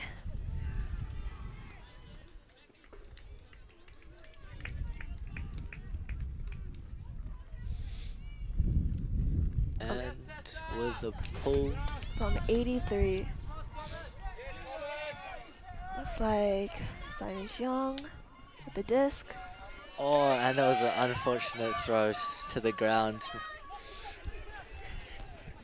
To number 6. To 38. The quick movement Looking and with the for under. 4. King. Look, Nice he's looking for cut. options in the end zone. To And 38. a nice continuation and just towed in. And that is another score for Otago. They have called an out. Oh. There might Is be there a some contested? communication. Yeah, I'm not too sure. From my perspective, I thought it looked in, but seems there's might have been on the line. Just having some discussion about it. As Ultimate is a self-refereed game, it's up to players to make the calls. There's no official referees or anything. So it depends all on what the players themselves think. Yeah. And I believe there is some perspective on a camera over there. So some of the players are just having a look. And we are awaiting the verdict.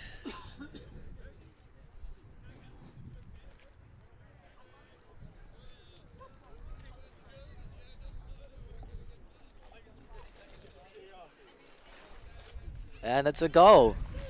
It's a score, so that is 5-3 to Five. Otago. Now Otago like in the lead.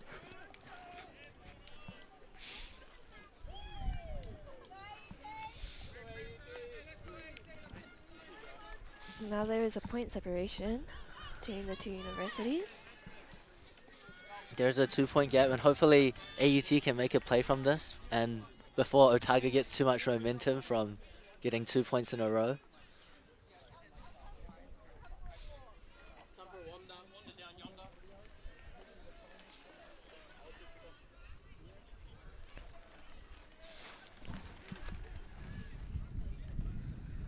Back onto the line. Looks like from AUT we have Rory Moore, Daniel Shen, Kate Charlesworth, China Forbes, Max Stevenson, Maddie, and Ellie Hunt. And then from Otago we have numbers 55, 31, And it looks like to be a female matching point. Once number 8 seems to be wanting to pull. Not much going on right now. AUT has signaled readiness for the pull, and we are off. 3 is up. A big pull by There's number 8. another pull to Moore, thrown to Shen, which is a common matchup we've been seeing between these two. Number 14 through the middle. And it seems they're just playing man-to-man. It almost looked like they were about to throw a zone before, where they mark a position instead of a player. To 14. To more. And it's up. A race. And it is caught. It is a point to AUT. So 5-4 to Otago. A beautifully weighted throw just over the defending Otago player. That was quite a fast point. There wasn't any turn. No turns. So a very clean match.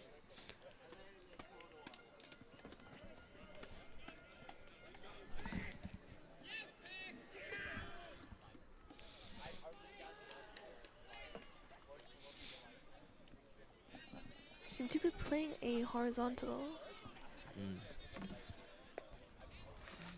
Horizontal match.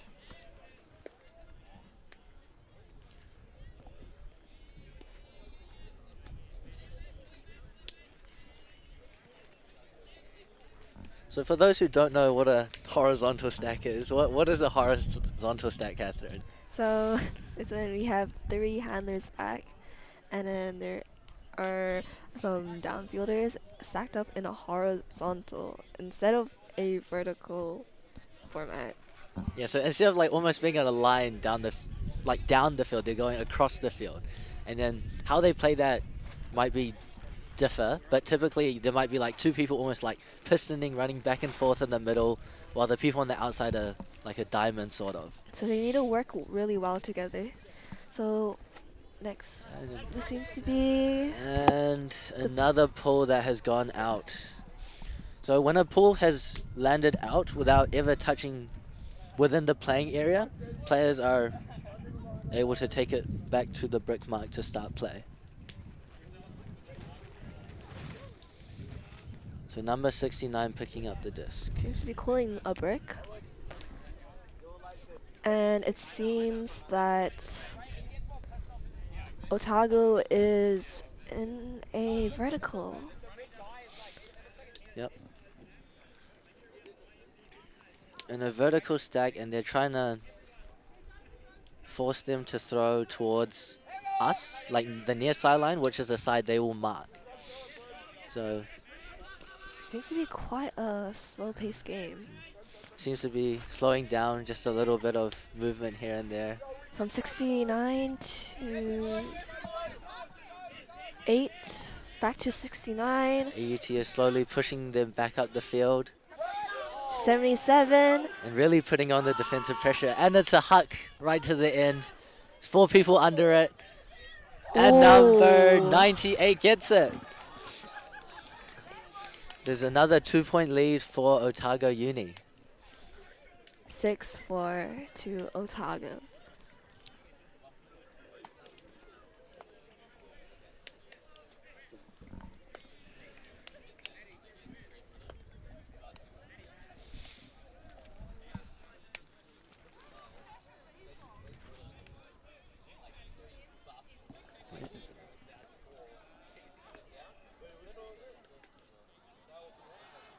So it seems to be a male matching point this time. They're almost capitalizing on each time on the line as like a timeout. Just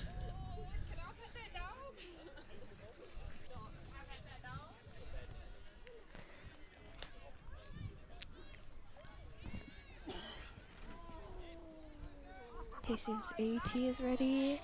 And Otago is ready. Number 9 coming off the field with a little flare, doing a round off. I think that's his like ritual every time. Yeah. Some good luck. And Otago with the pull. And 30. It's a very nice Right. floaty pull right into the end zone. Again, fielded by Mr. Moore in the back corner.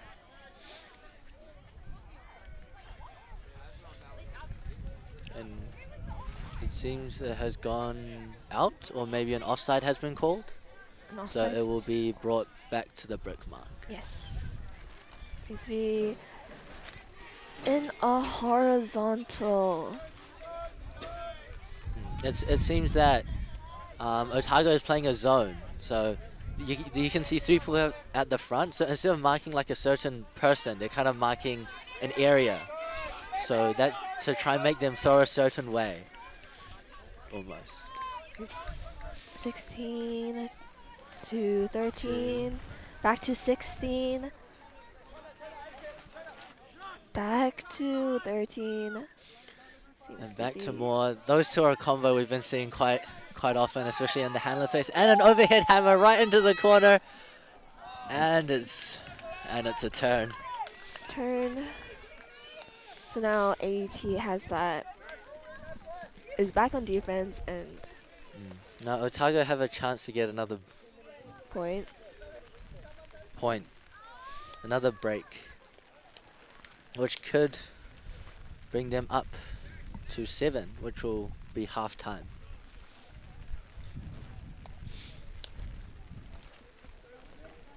Seems to be back to the middle. Chen stopping that big hug. 88 to 43 to 4. Number 4, and they're just slowly working it up the far sideline. And to big- number 6, Ooh. and a misread, and it's caught. A double look. Double luck, and that is the score that brings us to half time. What a point! What a half though. It was so close. So close. It's a good matchup. It's still anyone's game, 7-4 at half time. Yes, we still have long to go. So these games are played as to a point cap of 13, and soft cap is at 75 minutes, which we will talk about if it happens.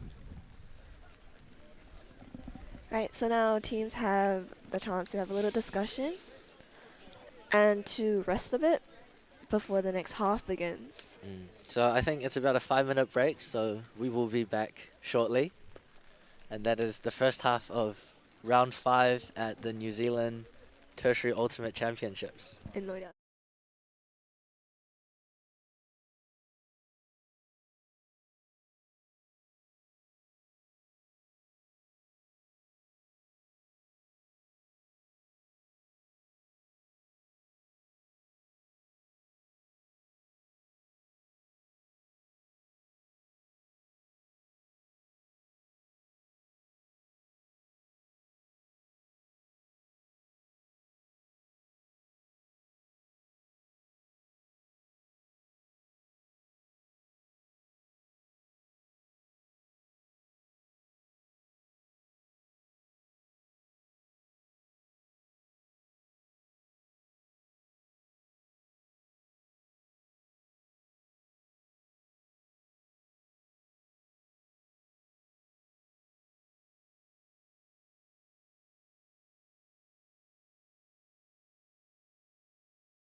the end zone.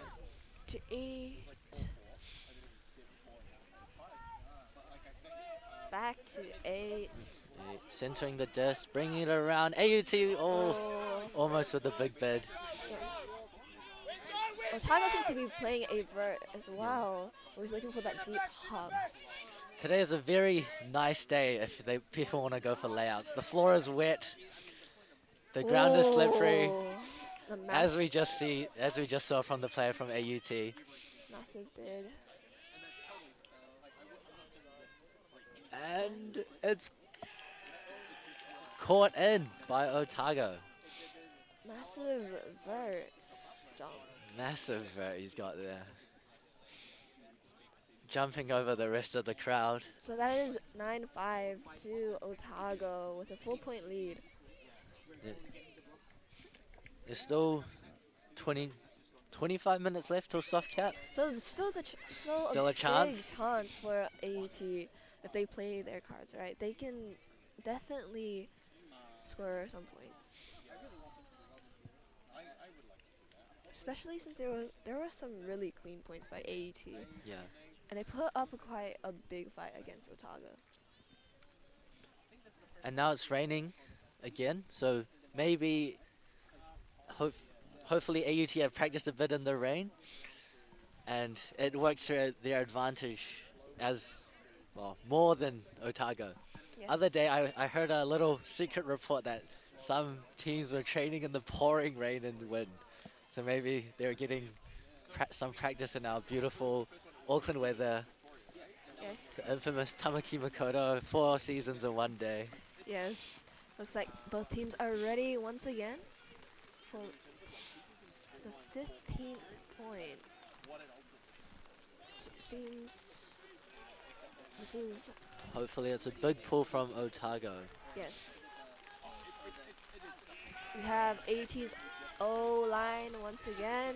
Across, and it's the Raw and Shin combo that we see so often. 13. On the near sideline, we see. Oh, Chalasani was streaking deep. But unfortunately, he just looked off. He's coming back under. He might even go back again. Who knows? Ooh. And unfortunately, Raw, Mr. Moore has just done a lawnmower. A little low, a little too low. Unfortunately, the release was a bit too low. Maybe the disc is a bit slippery. Looking from 11 to 38. Bring it back. To 6. We have the fast continuation, and it's a drop. It is a drop. So Otago is now on defense, with AUT having the chance to score. There's some very clean, isolated movement at the back to get free of their mark, but unfortunately, drops happened. I believe AUT does have. Ooh.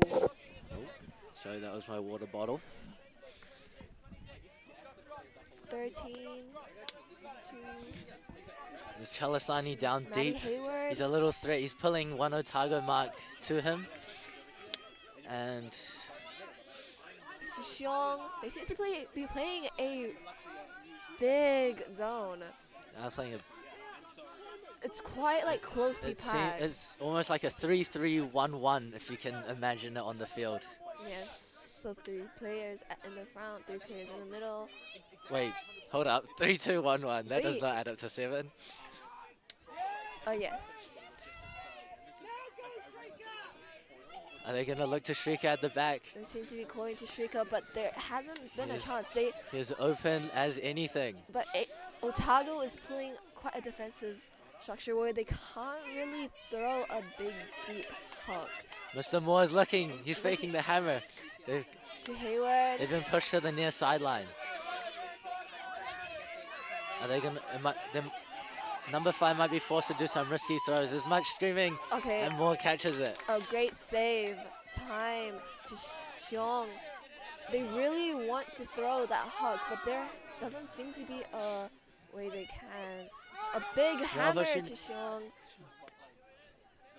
And are we going to see Shrika being utilized in the end zone? Mr. Chalasani.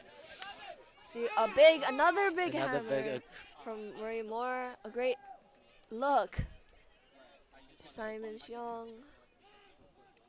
That is a score to AUT. Now the score is 9-6 to Otago. AUT is closing that gap. Yeah. It was a very nice score. I think Otago, since they're playing their zone, sometimes as they're moving around, maybe they might leave someone free. So that person was just kind of there in the corner by herself. I think Otago actually pulled up quite like a good defensive. They pulled up pressure where Otago AT was quite.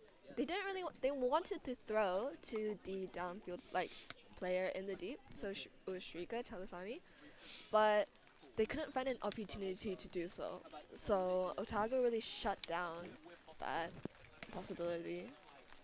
I think they're also playing really good defense around the person with the disc. So they've marked off the spectrum front to the side behind, so they're really forcing those risky throws. Yeah, I see Otago is doing an amazing job at defense, But then once it's broken, it's like there's just always someone open because you have more than one person zoning the handler or the person with the disc. So they have to be really careful about that sort of play happening again. Yeah, it seems like the rain is picking up. It is getting quite cold. Happy days, eh? We do love some rain when we play Ultimate. You can see the umbrellas coming out on the far sideline. And Otago signaling readiness yet again. AT with the pull. Big AT, will it roll any further? No. A great chase. To 69. Another beautiful cut by number 77. This And a pick call has been. A pick has been called. So what is a pick, Catherine? So a pick is when you. So when you run in a way where it causes your defender to be unable to follow you, typically by running into someone else, you can call a pick. And a big layout by 69. Big layout catch. Back recenter to number 8. The rain is up really the sideline by number 13. I'm not sure if you can tell how much it's raining through the camera, but it is really starting to pick up. Yes. So a pick, as we were saying. Oh, a massive grab by 69. A pick usually results in going back to the scorer. And we'll score in the end zone by number 98. Just a little scoot in and a clap catch. It was 80. Was it? Apparently it was 80. That is my apologies. 88. It was 88. Our commentator booth getting a little bit of love from the rain. And some people also sheltering in here, also loving the shelter from the rain. Seems to be. No, this is only day 1. It's day 1. Hopefully the weather gets better. How's the weather? Do you know what the weather report's looking like tomorrow? No. Oh. Sorry about that. Wait. So the score is now 10-6 to Otago. It's another beautiful day in Auckland. Yep. You know, these teams are really showing that just playing through any weather, you know, persevering in the face of adversity, if you will. However you want to say it. Free water from the sky for your disc, for your shirts, and it's a pull, a slippery one. And it is. There has been an offside called, so that means the pulling team or was in front of the line during the pull. I think they've ordered a re-pull. So they are re-pulling. This means that they have to re-pull.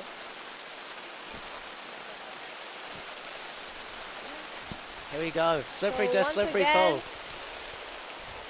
Once again, pull attempt 2. Oh, it was the wrong gender.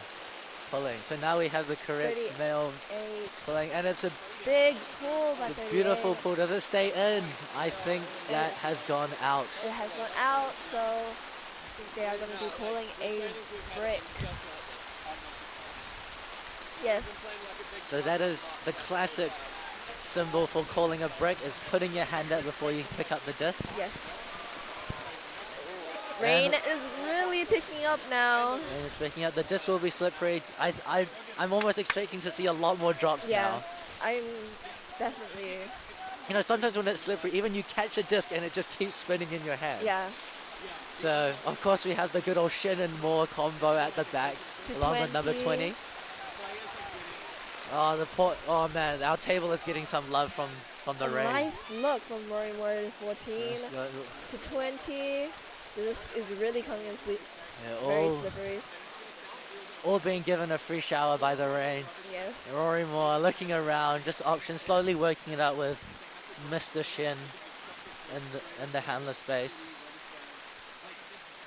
Back to Rory Moore.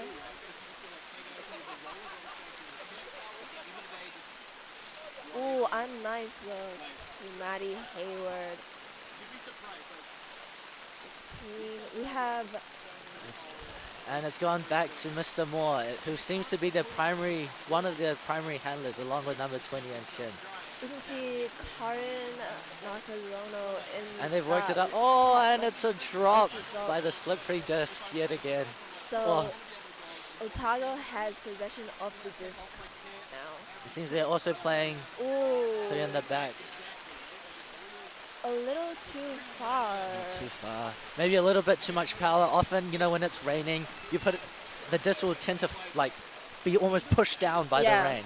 So 100%. They tend to put a little bit more power into it. 16 to 13. They seem to be playing a zone. A very close zone. Forcing them where they're making a sort of arrowhead around who is throwing right now. And look at that, 5 people around the one thrower. A nice curve shot to Rory Moore. And are we gonna see the hammer? And it's a score for them. Oh, and it's a score. For AUT. That brings the score to 10-7. 10-7. To Otago. There was an epic layout bid, almost horizontal. Oh. The bid in the end, but fortunately, it was not enough to make it there in time. Now, I'm starting to think Otago is feeling the pressure now. With AUT really wanting to close that gap. AUT's starting to maybe have a bit more drive, build up a bit more momentum. Yes. And now maybe too much momentum is not a good thing in the rain. There seems to be a little bit of injury. Oh, is there another injury? At the AUT. I think they're just stretching his legs.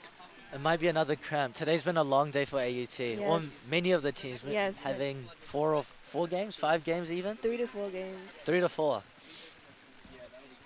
Yes, they seem to be asking for the match.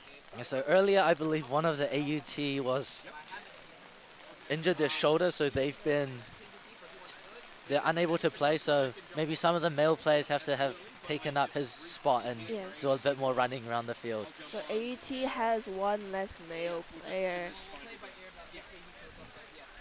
Getting a little free shower. And hopefully the field does not become too slippery. But at least there's less fear for laying out, so maybe we'll see more of those. Yes.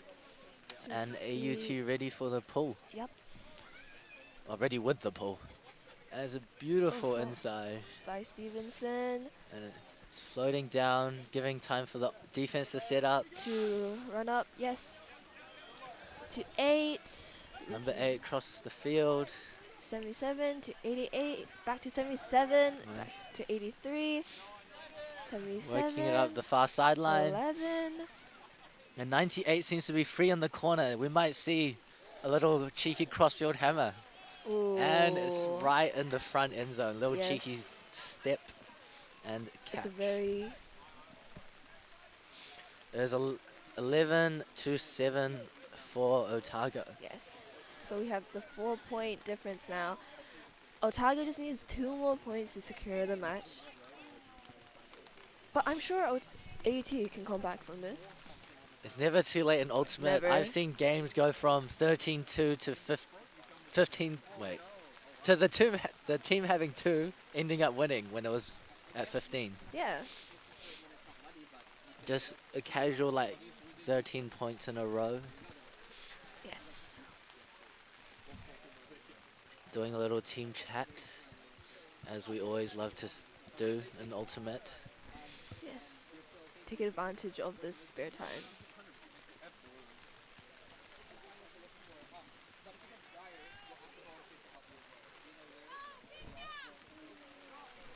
It seems they're trying Urging to tell him. them to stop delaying. Yes, to hurry up. Things do happen. Yes, this seems to be a lot of energy. They really want to finish this match. Looking away, everyone's off field now. And a pull. Possibly this might be This is a an female outside matching pull, pool. so it will going. Going out to No, nope, it's an inside pull. a nice. And the rain really decreasing the distance and making it harder to go forward. Again, Mr. Moore picking up the disc and And just looks off Shim, brings it to number 19. 19 back to Morg, trying to gain that small distance. A sneaky scuba Scuba. to Roy Moore. You To can Simon really Shaw. tell he's got confidence heels with the disc, throwing all sorts of these scubas, hammers Yes. all over the place. They're like throwing between each other quite often. Yeah, We have nice little. Shrika Chalasani in the deep, looking for the disc, being brushed off by Xiong. We have Rory Moore back to China Forbes. Ali Hunt. They are really getting a lot of passes, so hopefully, Yes. which really increases the risk of turnover, but they Oh. don't want to risk these shots. And it's a Big layout block by by number question mark. I'm not sure. 69. I think. 69.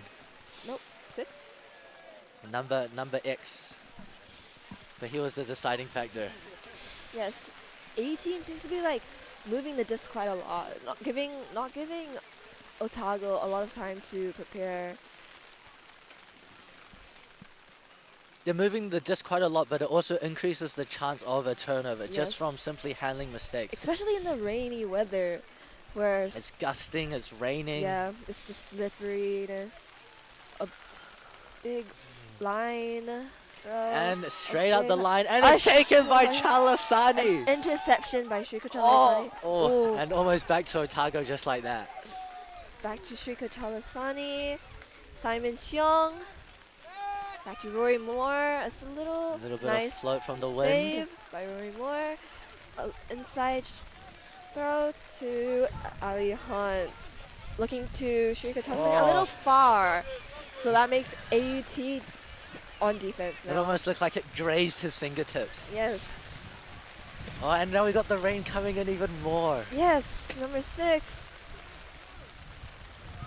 To 38.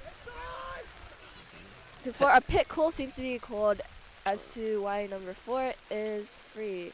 A little pit caught in the stack. No wonder why. It's so free. Yes. So it goes back to the thrower. Ready when they are. Back to 38. Trying to get the handler movement. Gaining a lot of There's distance. a lot of people near the end zone right now. To 6. To 4. Looking back And to to 6. swing it back. Oh, that's and a drop. That's a turnover. There's a drop, and you can. I think you can almost tell from the field, right? Did you see that little puddle that formed Yeah. when he dived? It's really soaking. Rory Moore asking for the, calling for the disc. At least the sun's coming up. Maybe we'll even see a rainbow today. Yes. Rory Moore. Rory Moore with a one-hand catch in these conditions. Looking nice look to number 8. Back to 6. He's looking for options. Can they A get it nice to more? defensive pressure though by Otago. A big. Big inside. Oh. It curves back in and it's blocked again by Otago. So this means that Otago has the chance to score now. Yeah.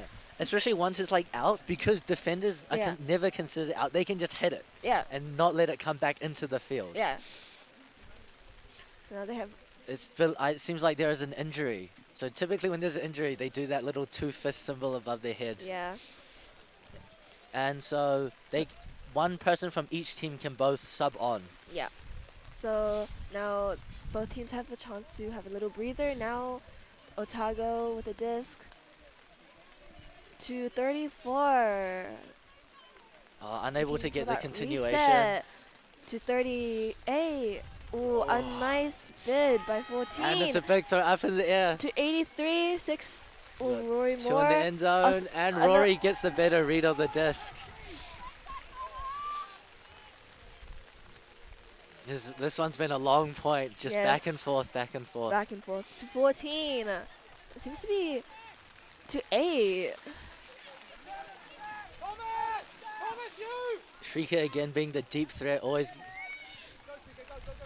Often what we even call it. Oh, Ooh. Unfortunate catch. Everybody seems to be really tired. He is getting tired. He has been sprinting deep a lot. Yes. Often what we refer 6. jokingly as a deep monster. And the wind has carried it too high, but it's it's almost caught. And another injury has been called. By 31. So another stoppage giving both teams a little bit of a breather. Shrika Shrika Chalasani subbing off for the AUT team. For Will Mahar.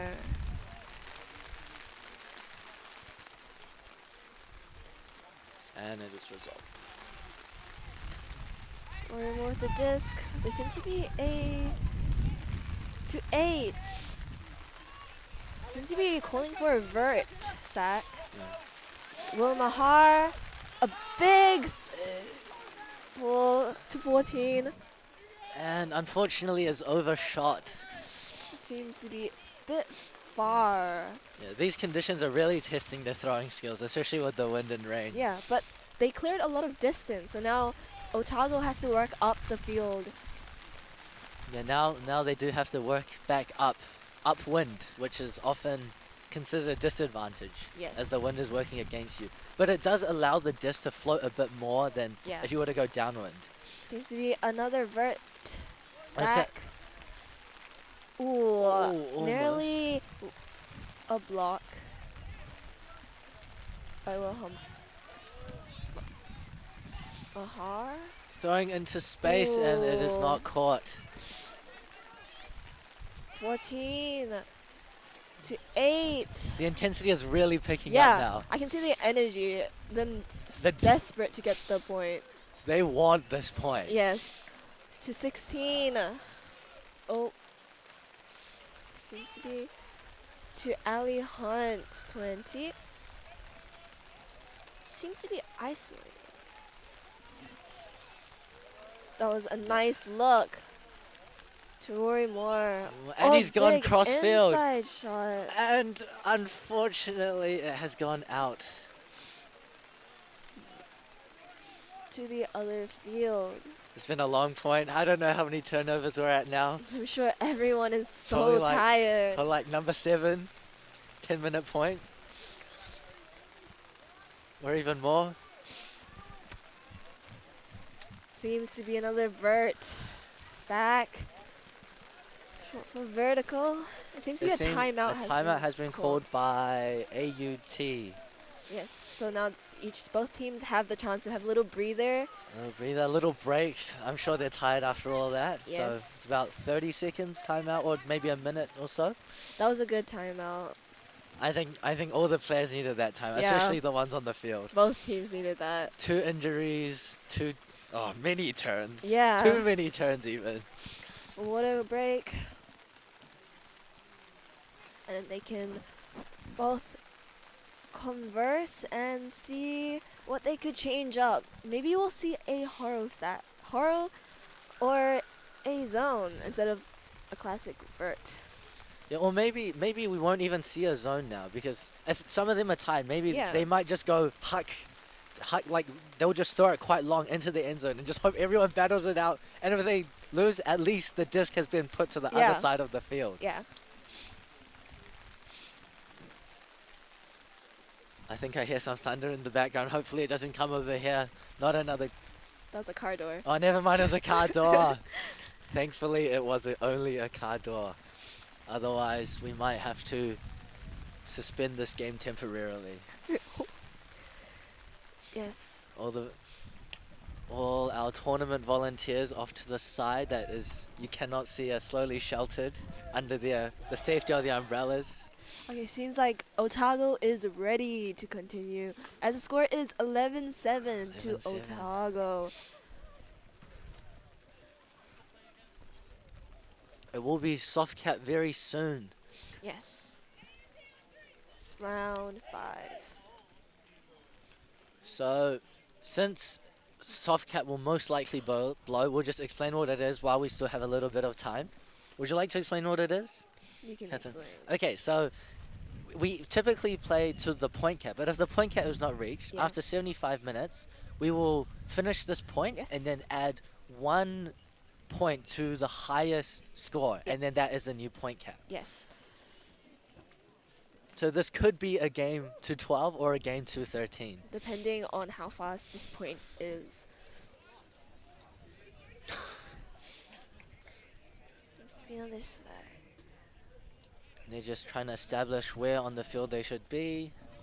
Pointing round, coming in. So that is soft cap. So the point will be played to. Oh, after this point, Yes. then it will be decided. So it's still 13 or 12 if AUT gets this point. A and they big go up, hop and they to go up. 6. Do they get it? No! Unfortunately, the mud has just taken them out. Yes, these conditions Yes. are very difficult to overcome. Yeah, his white shirt doesn't look very white anymore to Yeah. me. A big And AUT doing the same play into the back corner of the end zone. Oh, Jonathan, we called it. We called it that we would potentially Oh, we would see a the huck and dig. yes, as both teams are really tired. And back we go, vertical stack yet again. The same play which Otago was running before. Yes.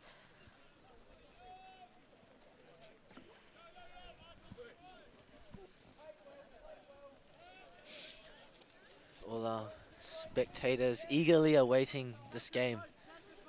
Seems to find number 6 to 34. A little And it's into long. and it's blocked by AUT.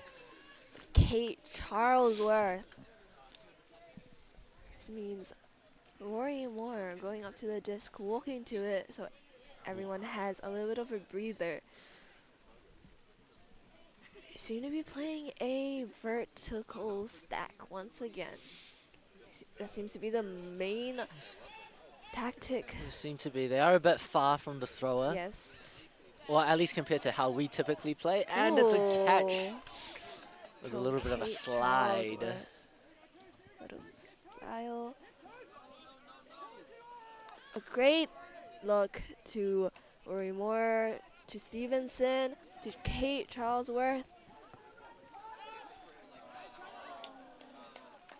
And a turn. And the turn devastating. It's still going. The score has been 7-11 for Quite a long quite time. a long time. Yes, both teams so eager to finish. Eager to finish. We might even see someone, a typical play sometimes like this. The stack would cut in and then they'll just cut deep. Yes. Oh, a little bit of mud. Ow. And a turn. A great bid though by 4. Now 4 is on. Ooh, that was the rain in play. Just the slippery disc. Slippery disc. The good old slippery disc. Just a little short of reach. Have 4 to 83. Yep. Maybe teams need to start practicing like rain games. Like it's raining and they specifically go out to go Yeah. training. Like Because you never know what to expect on tournament day, and it's intercepted by AUT. Looking for the cut. Oh! To Mr. Moore. I think number 4 might have assisted a little. Oh, a nice interception by number 55. Oh, 25. 38. Looking for the cut. Looking for that Looking for the reset. to 4. A little. And it's another turn. Oh, another turn. A timeout. And another timeout has been called by AUT. Oh, I don't think Oh, AUT possibly has. that was a miscommunication. Oh, no. Mr. Moore has picked up the disc and called the timeout. Okay. So this is, each team gets 2 timeouts per game. So AUT have just used their second one. Yes. And they can only call a timeout when they have possession of the disc. So they called it when Rory Moore was holding the disc. With the little T signature. Seems like everybody is really, really tired. This point still 11-7 in favor of Otago. I think this point has been going almost for 20 minutes now. Yes.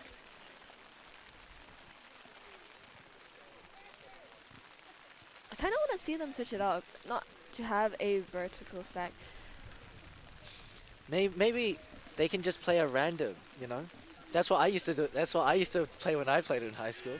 You know, if you don't know what you're doing, they won't know what you're doing either. That might be the...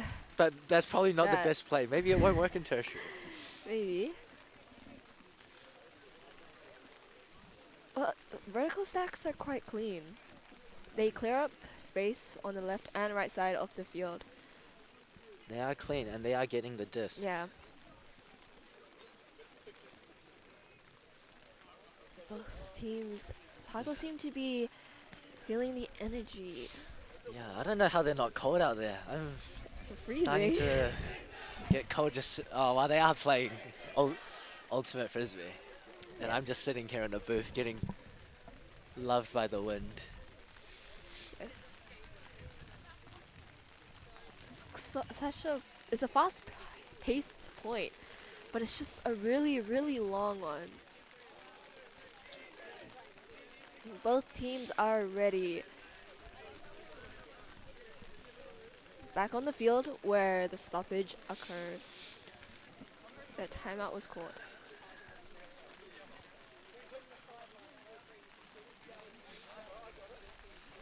The rain has not let up this time. Nope. It stopped maybe like 5 times today, but this time it's just continued. That's typical New Zealand weather. Typical Auckland weather. Love being on such very close coast. Yes. Bringing in these fronts. So Otago signaling readiness. 3, Let's 2, 1, come disc in. To 12. A nice look to Stevenson. Looking for that deep option. Deciding not to do that. To 16. To Karen Nakazono. Yeah, this is really slippery. Yes. Even with them using their body as a backboard, which is what we're often taught to do, it still happened to just, you know. But she played that off really fast, switching straight onto defense. Here we go, another pick. Has been called. Typically called in stacks when someone is in the way of someone else. Yes.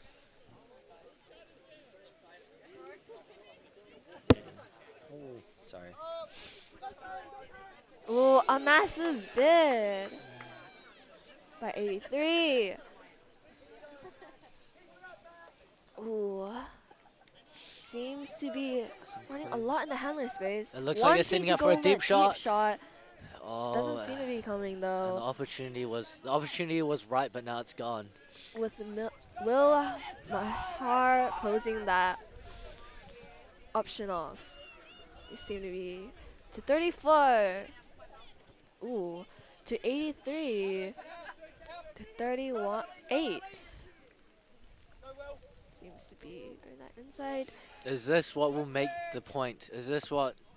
Will close out the point. And it is beautifully read and caught by number 83, I believe. Score is now 12-7 to Otago. Finally, this means that the score will end at 13 points. It is now a game to 13. Yes.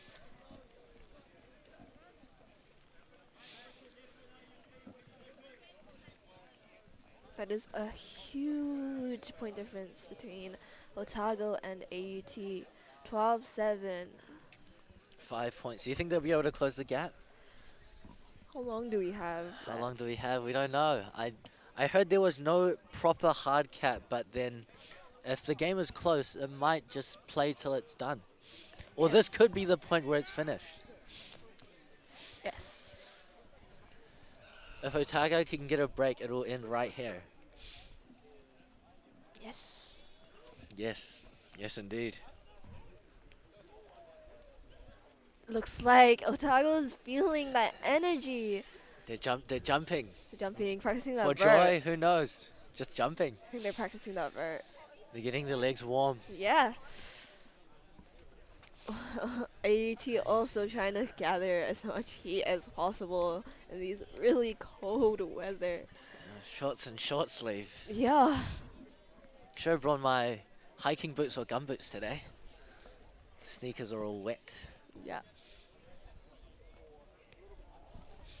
And off we go. They're ready with the pull. Yes. OUUC. Signaling readiness. A big pull by number 2. Straight to Ben Simpkins, 18. To Daniel Shen, 13.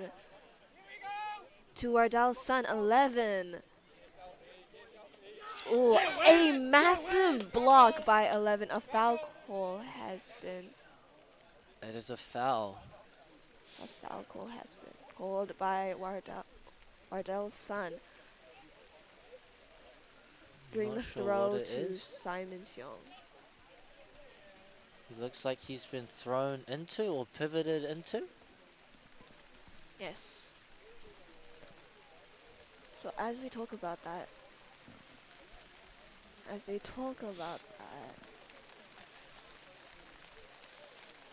has been accepted. So it's an uncontested foul call. I mean, And the rain is back. It just loves us so much. yeah. So it goes back to Wardell's son. 69. Seems to be forcing that forehand. Yeah. Seems to be forcing forehand.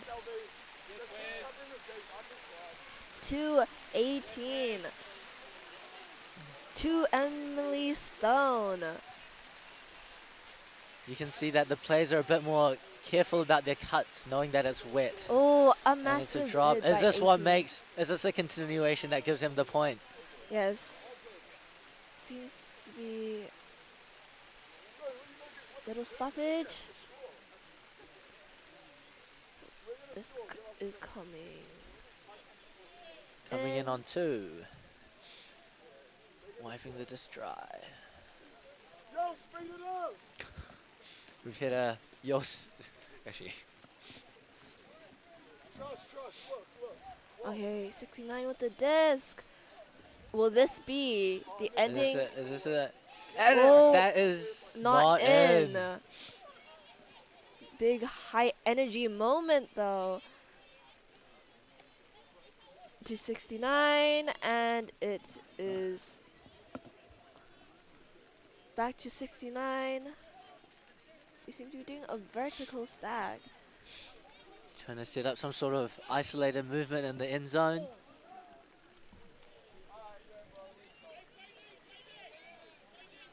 And I believe it's a turn. They turn to AUT, so AUT now has in possession of the disc. They seem to be playing a horror. But will they have it long enough in order to get the point? And no, they will not. A massive bid by Simon Xiong. Just unable to grasp that disc. A big Beautiful inside. Back to the... A pick has been called. That was unfortunate timing, that one. Yes, seems that he was free of anybody. Seems that may be the reason he was so free. And it's gone back to the thrower. I think a hard cap is coming in very soon. Under the discretion of our wonderful tournament advisor, Mr. Miko. Seems to be back to the thrower. 69.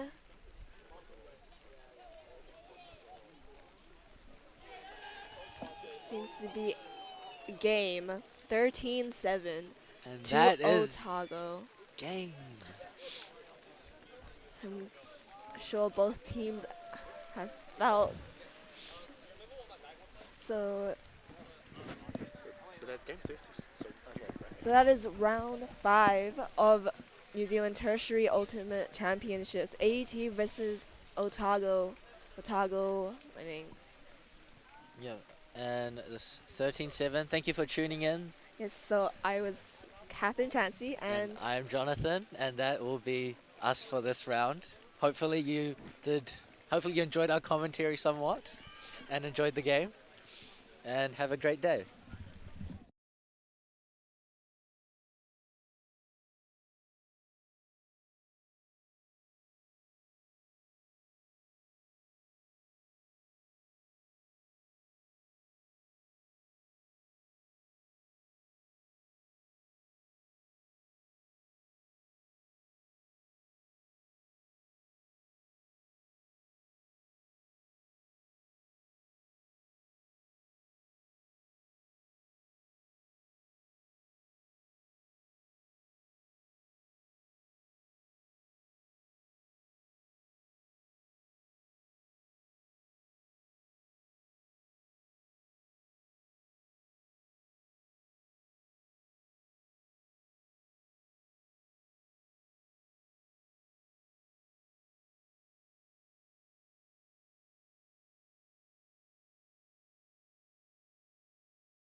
Jones to Fulton.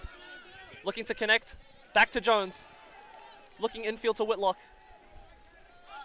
And this is some brilliant flow here. Within the span of 5 seconds, they've gained about 30 meters.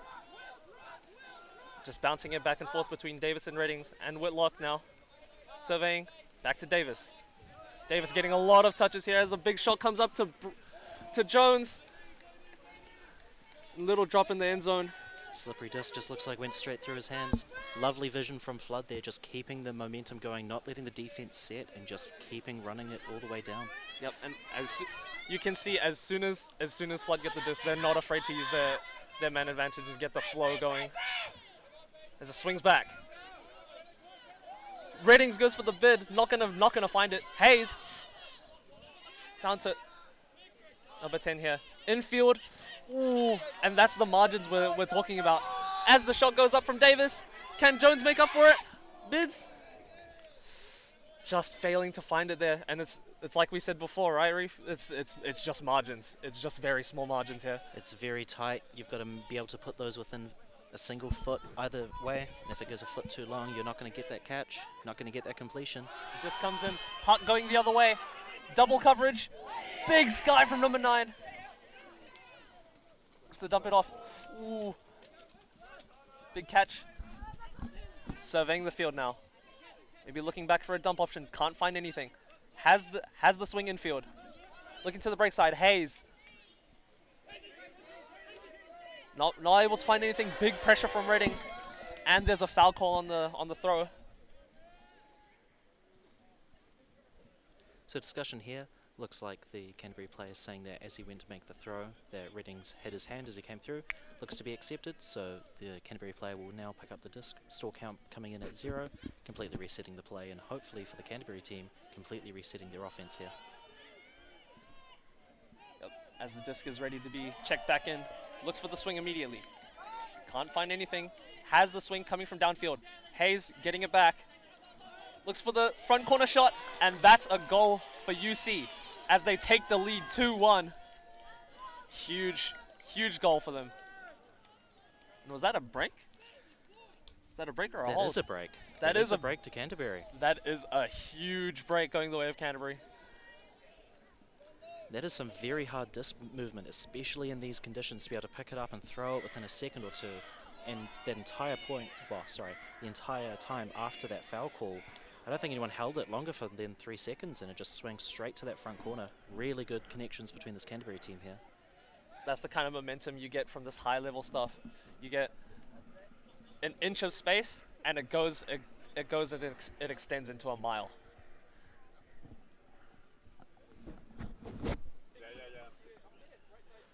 As we see the whole flood line lining up, that break might be all the difference. We'll see. As I get a nod from Mackenzie, he knows. he's ready. Conditions letting up a little bit. We see a bit of sunlight coming through. Maybe this will be a bit of glimmering hope for the players. It's about the first time all day I think the sun's actually hit. We've just got to hope the wind stays away now. See letting up. Oh, beautiful sunshine. That'll be a big morale boost for all players involved. Hopefully they can get a bit dry. Sorry.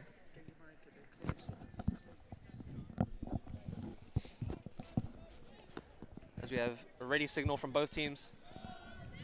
As the pull goes up from UC. Can Flood get this hold and potentially break opportunity? Davis. Surveys the field. Looks back to Reddings. To Nankiville. Surveying. Looks infield to Fulton. Ooh. What a grab. Crazy athletic grab. Looks for a wide open Whitlock. Shot goes up. Can she get it? Ooh. Just a bit of an overshot. So some incredible athleticism from both teams here. It was a stunning grab. What a grab from Fulton. Making her debut for Flood this year. Can she get it back on defense? Can Flood get it back on defense? We'll see as UC set up. Play starts. As the hunt goes up. Number 9 now. Looking infield. Looks for the reset to Lewis. On the sideline. Bit stuck. Looks for the upline shot. Gets it. Lewis looking for a back. Gets in midfield. Has the space now. Knocking on the doors. UC. Right on the front doorstep now. Swings back. Looking central. Not on. Looking for the upline. Nope. And Lewis just misses it. Davis knocks it forward for yards. Stops the roll. Davis looks to. Bit of a discussion there. No harm, no foul. Reddings gets foot blocked, but we are looking at a foul, another foul call here. Getting real dicey, getting real close. As play starts again. Back to Davis. To Fulton. Whitlock, Fulton. Bit of 1-2 action here. Looking for a shot. Upfield. We see Brown looking at the upline. And looking for the reset now to Whitlock. And the upline denied. Denied by UC. This is a tight matchup between those two players. They've been at each other this whole point. It's a good one to watch. Lots of huge matchups on this line. As the shot goes up from Lewis. Nankiville gets to it though. Bit of an undershot. Canterbury seem to be playing a horizontal offense, opening up space both in front and behind of the stack. The last two throws, unfortunately, their completions haven't been quite there. Either the disc slipping out of their hands or the handler's just not timing it quite right. Once those become better, there's going to be a very hard thing to stop. As we see Flood knocking on the door, right at the front corner. Looks for the strike cut. And that's Brown for the score. That's incredible use from Flood. Their whole team there getting involved with that whole point. Everybody a threat, and it's hard to cover. And that's Mina Brown, player, exchange student out of Tufts, was the top scorer in the women's division at U.S. Nationals last year. Flood have some star-studded players in this lineup. The depth of talent in this squad is just insane. We have many players representing New Zealand at U20 and U24 level. We even have our exchange students, like I just said, Mina Brown out of Tufts. We have Micah Davis, who was a U20 US national, winning gold last year at the U20 Championships. Also playing in the Windchill in North America's, or should I say the US's professional league. The talent, like the depth on the squad is just insane. It is pretty incredible. Also something I personally like to see, almost the entirety of the Flood team is there having a discussion, not just the players coming on point to point. Whole teams coming in, they're getting involved, and so all of that information and knowledge is getting shared around. Canterbury, however, sitting there and waiting. They want to get on with this point. They want to get going. Looks like we've got Chang with the disc, ready to be pulled. Female matching point.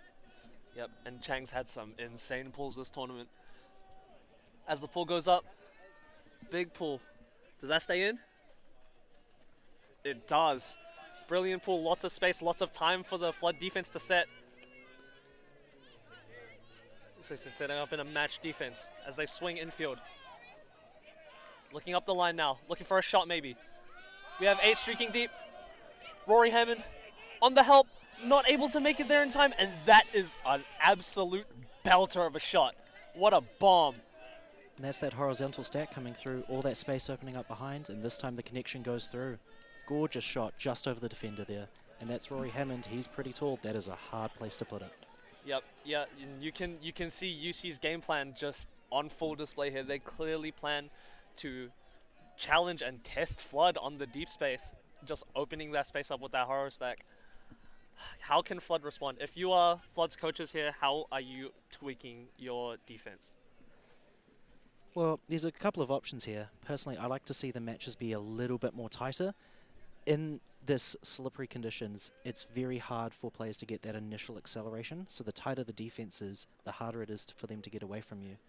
Also, we did see quite a bit of coverage from the AUC Flood team coming in on that huck, so there are people coming back to helping out when those deep shots go live. However, we just need to be a little bit more heads up.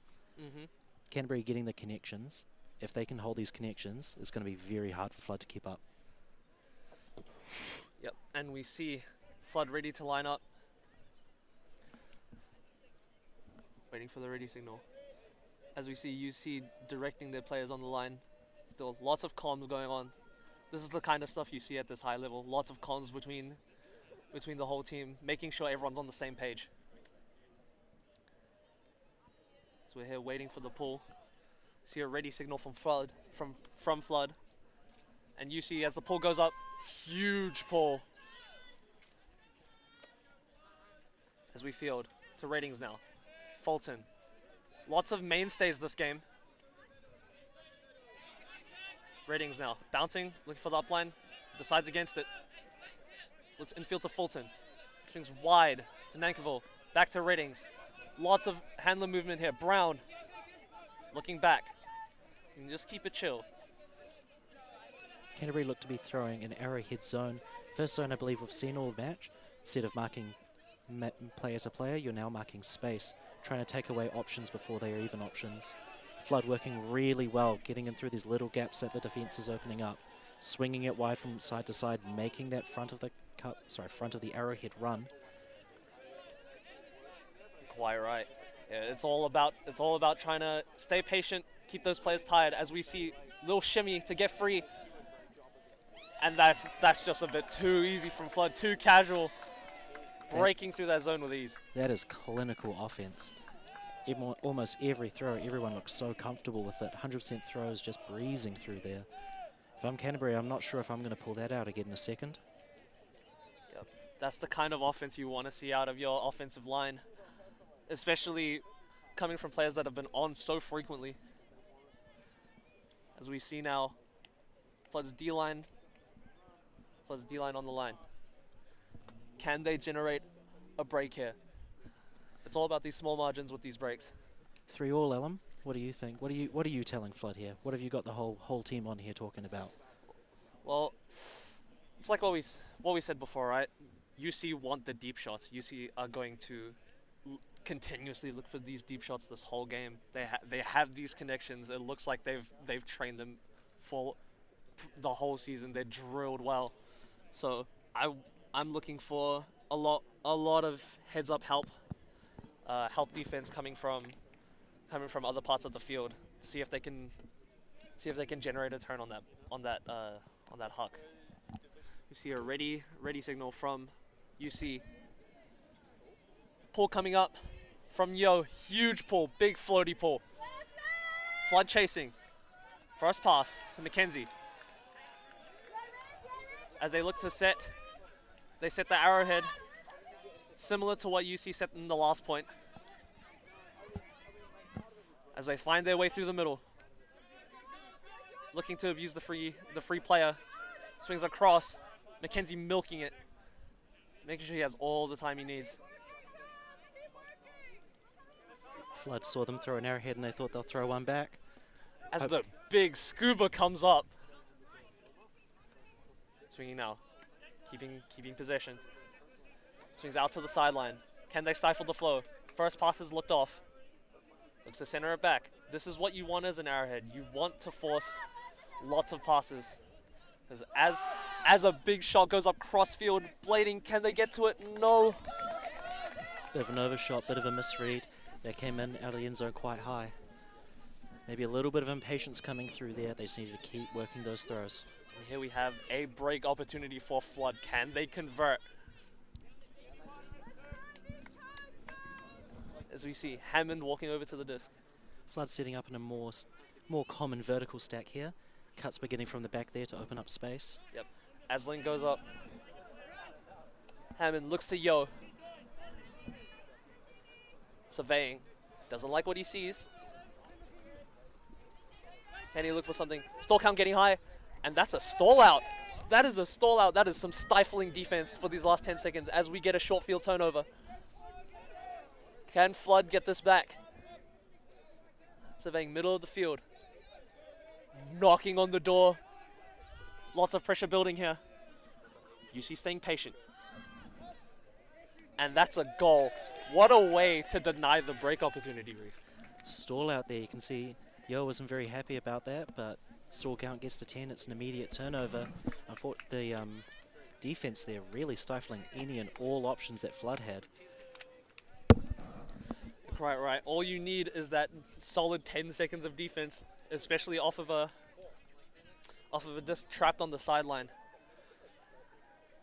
Even with our most experienced players on the D-line with Flood, they were just absolutely shut down. The break opportunities are presenting themselves though. Yeah, there's definitely turnovers been happening this game. It's whoever's going to be able to complete the turnovers. Right now it's been trading all the way up. Canterbury are 1 break ahead currently, but they can all change within a point of 2, so it's still tight and it's still up there. Again, the conditions, can't really stress this enough, there's mud everywhere. The wind has calmed down. There was actually a Met Service warning Friday midday that the whole weekend was going to be Auckland region with, I think, about 100-kilometre gusting winds. So, brilliant conditions to throw frisbees in. Yeah, we're quite lucky, knock on wood. Hopefully it can stay like this for a little longer, just till the end of the day, as we see Flood going up with their O-line. Fielded by Davis to Reddings. We've seen this connection for pretty much the whole game. As we see a zone. We have Fulton back in acres of space. Looks for McCall. Looking for Brown, can't find it. Back to Fulton. Back to Davis. Looks for the break side shot to Fulton. Shot going up. Shot going up to Palico. Sky ball. Ooh. UC coming down with that dominantly. Now UC need to work it all the way back up the field. Couple of throws on the break side. As we have Lewis on disc. Doesn't like what he sees. Looks for the reset. Down to number 4. Looks for the strike. Switch not there. Switching back now. Doesn't like what she sees. Looks for the reset. Inside shot. Palico can't get it. Just fingertips. Shot goes up. And that's just a big overshot. Don't think there's a shot for territory. I think there was just a misjudge on the player there. There was a lot of deep coverage as well. You can see, Flood have made the adjustment. Fulton helped off her player to cover the deep shot. Made sure that there was nothing there for him. As Whitlock picks up. We see Fulton in acres of space, unable to find Ratings now. Surveying the field, seeing what he has. It's for the dish around to Whitlock, back to Ratings. It's for the shot to Fulton. Flood looking to abuse this break side a little bit here. Looks for the cross-field shot to McCall. Lots of space to abuse here. Ratings, can they look for this margin? Palico's open. Doesn't see it. Crossfield shot up. Eaten up by the UC defender. Here we have another break opportunity for UC. So you're across to the far sideline now. Looking infield to Lewis. Surveying. Dishes. Looks for the upline shot back. Can't find it. Looking infield now, looking at the reset. We hit upline on the break side. Big fake. Gets a big reaction out of Ratings as Fulton goes for the layout block. Cannot find it. Number 4. Now surveying. Down to number 9. Patience seems to be the name of the game here. University of Canterbury really happy just to keep it within their handlers while the downfield really set up. More than happy just to keep it going. We're looking for the infield shot here. UC knocking on the door again for their second break of the game. Staying composed. Finds infield now. Shy of the end zone, fakes the hammer. Big shot under. It's for the upline. Just shy of the end zone. Opts to look it off, fakes the scuba. Centers it back to Lewis. Travel called.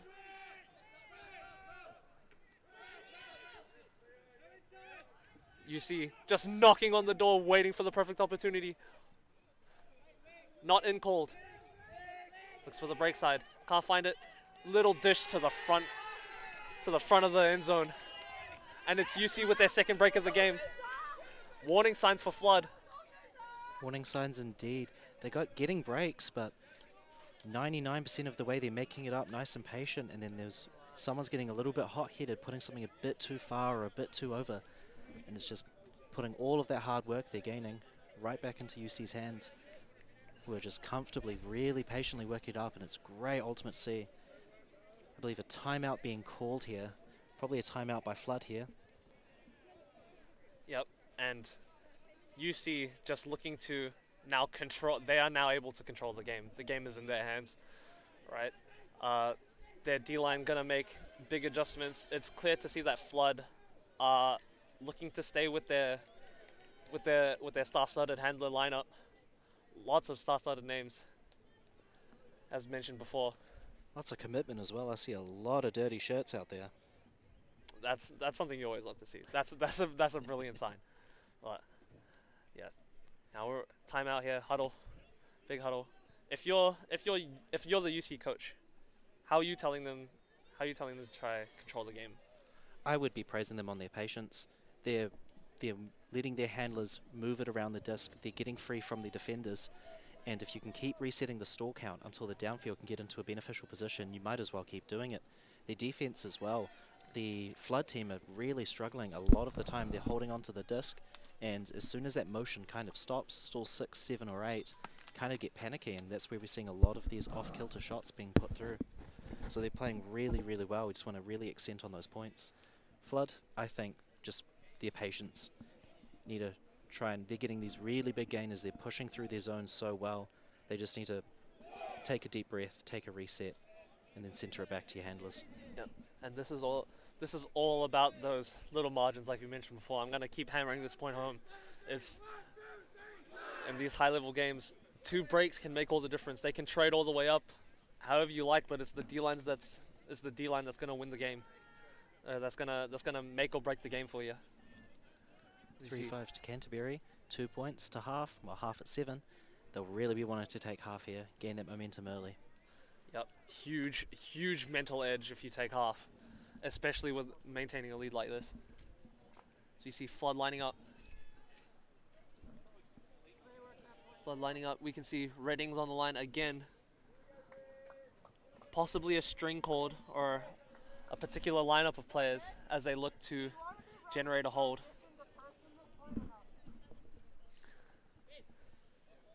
You see looking composed. They're super happy with this lead here. You think they'll be coming down to Arrowhead zone again, considering how Flood have been playing against it? Honestly, I wouldn't mind it. So, I mean, the goal of the Arrowhead is to generate force as many passes as possible, right? With every pass you make, the chances of you dropping goes higher and higher. And with Flood just feeling that little frustration towards the end of the possession and looking for something that's a little bit out of reach, I'd honestly be happy with it as you see them lining up in this Arrowhead. It is indeed. You see Davis surveying, doesn't like what he sees, looks for Reddings. To Whitlock. Reddings wants it back, doesn't get it. Looking at Davis again. Looks back to Hammond. Doesn't like what he sees. Instant. You can see this little shift in Flood. As soon as they see one option downfield, they know that they can't find, bounce it immediately back to their handlers. I love this change of tempo here. Before they were taking a little bit longer with the disc, but now they're moving it, making the front of that Arrowhead run and get tired. The more tired those players are, the easier it is to get around them. Yep, and this is how you break through. You see they get space, break through the cup, looking, fakes the hammer, immediate swing to Whitlock, to Fulton, looks for Brown, knocking on the door, and they find it, dishes it back to Whitlock, to Hammond, right in front of the end zone here, not looking to kill it, Davis. Knocking on the door, can they get it through? Hammond to Fulton. Looks for it back, just a little bit of a slip there from Hammond as he's wide open, right in front of the end zone. Through to Fulton with a sliding grab, with a sliding bid as well from the defender. And that is exactly what Flood needed. That was beautiful, using every single inch of this field. Swinging up, and that cup was running ragged by the end of it. That was very well done. And that's the kind of adjustment you want to see out of the players, out of the coaching staff on Flood. perfect kind of adjustment. As we see how can UC respond? Will they go back to this arrowhead? Well, the timeout seems to have done Flood good.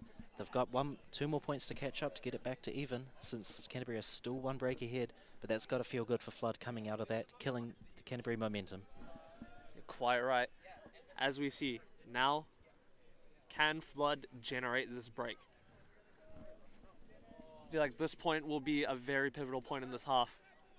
If Flood can get this break back, they'll be in a very happy spot. Well, conditions are also clearing. So at the moment, it doesn't look like any rain. Clouds are finally gone, and winds for now seems to have died down. So the only real worry is every time that frisbee hits the ground, it's going to get wet and it's going to get muddy. If you can keep it in the air, a lot of players can play with that consistency incredibly high. Yep, as we see the focus clap coming out of UC. The ready signal. Also some stunning hair colours on the UC team. Beautiful work. Red and blonde checkers, I believe. Yep, that's Mackenzie. That's that star started as we get the pull from Woodward. Fielded, centered. Looks to the far sideline. Mackenzie looks for the long shot. Is there help on the way? And that's just acres of space. That looked easy. Looks like he walks that in. Just no one in proximity. No one. Just Flood getting caught flat-footed. The whole sideline went up for that. He was about halfway through that motion deep, and the sideline started shouting as that disc went up. Really good to see support from everyone, really. Flood trying to tell their players to get cover deep, and Canterbury telling him to keep running faster. And Canterbury's game plan just... You did, like... don't fix what ain't broke. It's just simple. If your deep shots are coming off, why would you stop throwing them? And we see, Flood have made their adjustment on offense. Now, it's just a time will tell if they can adjust on defense well enough to UC's plan. This next point will be quite pivotal for this. If Canterbury get the break, they take a very good lead into half. 3-point lead coming in, 7-3 if they get it. However, if Flood get it, they get a very good chance to pull this to a 6-all match, 1 point into it. If they can keep this offense clean, and if they can keep the patience, it'll look very good for them. Canterbury, however, are going to be hungry, and they're going to want this block. Yep, as we see a ready signal out of Flood, just waiting on UC now. UC puller lining up, ready signal going up. Big ripper. That's in the deep field as it floats, fielded, sent it to Ratings. Out wide to Fulton. Doesn't like what she sees. Swings it all the way across. He's nothing. Bounces again to Fulton. In lots of space. As UC go back to this arrowhead. Looks for McCall in space. In acres of space now. Looks for this undershot to Jones. As he sees Nankerville free. Floating shot. Great read. Brilliant read going up. And that's Jones again. Not quite in. Surveying, looking for the final killing blow. Fulton. Surveying. Looking now. Infield to Jones. Looking at the break side, not quite on. Swings back to Fulton. Braden looks for the upline. Braden Jones. Not quite there. And that's a UC layout block. That's huge for Canterbury. And another break chance generated. Can they convert? They've looked dominant this half. Reddings almost got a hand to it after the block as well. That was a stunning dive. So we see UC picking up. Davis looking to shut this down. To Lewis. D-line specialist. To Mackenzie. And if UC scores this and they can make half. They can make half here. That's a huge layout to make the grab. Centers. To Lewis. Swings out wide. Up the field to Mackenzie. Looking for the killing blow. And that is half. What a dominant performance by UC. The reigning champs looking like they're hungry. They're hungry to retain the title. That was incredible defense. Flood managed to push through halfway through that point, but then they really locked them down in that end zone. Had so much pressure there. Flood barely could get throws off, get resets off, and then just to push it through the other end. That is a great way to take half. just a few like pivotal moments coming through. You can see both teams look real clinical. It doesn't seem like there's a lot in it, but this margin has just been taken and ran with by UC. Well, we're going to take a quick break now as halftime rolls in. It's currently 7-4 up to Canterbury, so they've got a couple of points in a break. Flood are going to have to make some real good adjustments here, really need to start working to get these points back.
Welcome back. We're on the final game of the first day of the Tertiary Ultimate Nationals 2025.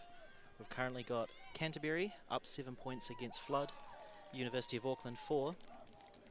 It's been a real grind of a game so far. Canterbury have been really tenacious, really hungry for everything.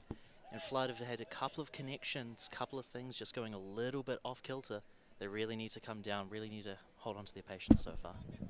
Yep, and as we see, we heard in the halftime talk, or during the halftime break, Flood, for the first time today, I believe this is the first time today that they've not led at half. So they're really being tested here. Can they pull through? As we see Flood taking the line.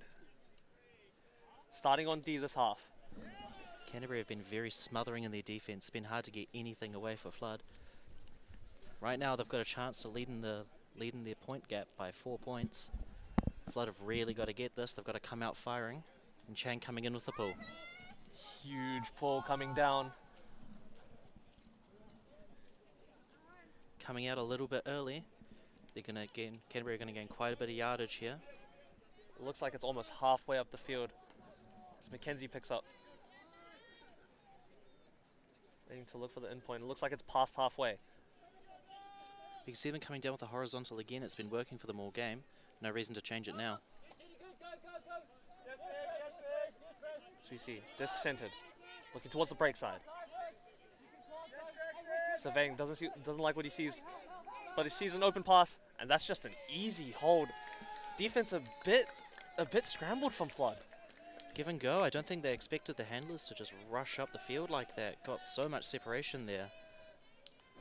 I could be mistaken, but I think there might have been a mismatch on defense, or someone's missed a player. I could be wrong, but either way, that's UC up 8-4. Those are those margins. Every little mistake is going to cost you at this level of Ultimate. Yep, big punish coming out of UC. Looks like they just look absolutely dominant this game. I would not be surprised to see them coming down another arrowhead zone. Flood have had some success against it, but once they stop moving that disc and once they get a little bit trapped and a little bit scared, Canterbury have been so dominant in just holding them still, forcing turnovers, forcing risky 50-50 shots, and they've been winning those coin flips. Flood, however, that's not a good way to come out a half. Really need to get your mental in. As soon as you start feeling down, you need to get all your team on, you need to get all that energy up. Can they find the mental resilience? They've had obviously some awful played through some awful conditions. Can they find the strength within them to make this comeback? 4 points down. I would like to see potentially Flood coming down a horizontal stack. Got to preemptively come in thinking that Canterbury are going to throw a zone here. Yep, and Flood feel like they should test the deep space a little more, as we've seen a lot of small ball handler movement here. You see, looking for ratings. Yes, indeed, it's an arrowhead zone. Handlers are a little bit isolated here. Would love to see some more Flood players come back and help them. Yep, a lot of movement in the downfield. Brown and acres of space not looked at. So we're looking towards the other side of the field. Whitlock now. A lot of this downfield movement is just being stifled. See Jones in the end zone, trying to see if he can stretch Lewis towards a different space. As we see Flood here. We have ratings on this. Looks for Whitlock. Downfield cutters seem a little bit unsure of themselves. Handlers are doing a great job at keeping this disc alive, but we really need to see them helped out here as they're getting trapped on the sideline here. Davis smothering on to Whitlock. Big crossfield shot. That's the margin they needed. Past halfway now. Looks for the in. That is another huge layout block out of UC. Foul called by Reddings. Little discussion now. For those who have just joined us, Ultimate is a self-refereed sport, so any calls will have to be discussed between the two players. As we see perspective being given by the players, you can, as the two players involved in the call, ask for perspective. It was pretty narrow, probably discussing whether the contact, if there was any, came before or after Reddings got a hand to the disc. You see foul contested as it goes back to the last uncontested play. So we couldn't come to a nice conclusion there. So we go back to the last point of play where it came before the call. Yep. As we see Jones picking up. Is everyone set? Everyone set. UC have now transitioned to a more match marking instead of their zone, transitioning about halfway down the field. UC Turoa. Down to Whitlock. Option not for the shot. Looks to Reddings. Doesn't like what he sees. Opts to look off. Looks for Davis. Blade to the back of the end zone, and that's Jones. That is the hold Flood desperately needed. That is great vision and great read to put that. That is a stabby little shot that in conditions earlier today may not have come off, but right now wind has calmed down, so those options can open up for Flood. And Flood, that's going to be huge. Can they build this momentum back? D-line going to be taking the line. These are the kind of moments where if you're a player on that D-line, you need to find it within yourself to push. I have no doubt everyone's giving their 100%, but they need to find that 120. Whereas I'm looking at the UC side here, and they've got their arms up and they're having fun. They're energetic, loud, happy. They've got their spirits high and they can't be upset with that point. There are a lot of throws there. And again, the more times you throw it, the chance of you turning it over, you throwing into the ground or slipping up on a catch is just going to be higher. Your defense has been incredibly good so far. Flood just need to get a little bit more connections happening. Yep, and as the famous saying goes, defense wins championships. There's a reason that UC won last year. This stifling defense is just perfect display of their strengths. Here we see Focus Clap coming out of UC. That's the kind of unity, that's the kind of team unity that we like to see. Prepared to see them another horizontal stack and probably another deep shot. It's been working for them all game, and Flood haven't really had an answer to it. Over or under 4.5 deep shot, 4.5 passes to a deep shot. It's going to be over. Flood's looking good at the moment. Here we see. Oh, I'm wrong. That's under. That's an under 4.5. Ooh. And that's a Woodward classic case of not catching your Ds. That's a bit dangerous, but Flood get the turnover. This is the break chance that they need. As you see, Woodward picking up. Doesn't like what he sees. Looks for Chang in the other space. Big grab. Yo on the break side. Not quite able to grab the disc. And that's Hammond. Big deep shot up to Chang. It's a floater. And that's UC coming out with the block. Chang in so much space there. That disc just hanging a bit too long, allowing that defender to catch up. We like to see.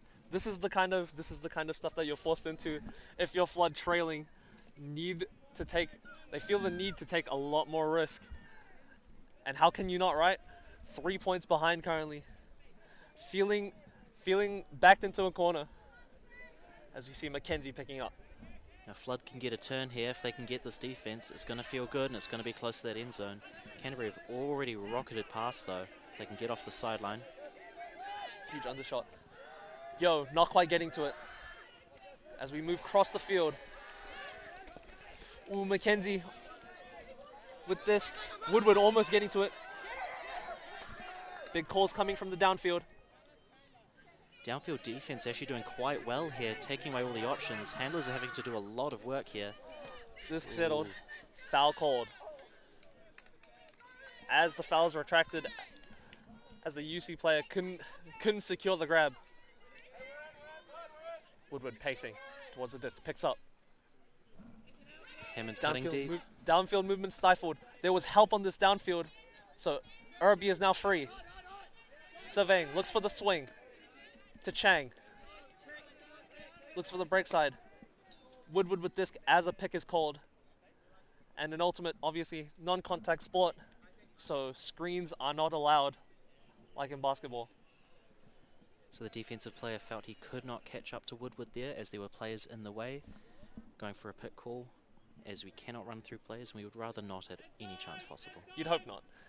As we see Chang setting the disc back to Yo. Looks for the under to Letitia Chang. To Yo. As Woodward is in acres of space. Free surveying to Hammond. Looks for the break shot to Irby.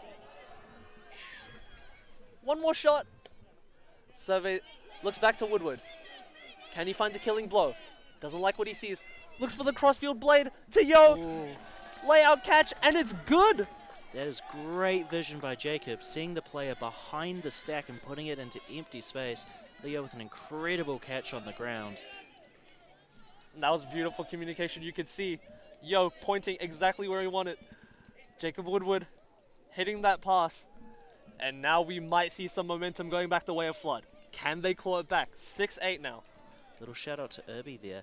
The UC defense, what they're doing is they're putting 2 defenders on players they deem as threats, such as Hammond. Hammond cutting deep there, 2 defenders following them. Irby realizing no one was marking him to come under for a completely free open. As long as they keep their heads up and realize what the UC defense is doing, they'll be able to get a lot more open shots like that. And you're quite right, yeah. Irby with the smart punish there. As we see, UC, can they get a hold here to stifle the D-line of Flood, stifle their momentum a little bit, as we see lots of the same players taking the field. Woodward, Irby, Yo. Well, UC's first offense at that point was incredibly good. Unfortunately, that little juggle at the end of that didn't go their way, but it looked pretty dominant up until that point. If they can pull that off again, I don't think they'll be too upset with that. Let's see, this D-line is going to get a huge boost of momentum as the pull goes up, crossfield, absolute floater. Flood defense chasing. Will they have time to set? One pass, Flood is set. Can they look for this D? As number 8 is in acres of space. Doesn't like what he sees. Stall count getting a bit high. And that's a Big shot bailout goes up. shot. And it's out. Another break chance for Flood. You can feel it, the energy shifted here. Flood are getting hype. You can hear the sideline getting big at that. Everyone knew that was a Hail Mary just to get that out of the hands before stall 10. And it went straight out the sideline. If Flood can hold on to this, this is going to be massive for their momentum. As we see, Woodward going to pick up the disc. He's been a bit of a rock, bit of a steady presence on this D-line. Yep, taking it back to the point in field. Another vertical stack here. First cut will most likely be coming out of Hammond at the back. Will we see a set play here? Hammond, jinking, gets free. It's for the dish to Yo, to Irby. The flow is brilliant. Ooh, downfield, not quite able to make it. To Ling. Fakes. Looks for the upline shot to Woodward. Fakes. This calls for the swing. Hammond to Woodward. Dishes. Bit high, bit of a floater. Hospital pass. And that comes down in UC's hands, really punching. Looks to be a call. Quite far back, actually. Pit call, let's say about 5 seconds before that play. And bit of confusion coming out. Are they retracting this pit call? Well, as the defensive player, they do have the right to retract that call, as Canterbury now do have the disc. However, the discussion needs to be made. If everyone stopped moving, that may have affected the play, as so many people stopped. So there's a discussion need to be had on the field here as to where everyone believes that disc will come in. Disc looking to retain in Canterbury possession here. And no matter the outcome of this, Flood D-line are fired up. They're hungry, they want this. As we see players just trying to come to an agreement on where everyone was during the last unaffected play as the disc is checked in. Deep shot goes up. Can Flood recover? We have trailers. Busting deep. Whole field from trying to UC. catch up. And that's a big shot. He's got time to read it, and the bid was close, but that is great read and great patience on that grab. And that's going to be an absolute killer for Flood. Felt like they had the momentum. They were looking really close to scoring. Now, 9-6 in favor of UC. Again, it's that patience. They're making it 99% of the way there and then just getting that little bit too trigger happy at the end. puts all of that hard work all to waste when UC within about 4 throws just make it all the way down. Yep, and it was just one miss or a little bit too much air under that disc. Floats it up enough for the UC defender to run through. 9 points to 6. UC 4 points away from taking this game home, and once again, dominant fashion. They've done so well, both on offense and defense. But I've got to say their defense has been incredible. Again, wouldn't be surprised to see more zones coming down. Flood have really struggled to get around it, get through it. They need to keep that disc moving, need to keep that disc alive. We see coaches coming off now, trying to give some words of motivation. What are you telling Flood at this moment? There's a tough point to lose. It's tough. It's almost a mental breaker, but to be honest, they're still in it. They can't let the last point run the rest of the game, run the narrative for the rest of the game. See a ready signal out of the flood line. Disc goes up. Lots of air on that pull, giving the defensive team plenty of time to get down there and set it up. There's ratings on disc. Looks for Fulton. Down to Whitlock, to McCall. And has the flow is going. Infield now, from Jones to Brown. Looks for Whitlock. Down to McCall. And that's a killing shot to Jones. Big spike to follow. Seems to be a little bit of miscommunication on the UC defense there. One of their female matching players was completely free for so much of that point, and she just really directed traffic and got that moving. And you can see the margins. As soon as Flood have that inch of space, they can just run with it and take it and just stretch it for a mile. Great heads up offense from Flood there. All right, now we have our D-line, Flood's D-line back on the field. Can they generate? They're generating the turns. There's no shortage of break opportunities here. It's just about the final pass. That final push into the red zone. We see UC still looking composed, still happy with their lead. Can this O-line stay chilly? Can they convert this hold? Well, I think we'll run our bet again. 4.5 throws until the huck. If they come down to horizontal, I'm saying under now. My mind's been changed since that last one. We'll see if you get this one wrong. I don't know, man. Yeah, stay away from the bookies. Getting a lot of height on this UC team as well. If you've got tall receivers, why not put it up? Height is the one thing you cannot teach in the sport. Or in any sport, really. You know, it's just sometimes you work with what you're given. As we see a roller pull. Great roller pull there, pushing it out on the sideline, meaning UC have to take that disc from the sideline. So maybe that's part of Flood's plan. Maybe they have a plan for playing out of a sideline trap. Let's see it. See Davis guarding the disc. Looks for the center, wide over the reset to the far side of the field. Looks for the shot up. That was 3 passes. Can they get there? Ooh, just a little overshoot. Again, great vision. Used the whole field, gave them so much time, so much power to be able to put what needs to be done. That connection just failing at the end there. That's got to be a bummer for UC, but they know they're going to get this point back if they work hard enough. As you see, and that's just one straight pass down to Hammond, perfectly in the breadbasket. As we see Flood players making a break for it. Irby slams on the brakes.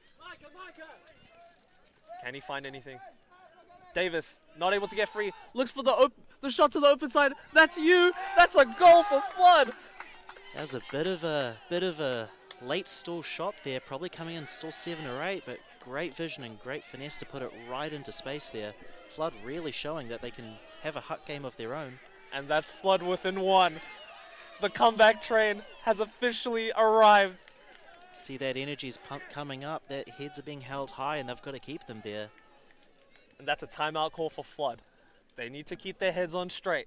If they can keep this momentum going, we have a game on our hands.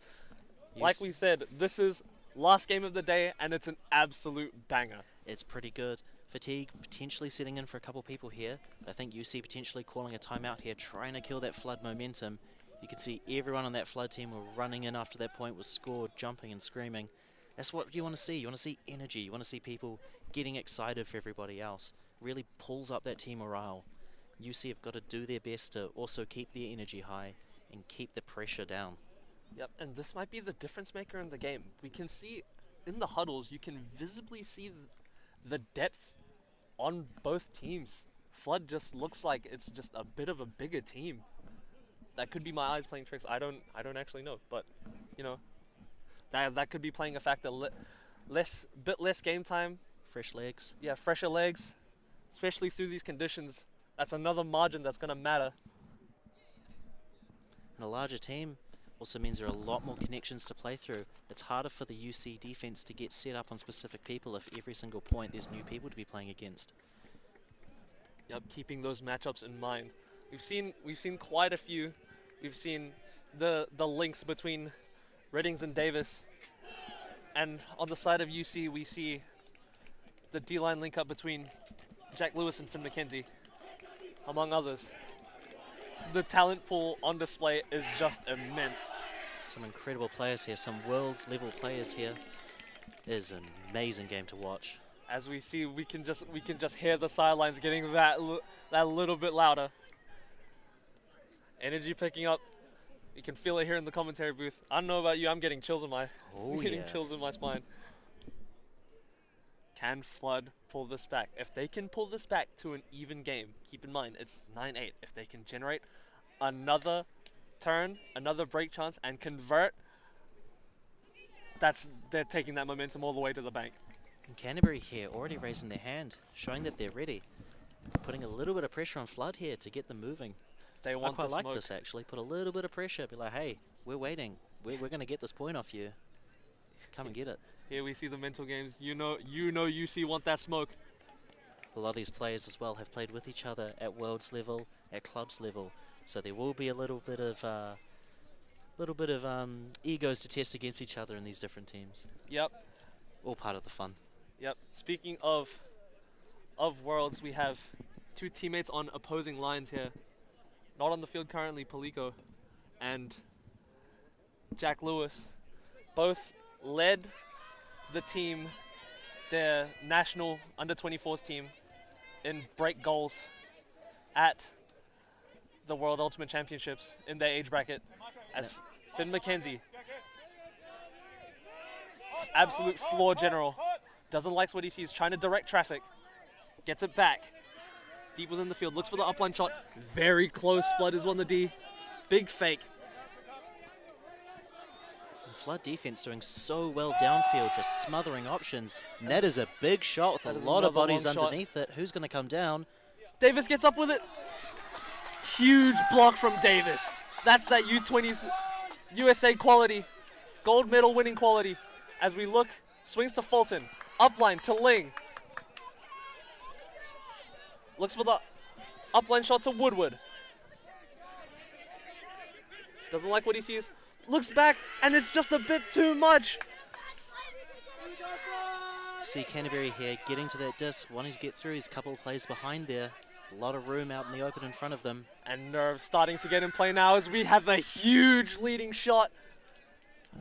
Ending up right in front of the end zone. Looking for the killing shot. Can't find it. That's Looks a for the lefty lefty. backhand. Ambitious shot. High stall count. He had to get something out of his hands, and Flood coming down with it's got to feel good again. And here we have another break opportunity for Flood. This defense coming out of UC's O-line is very good though. Yo can't find anything. Looks for the crossfield to Ling. Secures. Stall count, reset. Flood needs to find this inch and take it. Swings back to Davis. Looks for Hammond on the break side. No options for him deep there, and he looked for it. Fortunately, everyone was a bit static going down. Calls for a deep shot as Fulton wide open on this undercut. As we see two deep streakers. Shots low. Hammond takes it. Leading shot into the break side. And that's Flood. That's Flood bringing it back to a level game. It's an absolute belter on our hands, ladies and gentlemen. The energy is incredible. The shouting and everyone's getting on and screaming. The moment that shot went up, you could see every Flood player on the sideline sprinting down. The energy shifted. That has indeed. UC now find themselves on the back foot after that timeout call. Flood were down 3 points earlier and now have tied the game up and are looking hot and energetic. UC just seemed to not really know what to do with themselves on offense. They were suddenly stunned by the fact that Flood were everywhere and they couldn't get anything free. So many high stall throws, and Flood really capitalized on that. Flood's defense looking super engaged. We have the adjustments kicking in.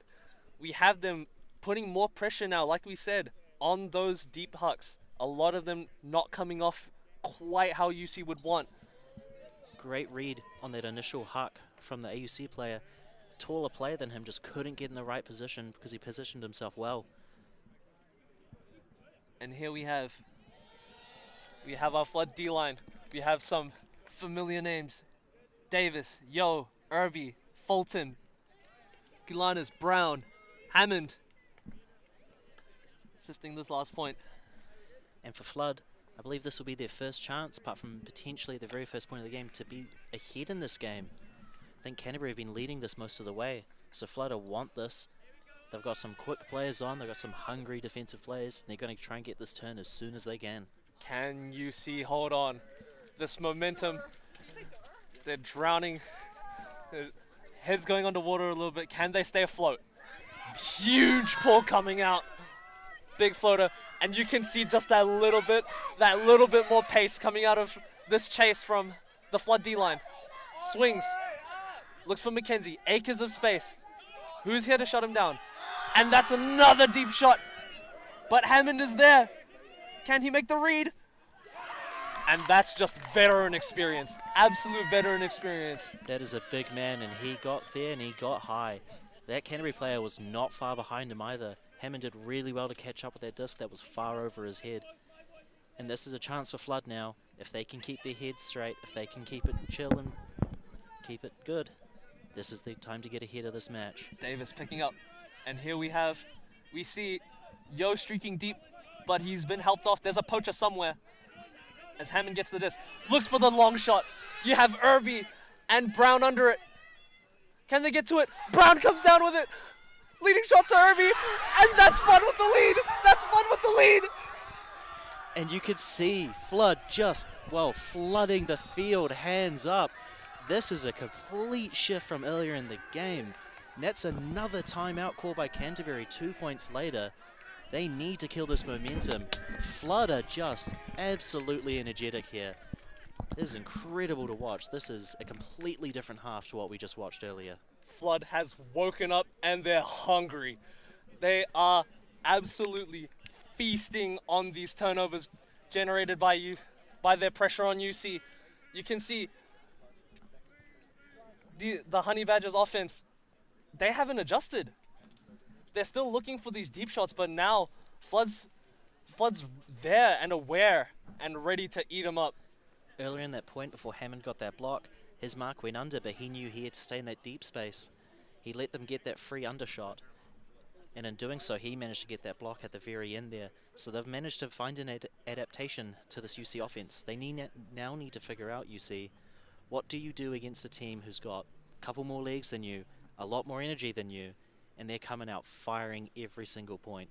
They've got to find something in their bag of tricks, their ace up their sleeve. So they've got to start clawing this back now. Their defense was doing so well earlier in this game. They need to be able to pull that back to shut down this Flood team, because right now they are looking unstoppable. Yep, and that's just, again, to do with the talent depth, especially the experience, the amount of experience on this roster. You have veterans like Yo, Hammond. You have the experience of the three coaches. They've been in these situations before. They've tested these situations before. They know how to navigate this kind of pressure. UC huddle already broken as we see Flood still in theirs. Can they push through? Can they keep running with this momentum? conditions have calmed even more, just allowing for these deep shots. Potentially earlier this tournament, no one was thinking about them just due to the wind and rain. But now, the only thing you got to worry about is the mud on the ground. Lots of slips happening. You can see this field is getting absolutely torn up. And that's soft cap going off. So soft cap is we have a 90-minute games, I believe. Currently, we're going to play out this point, and then we're going to add one onto the leading point. So if Flood score this, it'll be 11-9, and the game will be first to 12. However, if Canterbury score this, it'll be 10-all, and then it will be game to 11. Yep, and you're quite right. As we're, I believe in this stage of the tournament, we're at 75-minute games. But yes, time cap has gone on. This game has reached the final stages. Can Flood put the dagger in UC's dreams of pool play? This will set the tone for the rest of the tournament. If they meet again, this precedent will be set. See, UC ready, wanting to get this gone. Flood taking their time to make sure everyone's on the right page, everyone knows what their role is. Can they bring this over the line? And if I'm Flood here, I'm going to come down on the match defense that they've been throwing. They've been really putting so much pressure on that downfield, forcing the handlers to do everything by themselves, and they just haven't been able to make those connections.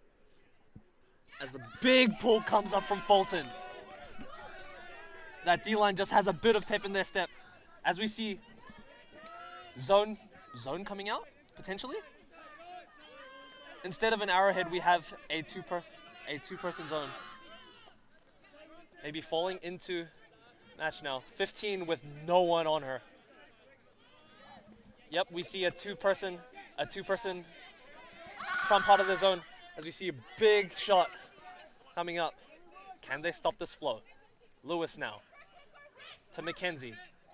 Lewis looking for a back, doesn't get it. Looks infield now. Mackenzie. It's that duo of Lewis and Mackenzie. Surveying. Doesn't like what he sees. Looks for the break shot. Can they get there? And that's a grab. It's Universe. We go to Universe point. Ladies and gentlemen, Universe point, next point wins. Easy as that. Mackenzie doing so well there, controlling traffic. He got the disc and he decided that for the rest of that point, he was going to make every second throw hit him. He did so well putting that, and that is a hard throw to make to that back corner, let alone in slippery disc conditions like this. Such a hard grab as well. All credit to that UC offense that was clinical. And now we could not ask for a better ending to the day. Final game of the day. We have Universe point. We hear Canterbury chants from all across the sideline. Flood on their home turf. Can they bring it home? This will be a close one. You're thinking they're going to be putting their best lines on both of these points here. Flood with the advantage as they'll be starting on offense here and Canterbury on defense. However, this has been a game of two halves. If Canterbury can pull out the defense they've been doing earlier in this game, and if Flood can pull out the offense they've been doing in the second half of this game, this will be a real tight one. This is going to be a very, very interesting point. If Flood can keep their patience, they can keep their heads on, this will be a hard one for UC to pull back. But they've proven time and time again they are capable of it, and this is going to be a hell of a thing to watch. Yep, and we see star-studded lines coming from both sides. Both will need their strongest players on this line as the pull goes up. Sideline is stacked here. And everyone's loud. Everyone's here to watch. Whitlock to Fulton. Doesn't like what she sees in the midfield. Back to Davis. Been a stalwart on this offensive line. Davis now. Looks for the deep shot to Hammond. Gets the Mac. And it's in! Oh. Mackenzie not able to get the right touch on the block. Max it straight into the path of Hammond. And that's Flood taking the game. That is tragic. Just couldn't get enough on that disc. Just couldn't get his hands closer on it. And that, just pushing it straight into the waiting hands of Rory Hammond. That is an incredible comeback from Flood. Canterbury have got to be gutted with that. And Flood's going to be taking that momentum straight into day two. They are going to be feeling ecstatic. And what a game to end it on. Again, revenge match. Flood have gotten their revenge in pools, but can they make it count in playoffs? I'm just hoping these two teams meet again. If the first game they play came down to Universe, I am very excited for their next one. And that will be it for the coverage of day one of New Zealand Tertiary Ultimate Championships. I have been Alan Balladro. My name is Reef. It's been an absolute pleasure casting this. We will potentially be seeing you all tomorrow for another day. It looks to be, again, hard conditions, but judging by the outcome of this match, there are going to be some great games tomorrow. Thanks for tuning in, guys. Hope to see you in day two.